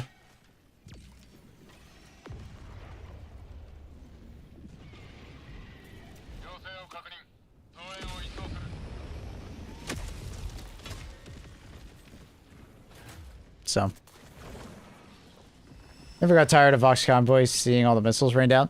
Well, it's still here. Jason just told us that Vox convoys are back, and they have 5 in them, so. That is still a thing.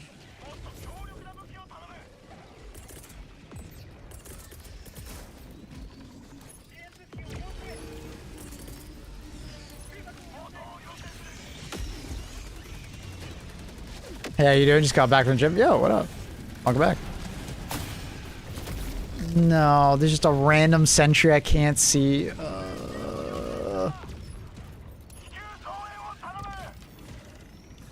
Voxes should be notably tougher than Factory Striders. I think they are.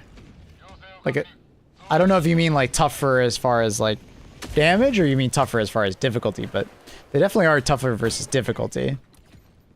I would easily say that. They're just not tougher as far as like damage. They're about the same in a way.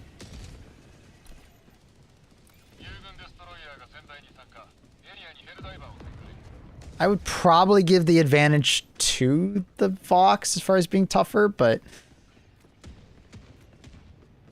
as far as like just damage wise, more armored overall.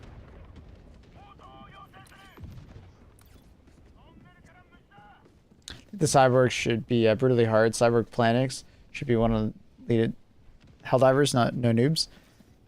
I mean, I don't want them to gatekeep them, but I think that is the case. Like, Cyborgs are definitely harder than normal bots. The teams that I join definitely struggle a lot more against Cyborgs. It's a similar power level to like Spore bugs versus normal bugs, you know? I know it's a very similar challenge for players. Cybers are free as fuck.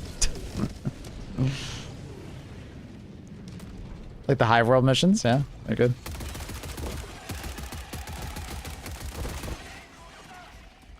Hopefully we get an Illuminant equivalent.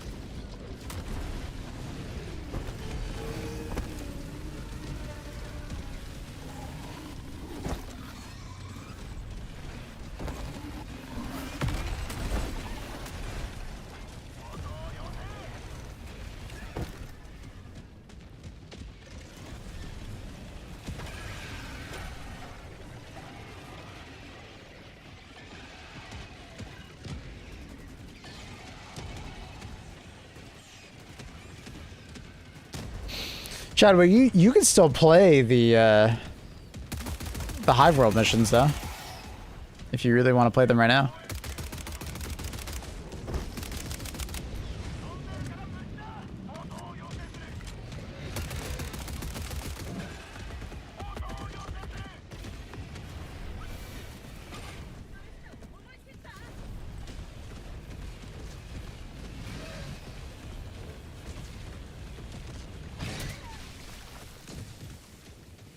All this green fog, it's just that enemy. He's a foggy, bro. Don't worry, dude, I killed him. Hate fog in games. You're foggy in the brain, you don't need fog in your game too.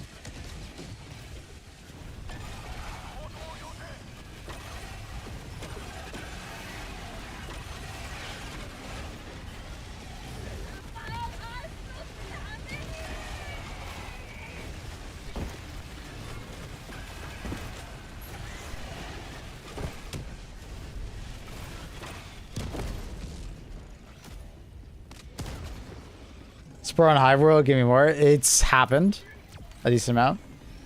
Just feel like fun with stakes on an MMO. Oh, fair enough. Yeah, I'm sure we'll get another one.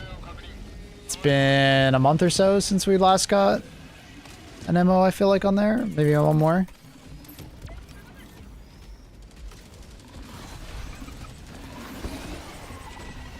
Nah, I don't think I saw it, Pete. I don't go on Reddit. I'm happier when I don't. Green fog means you think I'm in gas. Yeah. Hello, Klaus. Sorry, Klaus. Teo isn't here.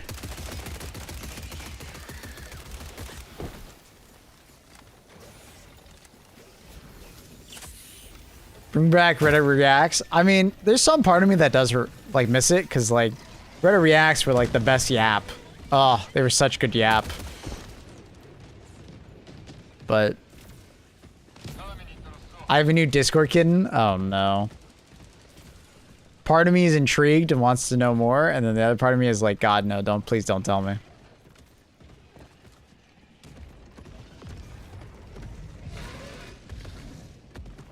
Dumb question. If the cremator is so good, why everybody would just want to use the normal flame forever? Backpack space? Backpack space. The cremator is a better individual support weapon, right? If all you are comparing is support weapon to support weapon, the cremator is better, right? More damage at range, don't have to reload, it's just better, right? But it's what you're giving up, right? You're giving up the backpack slot. And the backpack slot in Helldivers is actually a very important one, right? Hellbomb backpack, guard dogs, you know, supply backpack. There's a, like, jetpack, jump pack. There's so many good backpacks in the game that it does matter when you don't have it anymore. So some people, when the cremator first came out, were very much adamant that, why would I ever use the cremator? I'll just use the flamethrower with this backpack or that backpack or this guard dog and that guard dog, right? And they're entitled to their opinion. If they prefer that, they prefer that. All good. You know? Personally, I like the cremator more than the normal flamethrower. I don't mind giving up my backpack slot so I can have an extra red stratagem, right? Flamethrower looks sick. It's very fun in this game, Klaus. It's sick. It's very powerful too. It's one thing I was always surprised that Destiny never did. Why did Destiny never do like a flamethrower? I never got that. I feel like it was such a slam dunk weapon type, like for an exotic or something. I never got that one.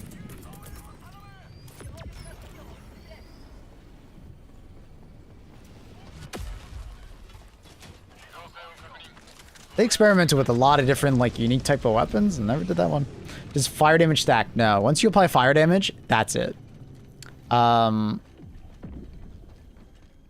what a lot of people tend to do is they do fire plus gas. So they do, like, the gas guard dog, and then the gas and fire stack 2 damage types. And also the gas guard dog is just really good for protecting you, because, you know, it makes enemies go crazy, disorients them.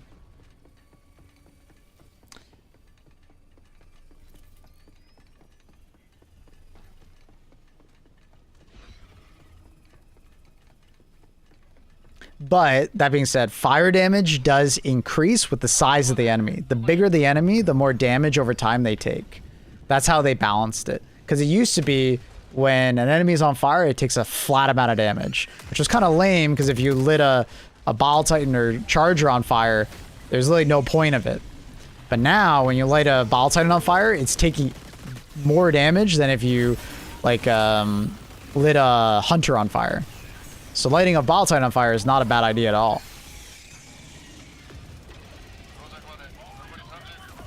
Kinda wish fire plus gas made a giant fireball. Yeah, that's how it was in Deep Rock Galactic. We'll be curious if they add something like that in the future. Maybe not the current gas that they have, but maybe a new type of gas, like an explosive form of gas.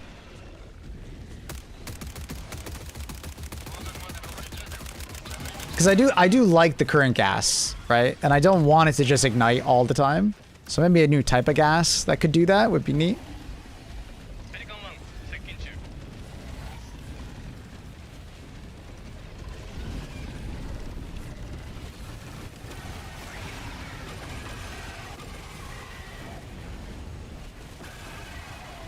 Cinema.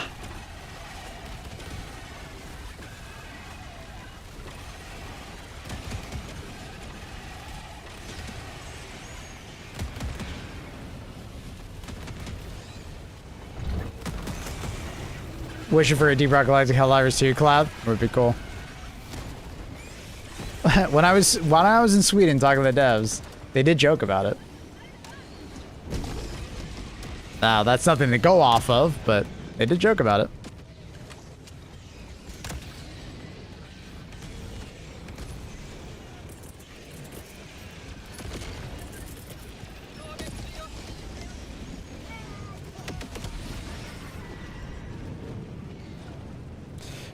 Would you like more fire backpack and gas thrower or flamethrower and gas sentry? It's about even. It just kind of depends on, do you want your enemies to die faster but be more likely to kill you? Or do you want your enemies to die slower but be less likely to kill you? Do you know what I mean? Like, the sterilizer is a way better CC tool. Like, if you're just pretty, like, reliable about spreading the gas with the sterilizer, enemies won't touch you, right? They're disoriented. They're fucked. And then your flame guard dog just kind of finishes them off, right?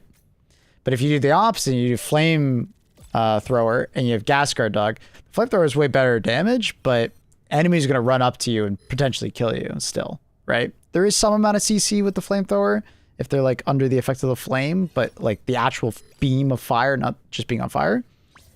But yeah. But your gas guard dog is good at CCing enemies, but he's not the best. Sometimes he just doesn't do a great job and an enemy gets through and hits you, right? He can get overwhelmed. He's not great at spreading gas super effectively. Individual enemies that come at you, like 5 or 10 at a time, sure. But like if there's 20 enemies on top of you, the gas guard dog does it has a tougher time. So the sterilizer does make a lot more sense nowadays. It's a solid option. It's a lot easier to spread gas as well than it used to be.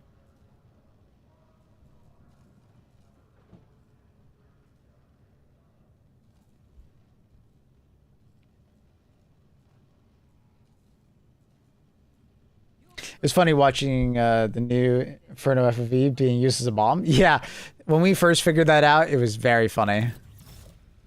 We loved it.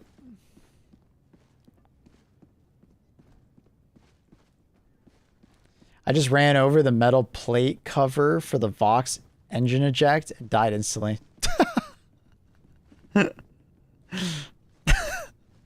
I'm guessing there's a really weird interaction of physics that happened. Giving you some, like... You ever have that weird moment in Gary's mod? Where, like, you ran over something in the car in Gary's mod, and, like, it would become one with the car, and your car would just go flying? I think that's basically what just happened for you. That sucks. I'm sorry, bro. That's rough.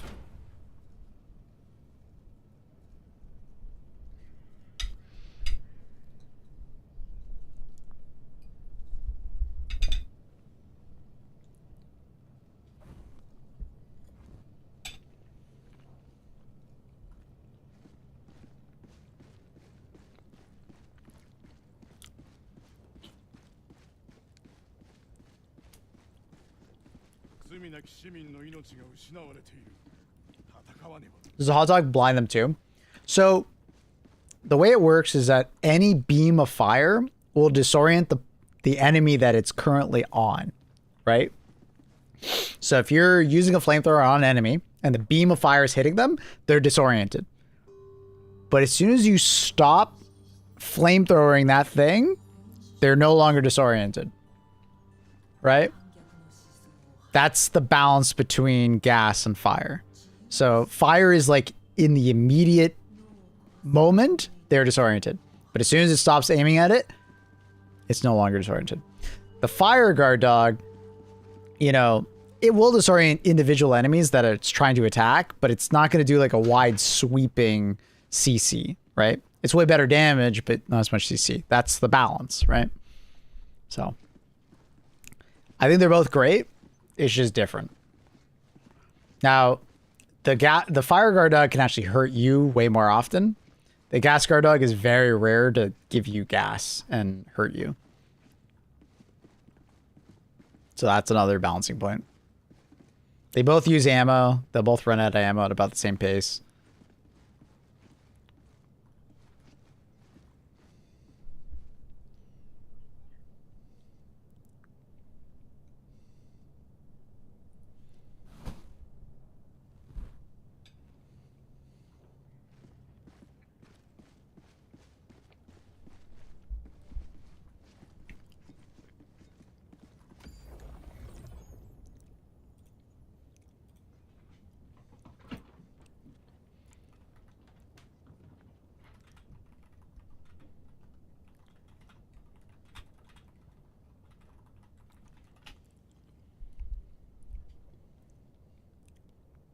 Marinin, Burke Marinin. I don't know if you heard, but I probably won't be playing Hell Let Loose on release day, unfortunately.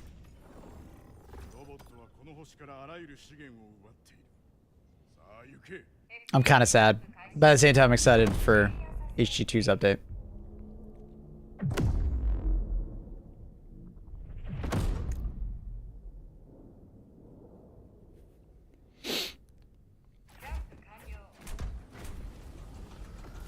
Yeah, HG2 is doing the 40k update, so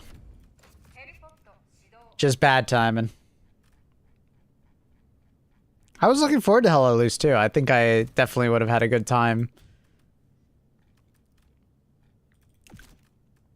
Definitely would have had a good time.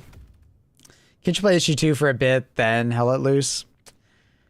People always suggest this, and I always have to say the same thing. In a perfect world, yes, but it's not a perfect world. People are going to be, like, pretty annoying about, like, why aren't you playing HG2? You know what I mean? Like,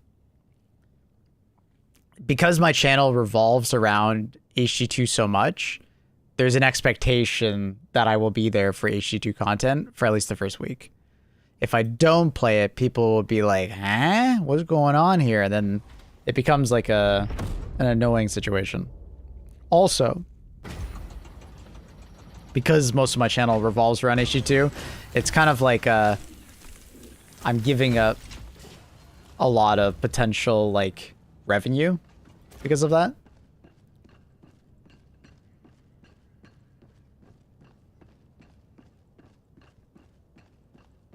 Like my stream does the best when I play HG2 on updates, right?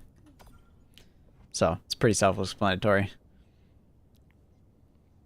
My stream probably wouldn't do that well playing Hell Let Loose, so, you know, realistically, I probably shouldn't focus on it.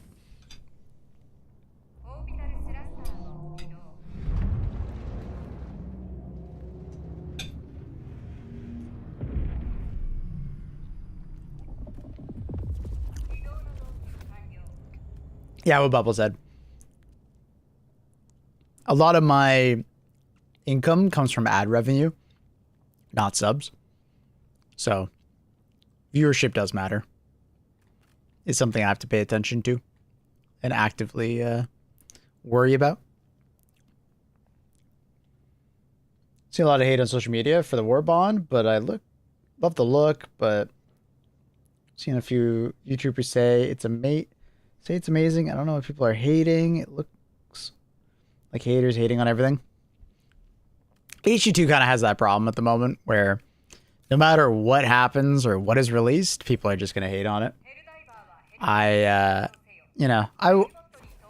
What I recommend most people do is just don't go on social media when it's in regards to HG2. It's not worth it. I think you will enjoy HG2 more if you just don't go on social media.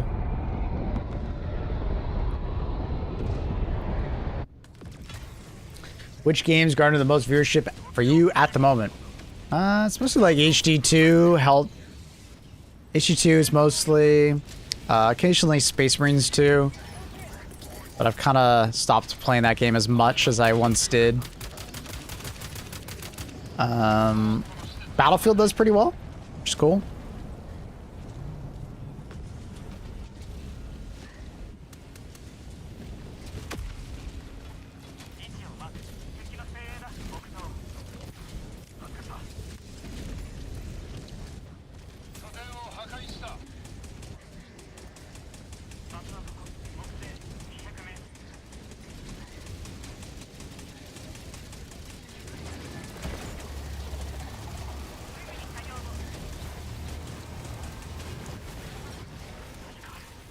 That both Glaze Divers and Karate Divers are two extremes of the spectrum. Mm-hmm. Oh, absolutely. Absolutely.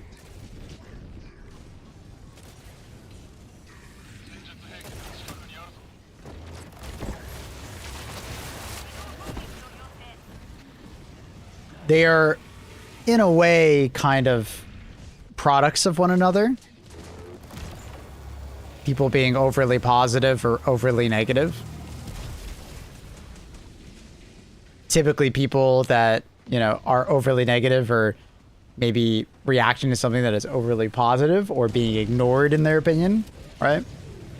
Or vice versa.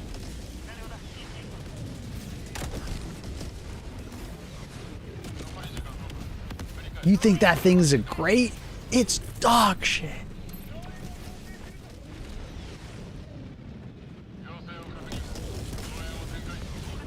BF6 the day after launch. Though I had fun at the start. Interest wore off. Yeah, it happens. I'm still really enjoying it personally.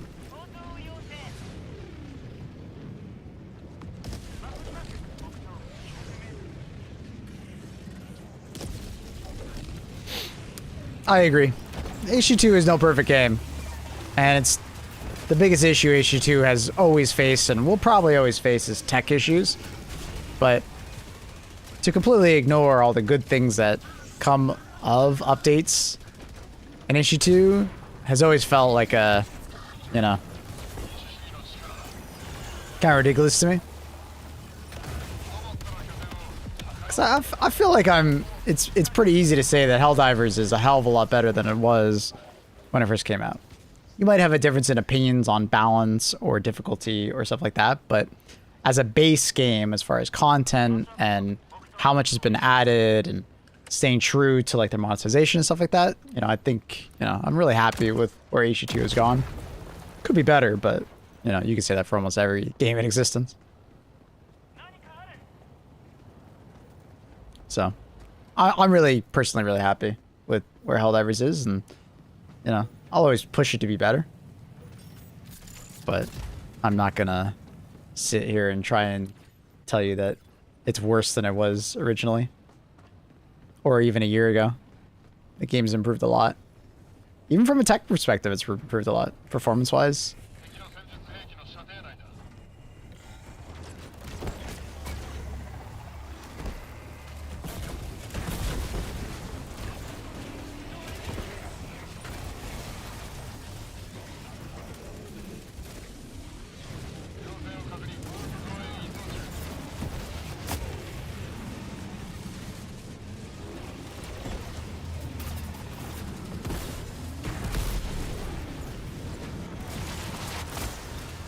Yeah, the game size reduction really surprised me. Because I've seen games reduce in size before, right? Go from like, you know, 100 something gigabytes down to like maybe 80 or 60. But to go down them like that much more? 22? It's honestly really impressive. Especially for a game that, you know, looks the way that HG2 does.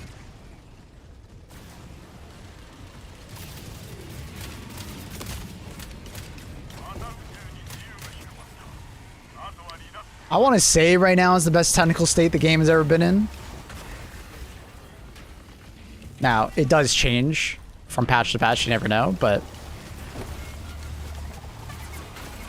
from performance to network stability to like crashes, bugs, and I think it's in a really good spot.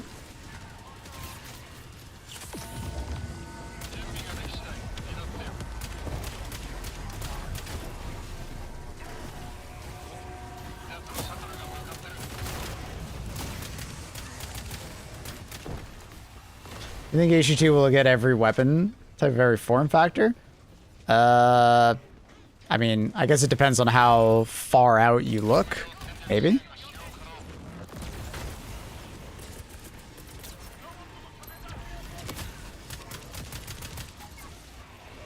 I don't know. Really disappointed with the new WARBOND. Cool. Not quite what I expected. What were you expecting? I don't know if we've already talked about this or not.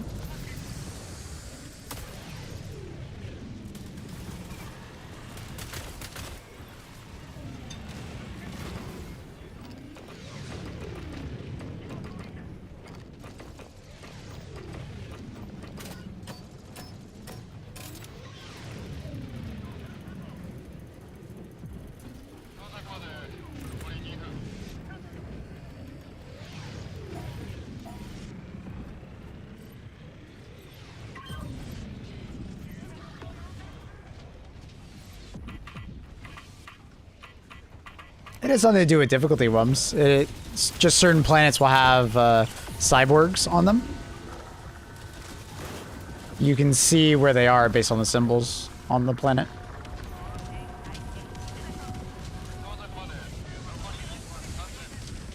What do you guys feel like it's missing? Other than like adding like fantastical, you know, 40k stuff that just doesn't really fit.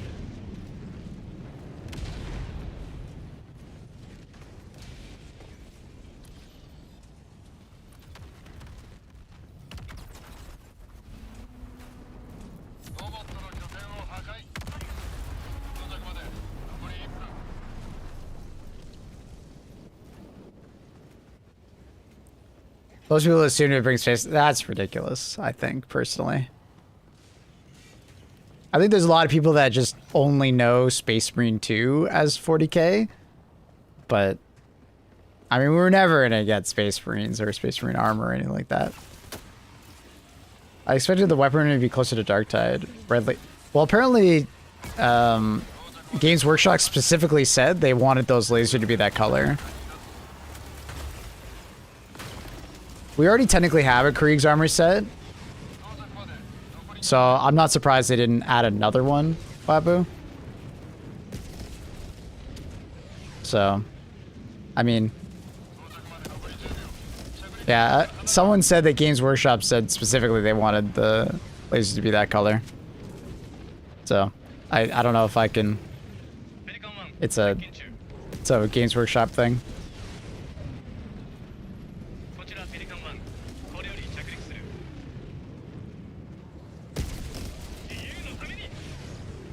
Yeah, laser better from a gameplay perspective. Yeah, I don't know if that really matters that much. It's more just whatever Games Workshop wants, right? That's the 40K vision.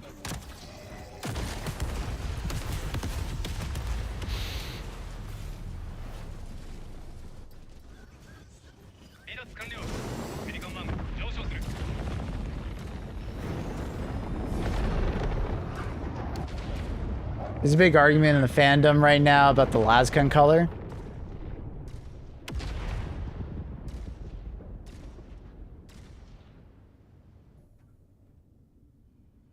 Yeah, I've definitely seen a lot of opinions on like the 40K version of it, but it's like, guys, Games Workshop okayed it. So if you have a problem with it, you have a problem with Games Workshop, right?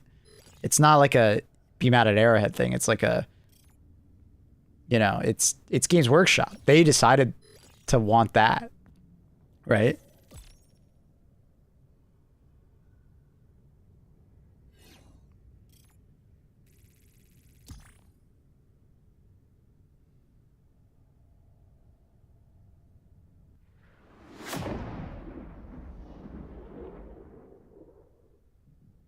Like Tower Eldar theme.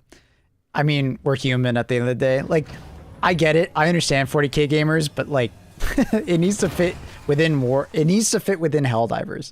If it was Tau or Eldar themed, I feel like it just wouldn't fit in Helldivers. Like, I would click on that. Here, I'll click on it for you. It's a good post from originally in the game. From Peelstat, the guy who's like the game director, right? It's a really, really good way of like showing like, you know, like a good spot of like collapse, right? And it's like pinpoint accurate, right? They want collabs to feel like they're like 1-to-1 with Helldivers, right? It shouldn't be like super recognizable. And I think they've done a really good job of that, where like if you... Hey, what up, Pradana? Good to see you, buddy. How are you? If you like close one eye and don't know that franchise, you'd be like, oh, that works perfectly, right? Like if you don't know any better, you would assume that the Killzone Warbond isn't like another IP. It's just part of Helldivers, right? Same with the Halo Warbond, right? If you didn't know any better, like this would just be Helldivers. I find a lot of people that don't like the 40K Warbond don't understand that point. And they're all like, well, why didn't we get this fantastical thing from 40K? And it's just like, yeah. Well, I mean, we already have a Krieg fit. It's actually technically in the game already. We actually have a couple 40K inspired things. Like, if you want to look like a Krieg, you can absolutely do it.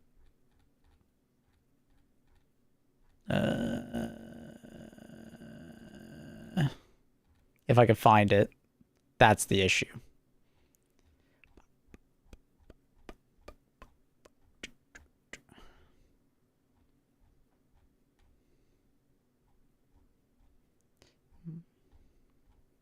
Man, it's so hard to find.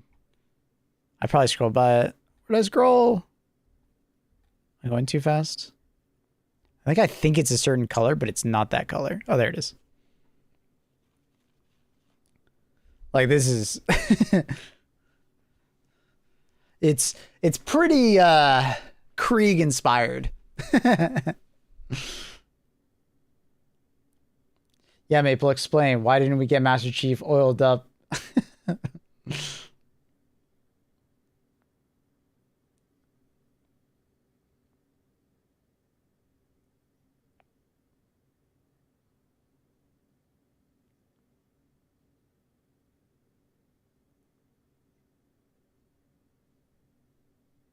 I crazy for thinking they could add like a Doom 2016 WARBOND most of the way? I think Doom 2016 is too far out there as far as this at the end of the day. But I mean, have they added elements of it? Sure. Like we got the super shotgun in a way. And we have had armor that kind of looks like it. You know? As far as our armor, like we definitely have like a Doom inspired armor if I can find it. Which one was it? That gave me huge Doom vibes. I think it was this one.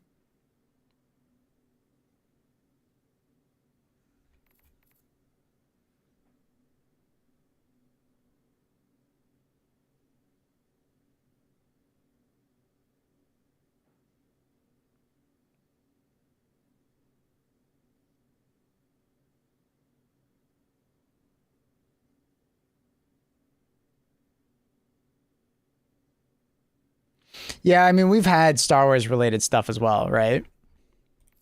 But it's like very like hell, this is a 40k skin. If you've never played Darktide, this is absolutely a Psyker, you know, skin. It's very much Darktide coded. And like we've had like Star Wars adjacent stuff, but if you didn't know, you'd be like, you know, it's fine, right? And that's the thing that like things like this can be added, but it needs to be subtle, right? It needs to be very subtle. Like we've also had, you know, Master Chief armor, right? The original Twitch drop, a lot of people thought of as, you know, Halo, and it's even like a Halo reference, 117, right? So it's not to say that like we can't get anything past that line, but I do like that they put a line in it, and it's a better way of doing. Where's my chainsword? It's in the game, bro. See, this is where I'm just like 40k gamers. We need to be a little less unhinged. If it's already in the game, we have a chainsword.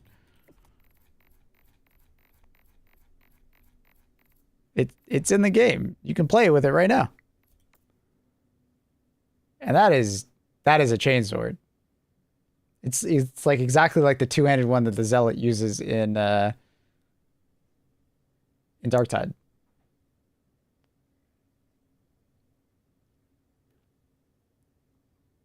Did we need another one? No. I don't think so. I actually would have been disappointed if we got another chainsword. I'm glad that they went for other things that we didn't have instead.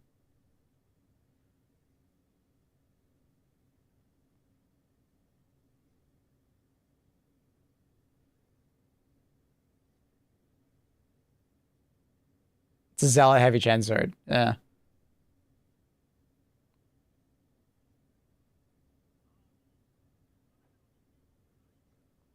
And like, if you're like, oh, I don't like the look of this thing. Well, I'm sure there's mods for this thing to look exactly like a 40k chainsword, you know?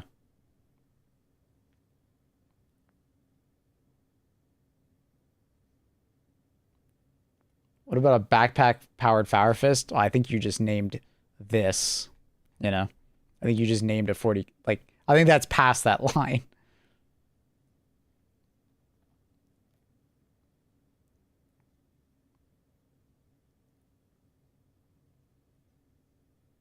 Surprised people want more melee considering lackluster it feels in HG2.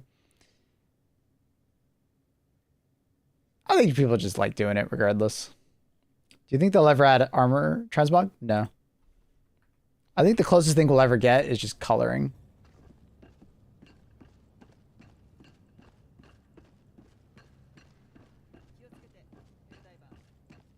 And I think that would be a fine, like, middle ground if they added coloring.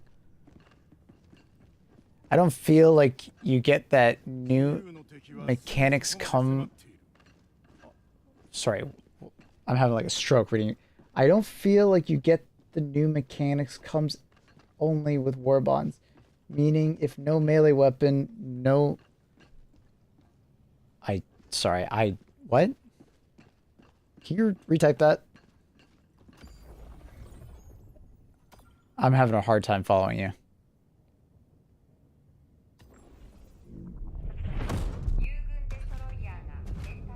No melee what? Yeah, I don't know.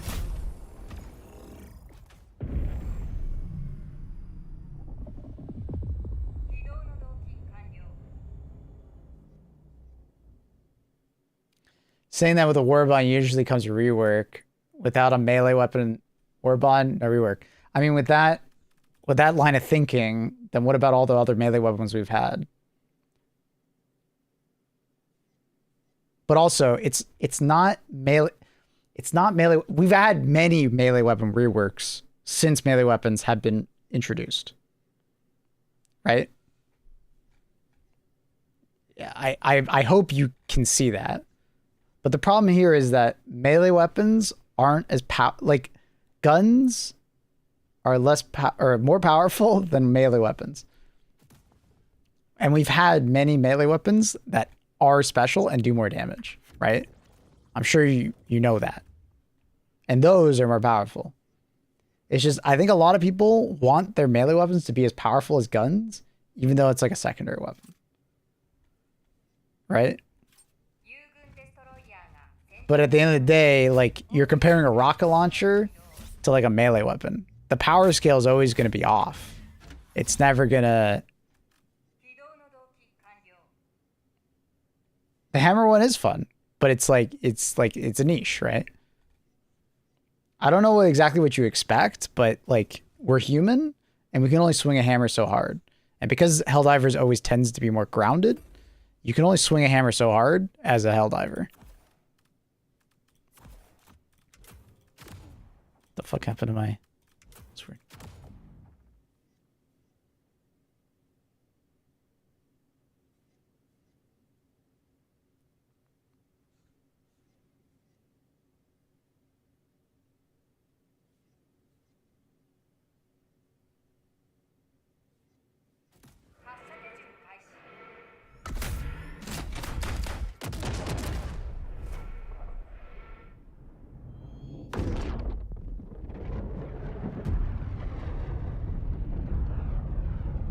Game just isn't designed for melee like Darktide and Space Marine, and I don't think it ever will.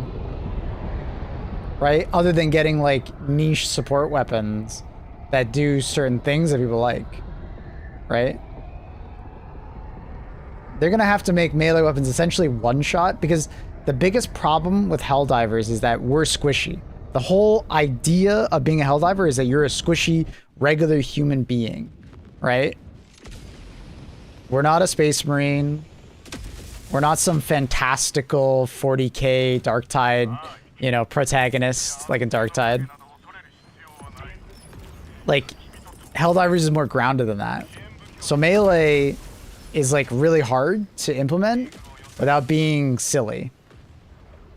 Right? And not feeling part of the world. And I feel like they've already like stretched the bounds big time.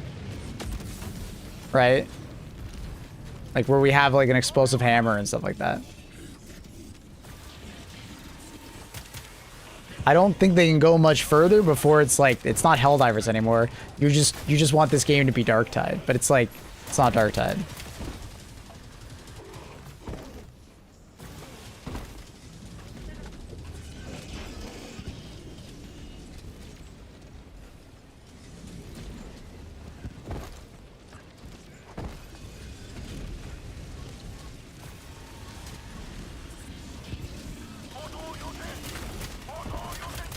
And it's like, I don't think the logic stands up that like, well, we need a melee weapon in 40k or else we'll never, in the 40k Warbond, or else we'll never get buffed melee weapons. But it's like, dude, we've had so many melee weapons in Warbonds and they've been reworked so many times. I think there's just a limit to how good melee weapons will ever be. And there has to be an acceptance at some point that like, we're human, you know?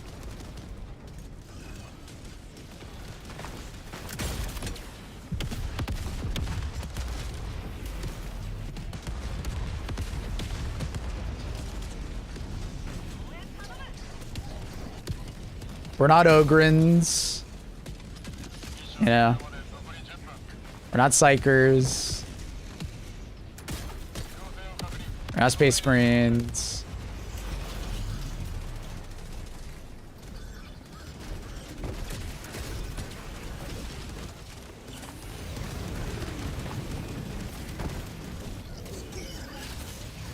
We're just too squishy.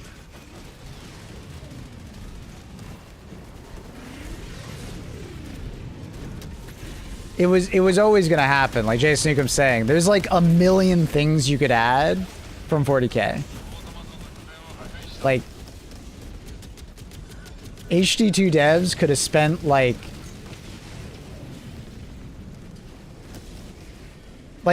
they could have spent a year adding 40k stuff.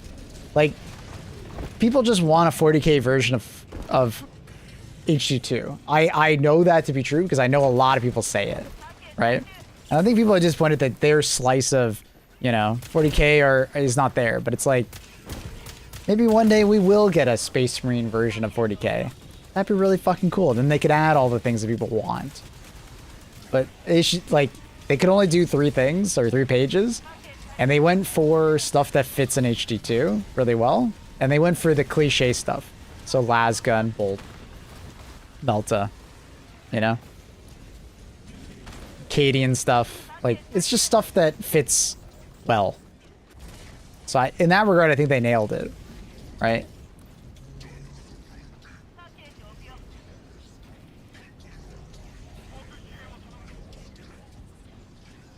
I'm not the main character, just a brainwashed dog sent to die for Super Earth government? Why can't I get parrying and dodging? Oh god. Space Marine version of 40k. No. I meant HG2, but you know what I mean. Like,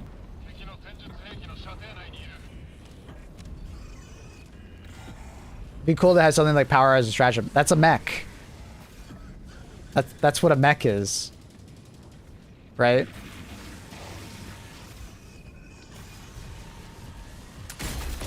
In this universe, that's what a mech is. An exoskeleton of just like, you know, like a tighter form factor. Not like like Iron Man, but of like maybe like Elysium. I can see them adding. I think that's more plausible.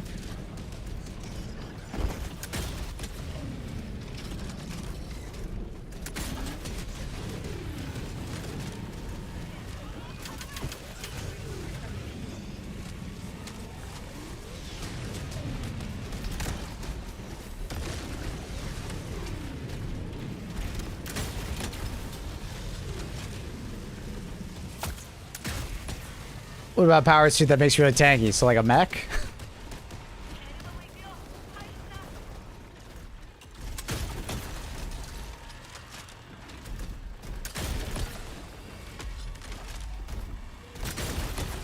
But I feel like a Space Marine type suit is just not within the scope of this game.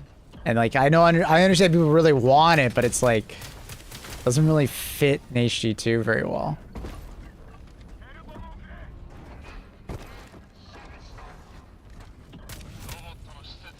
Like that, it kind of goes against the idea of being a Helldiver, because being a Helldiver, you're supposed to be squishy, also. So I don't know if we're ever gonna get something that like just makes you super tanky, you know, other than a vehicle.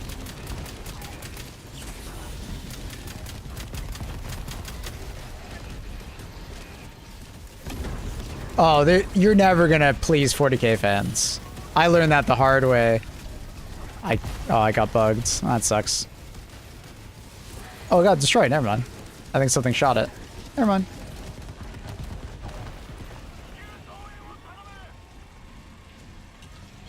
Reload system. They scrapped that. They went the other way. They said originally they were working on it. Then they went radio silent. And then they kept just decreasing the cooldown of mechs to make them feel more disposable. I don't think we're getting reloading for mechs.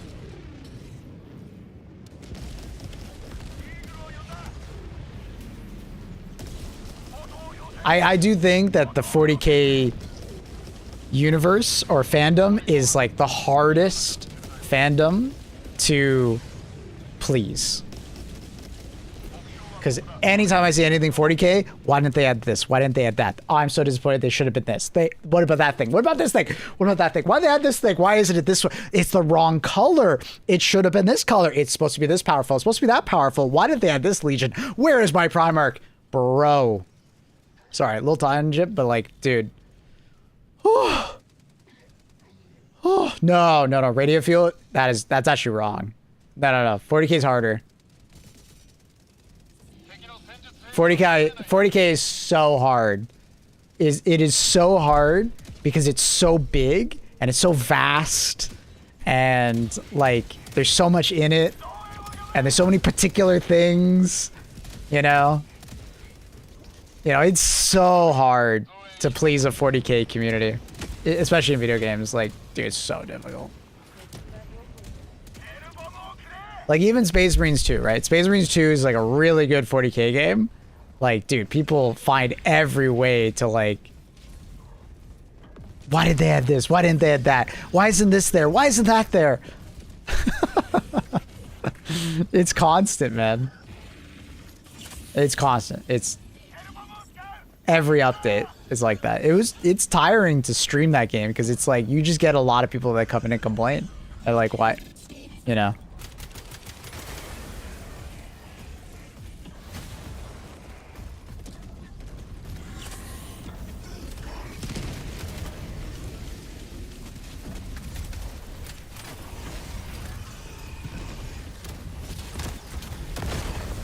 There's so many different factions and then sub-factions and weapons and people are passionate. People are passionate, but passion go too far. Some people are too passionate in a bad way and it makes the fandom look bad. It's like we talk about, oh, did I not finish it? I didn't. Oh, I did finish it. Oh, nice, did. Okay. I think I threw that too far.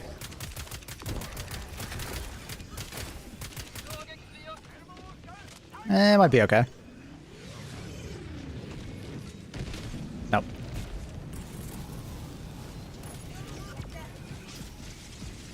People, like, there is such a thing as too much passion, where it turns into something other than passion.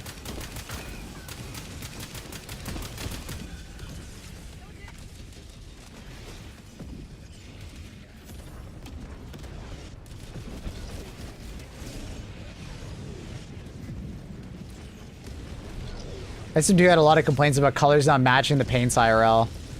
Oh no. But it's like, then you have to have the discussion of the paints IRL will probably never match up perfectly to the game because every monitor is different. And depending on the monitor you have, the paints, the colors in game will look different.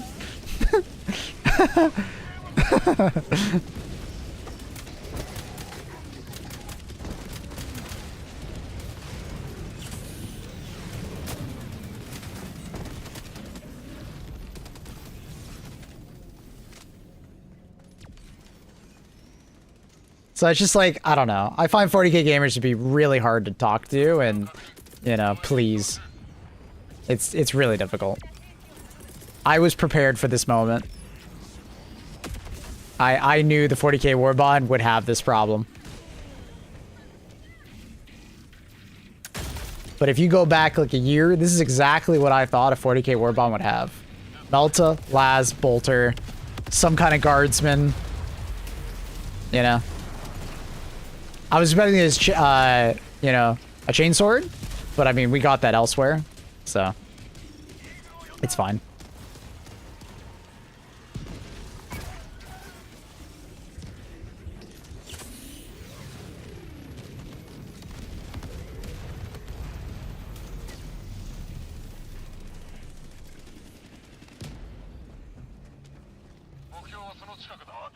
My main and only complaint about Sushi 2 is the loading screens. There's a lot of loading screens at times.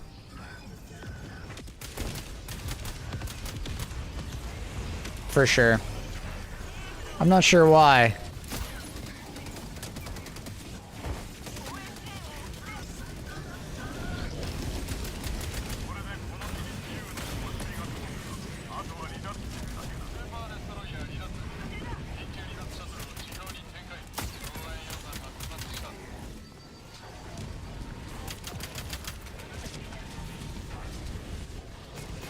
We gotta go.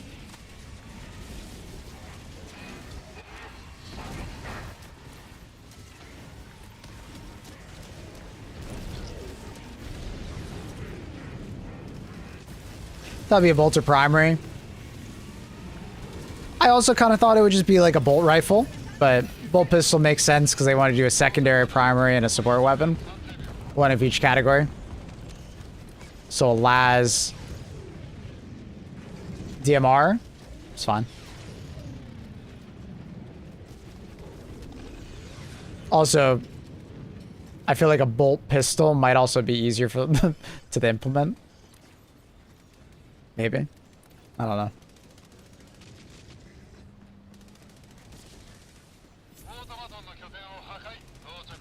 We say the bolter was heavy pen. I hope so too.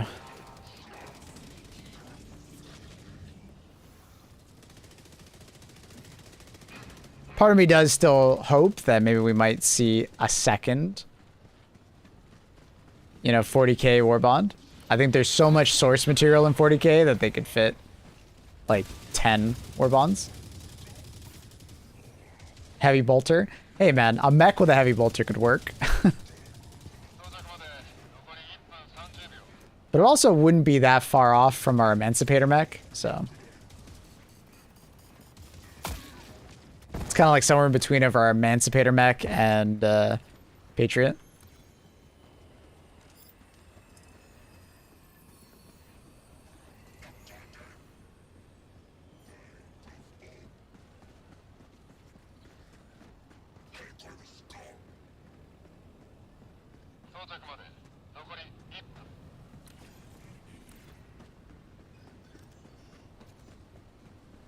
Heavy bolter would be in placement? Probably, yeah. I could see an placement. Back with that changeable arms. It's the dream. Maybe one day. At what point does Arrowhead just make the 40k game? It doesn't have to be Arrowhead, right? Like, someone else could go make a Helldivers adjacent game in 40k. But it would be really cool if Arrowhead made one. But I think that's what a lot of people want, right? There's a lot of people that want a Star Wars Helldivers game. There's a lot of people that want a Halo Helldiver game. The formula that we have in Helldivers would work in a lot of genres. We're probably dead. Oh, never mind. We're good. Who knows? Space Marine 3 will be like issue 2. I kind of doubt that. I bet they're going to stay to the formula that they currently have. Maybe they go a little more open world. Maybe. But I kind of suspect they're going to stay to the formula. It's too risky. I don't find that Saber tends to do risky business models. They tend to play it safe with their games. Disney 3 could have a mode. Yeah, okay, I can see that. Maybe. Could do a mode.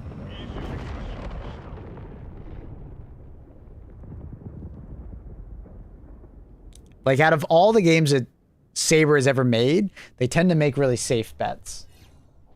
I feel like. Oh. New Warbond weapon, the chicken noodle soup. What the fuck am I reading?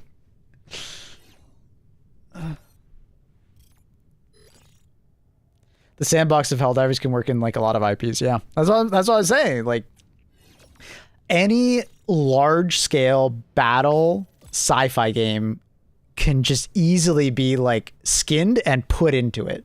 You know, Star Wars, Starship Troopers, 40k of a bunch of different factions. There could be a fucking Eldar, 40k game. You know. Who knows? There could be a lot there. There's a lot of large-scale sci-fi games out there. Terminator, yeah. Clone Wars game. Yeah, I mean, even within, like, Star Wars, there's, like, a bunch of different genres. You could do, like, Old Republic. You could do Clone Wars. You could do Empire, right? Like, bruh. Whew. That's why, like 2 years ago when like Helldivers really first came out, I predicted that we would see more Helldivers like games because of this formula. This formula is new-ish for the most part, outside of like Deep Rock Galactic, and it hasn't really been utilized. Helldivers really show that it could be utilized in like a very cinematic way, and cinema is like the big selling factor of a lot of games nowadays, right? So I'm expecting more Helldivers like games. Like I would say Gears E-Day is very Helldivers adjacent, other than the fact that there was never more than 10 enemies on screen at a given time. Sure, like right? Like Gears E-Day's PvE system looked very Helldivers like. They just added more players and less enemies, which is a bit weird, but it works. Hopefully it works.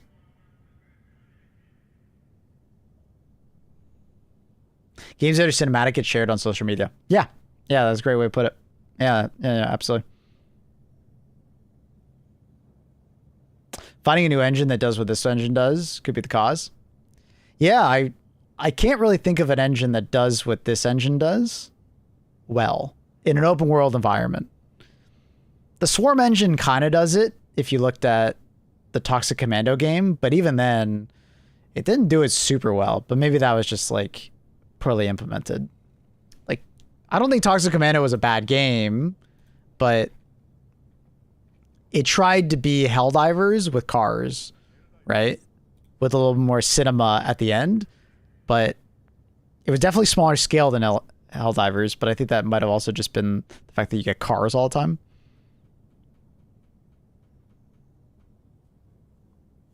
Far Far West is another Helldivers like. It's similar but different, but yeah, similar but different. It's going way more for like the fantasy, like it. Far Far West feels more Risk of Rain to me than Helldivers personally. I played a decent amount of Far Far West. It doesn't feel very Helldivers like at the end of the day. It feels a lot more Risk of Rain.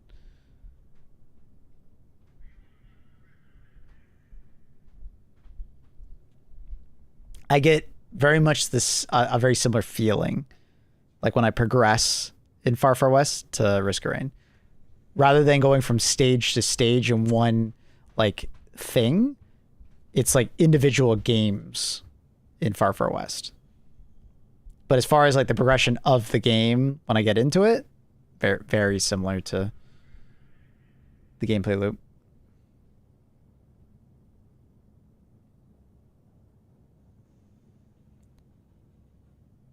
But there is an extraction in Far Far West, so it kind of feels, and there is a meta progression similar to Helldivers. So I get where people come from with the Helldivers, but it does feel a lot different than Helldivers.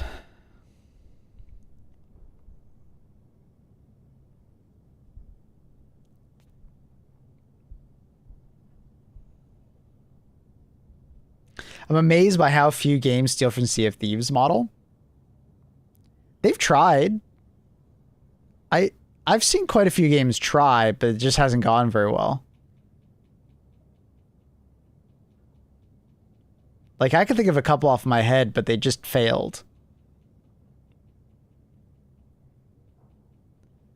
But I think the problem with Sea of Thieves is that it was always struggling between two different games at the exact same time.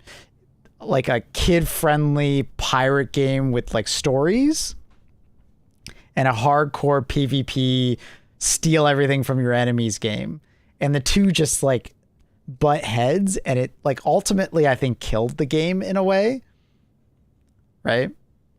What game besides Wildgate? So you have Wildgate, you have Sand,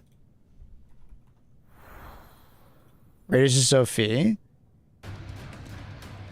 Then you have fuck, what is it called? There was like another, like, it's kind of like this one where like you have like a land ship, but it was more MMO like. I can't remember. If only Chaos was here. You fucking love that game. I can't remember what it was called, but it's another like land ship kind of game. I literally have it, but I played it like once. Marauders is another game that kind of like tried to be like it, but it was like more extraction shooter. Is another one, but it tried to be more extraction shooter. Lost Oasis, that's it. Lost Oasis. Yeah. Lost Oasis is what you get when you make your game more MMO than Sea of Thieves. Basically. Oh, it's funny. It actually has a 70%. That's kind of interesting.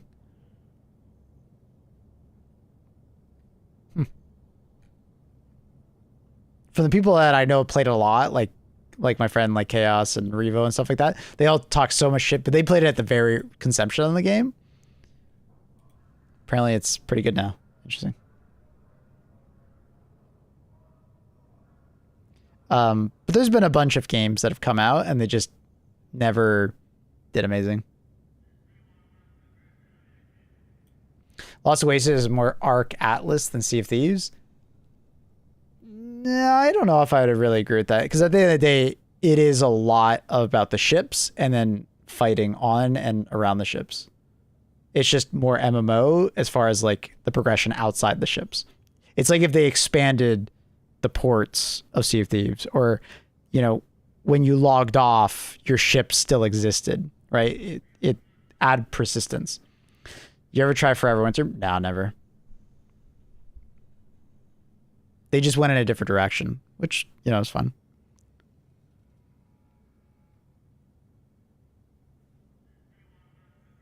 There's a couple other Sea of Thieves like games, but I just don't remember the names of them, honestly.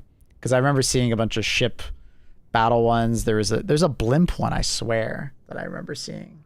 But I think it got canceled. Like, I remember seeing like a skyship version of Sea of Thieves with PvP on it.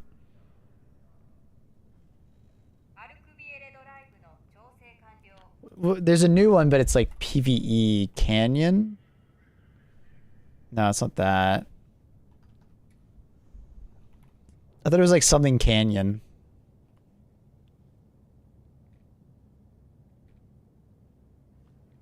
It's like a PvE version where you go through like a canyon, and it's kind of Sea of Thieves adjacent.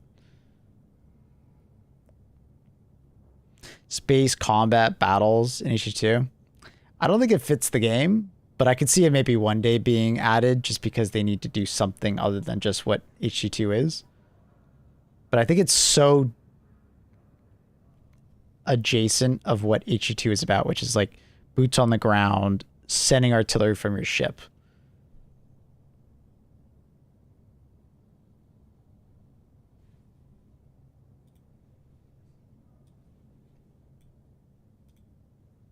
Oh. Wait,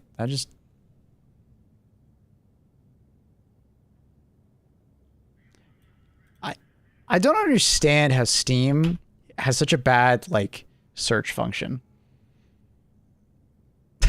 Because I didn't put canyons, it just couldn't find it. Like, bro, really?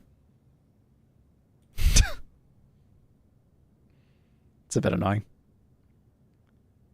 Like, how does... Come on, man. We live in an age of, like, you know, smarter search functions than that. Anyways, this is the game. It's Sea of Thieves adjacent. It's just trying to be way more PvE oriented. And rather than having like a wide open ocean, you're going through canyons and I think picking like passages and stuff. But yeah. Interesting looking game. Don't know how good it's actually going to be. It's trying to do like horde element. Yeah. I just think the Sea of Thieves formula is really difficult to pull off from like a tech perspective, but also like a balancing perspective.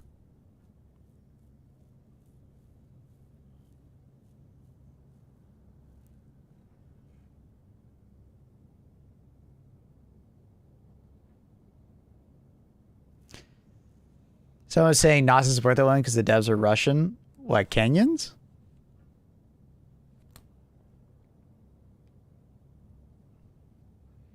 That would most likely just be Fane.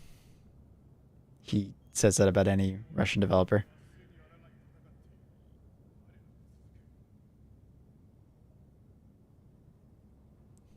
It's like 5% of Steam users actually use the search function inside Steam. Yeah. Yeah. They probably should just make it better, but, you know, it is what it is.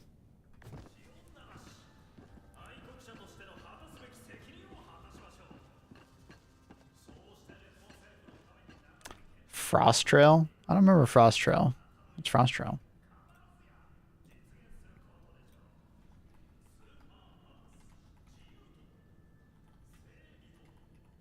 Is it one word? Frost Rail. Oh my god. Silly me. Frost Rail, not Frost Trail. There's no T, double T.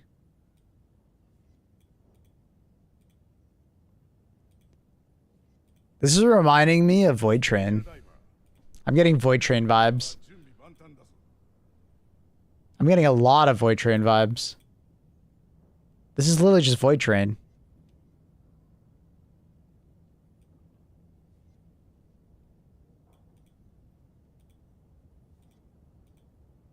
This is literally just scuffed Void Train. Interesting.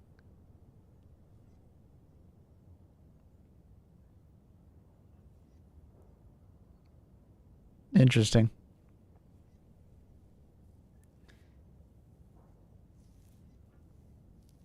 Oh, look who has it on their wish list. Trindle. What's the other one? Railborn. I've seen Railborn, I think. This one, was it the super scuffed UE5 asset flipped? Yes. Yes. This game gives me huge amounts of, I developed this game in UE5 and it's an asset flip. Like, someone did like a gameplay video on it, and it's just, it's, oof. Yeah, no. This could maybe be a good game one day, but like, it's huge. Like, I am a solo developer and I'm just grabbing a bunch of assets from the UE store kind of thing. Bro, hop on Misfall. I already have been, dude.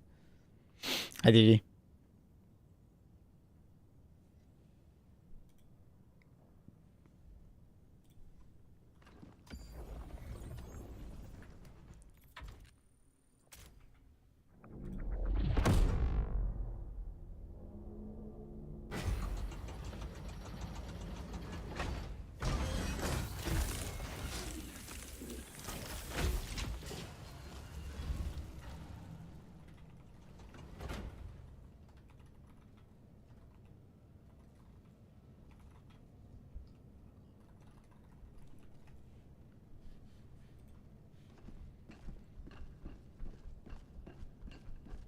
Where the fuck is my invite? My ranger kind of mean. I've been playing with my friend Kevin, but I didn't have anyone to play with today. I didn't know you were playing.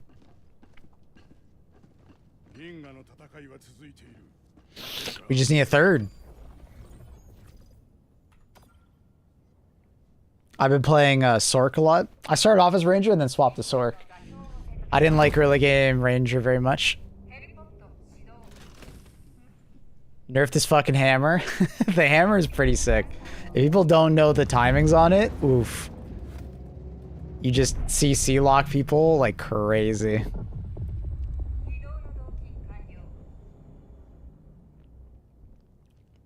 It's annoying how much it outsort. Most people that use the sword and shield just get fucking domed. The spear seems pretty damn good. The hammer seems pretty damn good. And obviously the mace on Seer seems pretty damn good. But yeah, the sword and shield, anytime anyone's ever wearing it, I feel very confident going against them.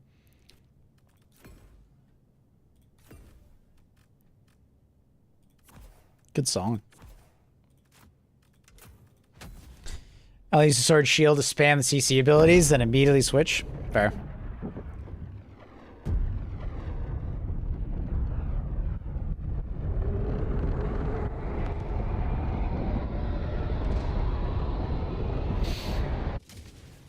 Talking about hammer. I don't know a good loadout for HG2's Breach Hammer. Depends on the faction.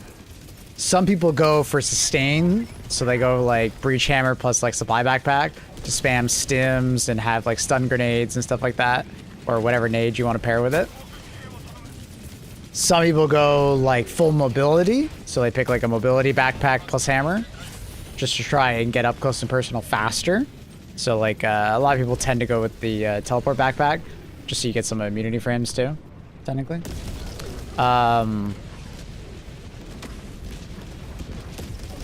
Or potential better dodge. I don't know, it's a tough one. I think smoke is also kind of a play with the hammer if you want to like be a little more stealthy. It does work pretty well nowadays, so it's not a bad option.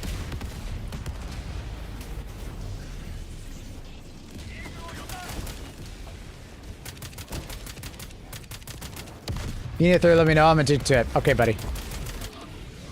Yeah, I've been trying to find like more people play, so it's good to know that you're playing. I will let you know.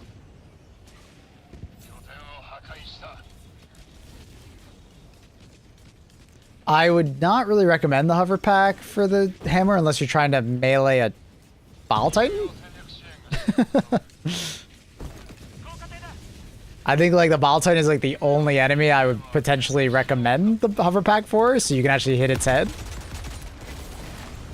But other than that, yeah. But I probably wouldn't do that just for Bile Titans. I'd probably bring like 110mm rocket pods or something to take care of Bile Titans, and I'll just melee everything else. I've done Merc leveling a Seer. I think Seer is really powerful personally. Both spell and melee. I think Seer is extremely good. As far as the leaderboard goes, it's definitely one of the highest ranked classes. It's like Seer, Ranger, Rogue are like the top 3, it seems, on the leaderboard.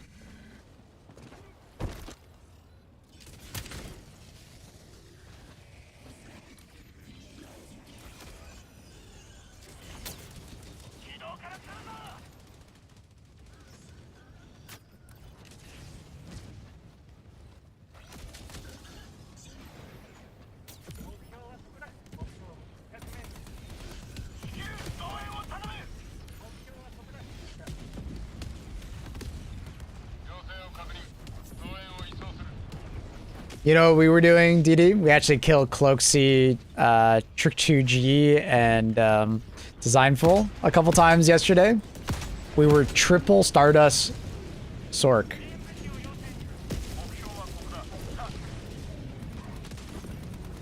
They were pissed. We killed them twice.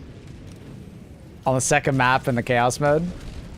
Cloaksy's on Seer. I think Trick was on Stardust. Sark as well, and then Designful was on Ranger. And it's like, even versus melee comps, it's really good. Brian, you see that VOD?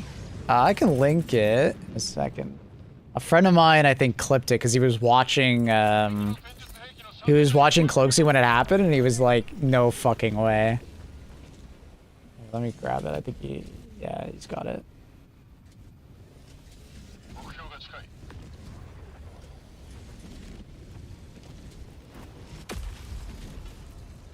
I think both fights. I think he's got both fights here.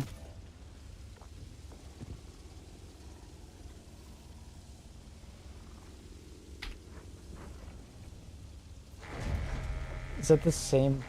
No, okay. That should be both of them.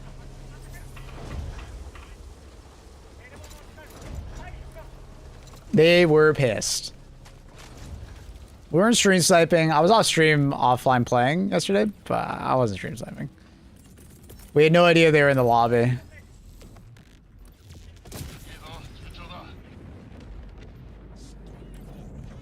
Or anyone freaks out.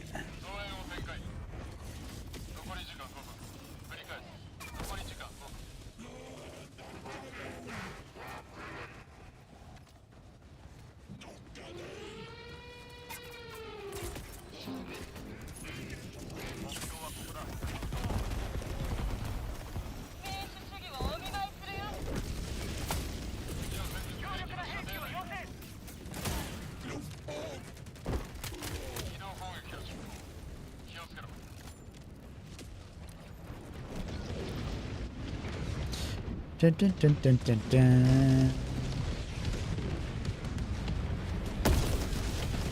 What the fuck, DSS? Was that? We're just gonna chill for a second.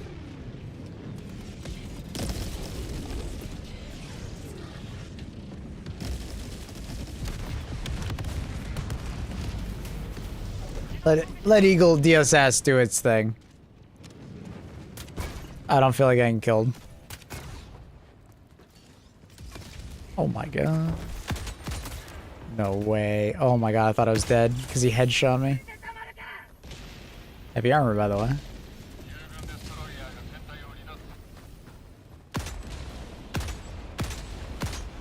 What? My first shotgun.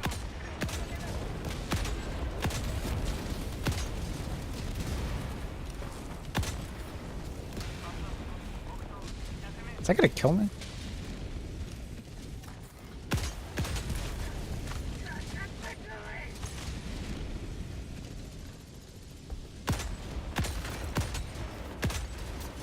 What?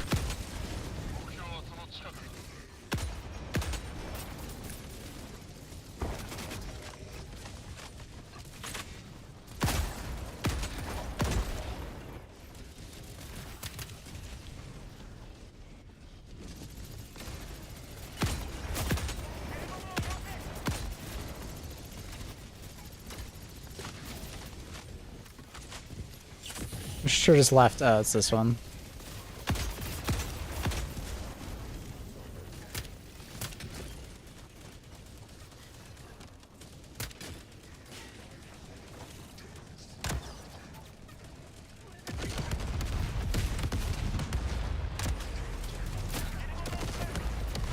Beautiful.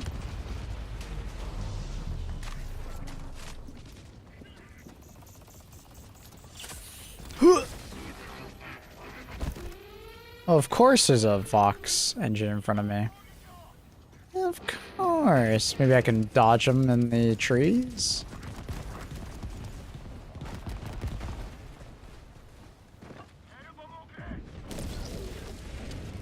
Oh, I got the DSS to spawn on me again. Damn.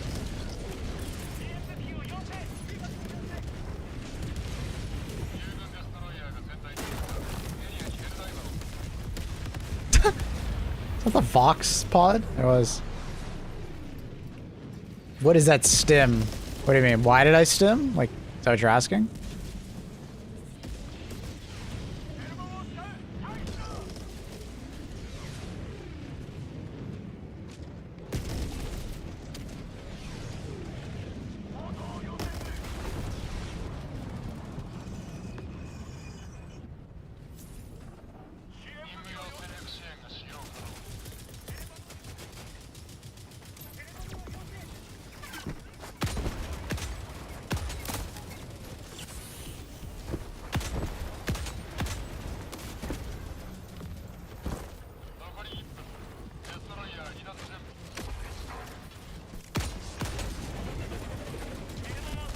Don't you dare drop on the hell bomb.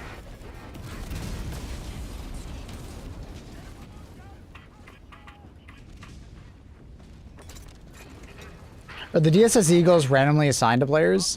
I've never actually seen like a pattern to who it decides to pick, but it picks one player and then it like drops all of the Eagles in that on that one player, basically around that one player. I don't know why it picks one player over another though. I'm not sure what the scheme is.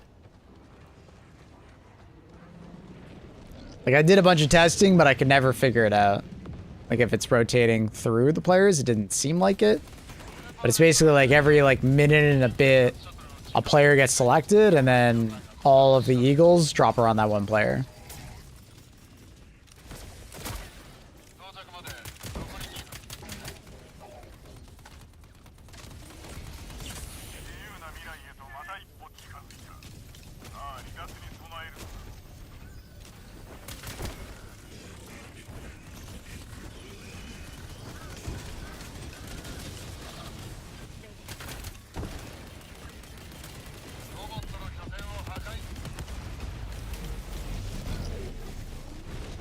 Has Stim been blue all this time?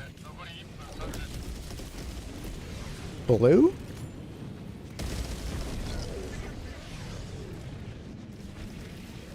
Like when you hold in your hand? I don't even think I've ever paid attention to that.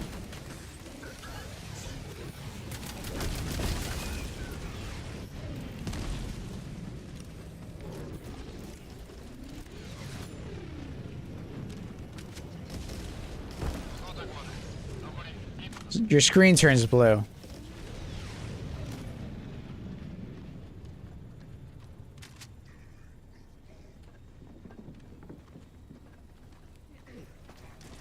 Turns like yellow if you have the infusion on, but it's not quite blue. I guess it's like a whiter. I don't know. Never really thought about it. Is it blue? Is it like a light blue? Unfortunately, I don't have a stim to use, or else I would do it right now. Oh, stim's that way, but we're waiting. Stims are blue. Someone who shoots you with a stim gun. I was alone, so no one shot me there. Or unless you talking about like the physical stim is blue. I don't think he's talking about the physical stim. I think he's talking about like what color turns your screen.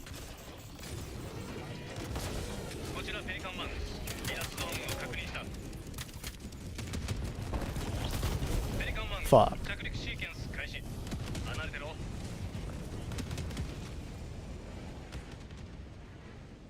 I thought they followed the host. I don't think so.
So what do we got later this week? We got, I think it's Thursday or Friday.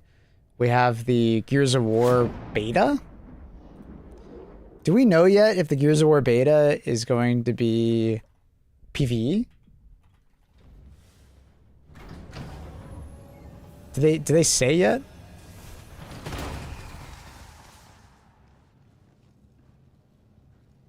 Beta content per weekend. Players early access will experience the PvE mode. Nice. Go harder and open up the refined 4v4 versus competitive play in addition to the Horde Siege. Well,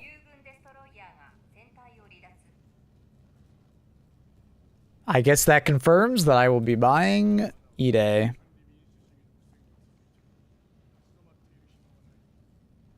One second, chat.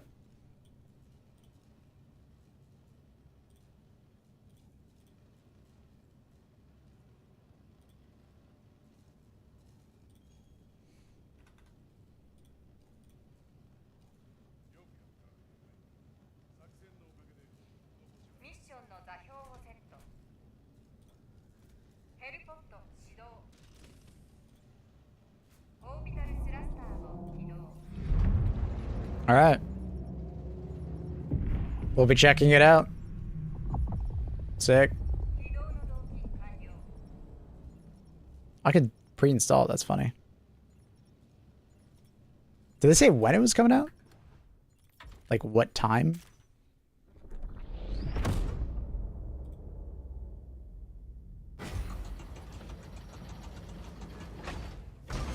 Begins at 12 p.m. PT. Aw, man, 3 p.m.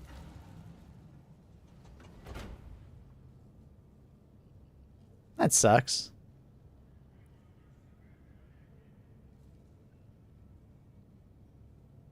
It's not a great time. 3 p.m. my time is ass.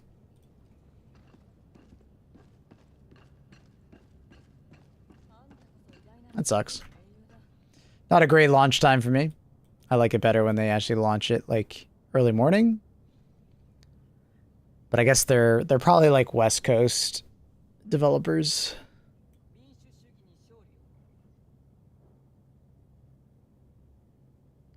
Beta content will differ per weekend. Players in the early access period will experience the Gears of War PvE's Hordes mode. For the open beta, will go harder. Oh, okay. So the early access is just for the PvE mode, and then the open beta is for the PvP. Oh, in addition. So it's both. Okay.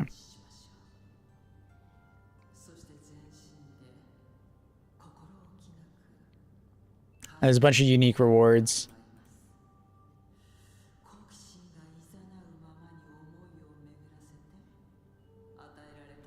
Well, that's cool. I'm looking forward to playing that. We'll be playing that. Unfortunately, it comes out Thursday at 3 p.m., but we'll play it a bunch on Friday morning. Maybe I'll do like an offline stream for Thursday, and we'll play it on stream then.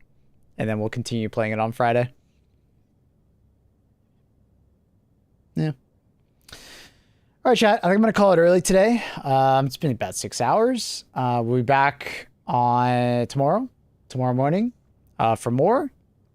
I'm going to go get some stuff done and do some stuff off stream.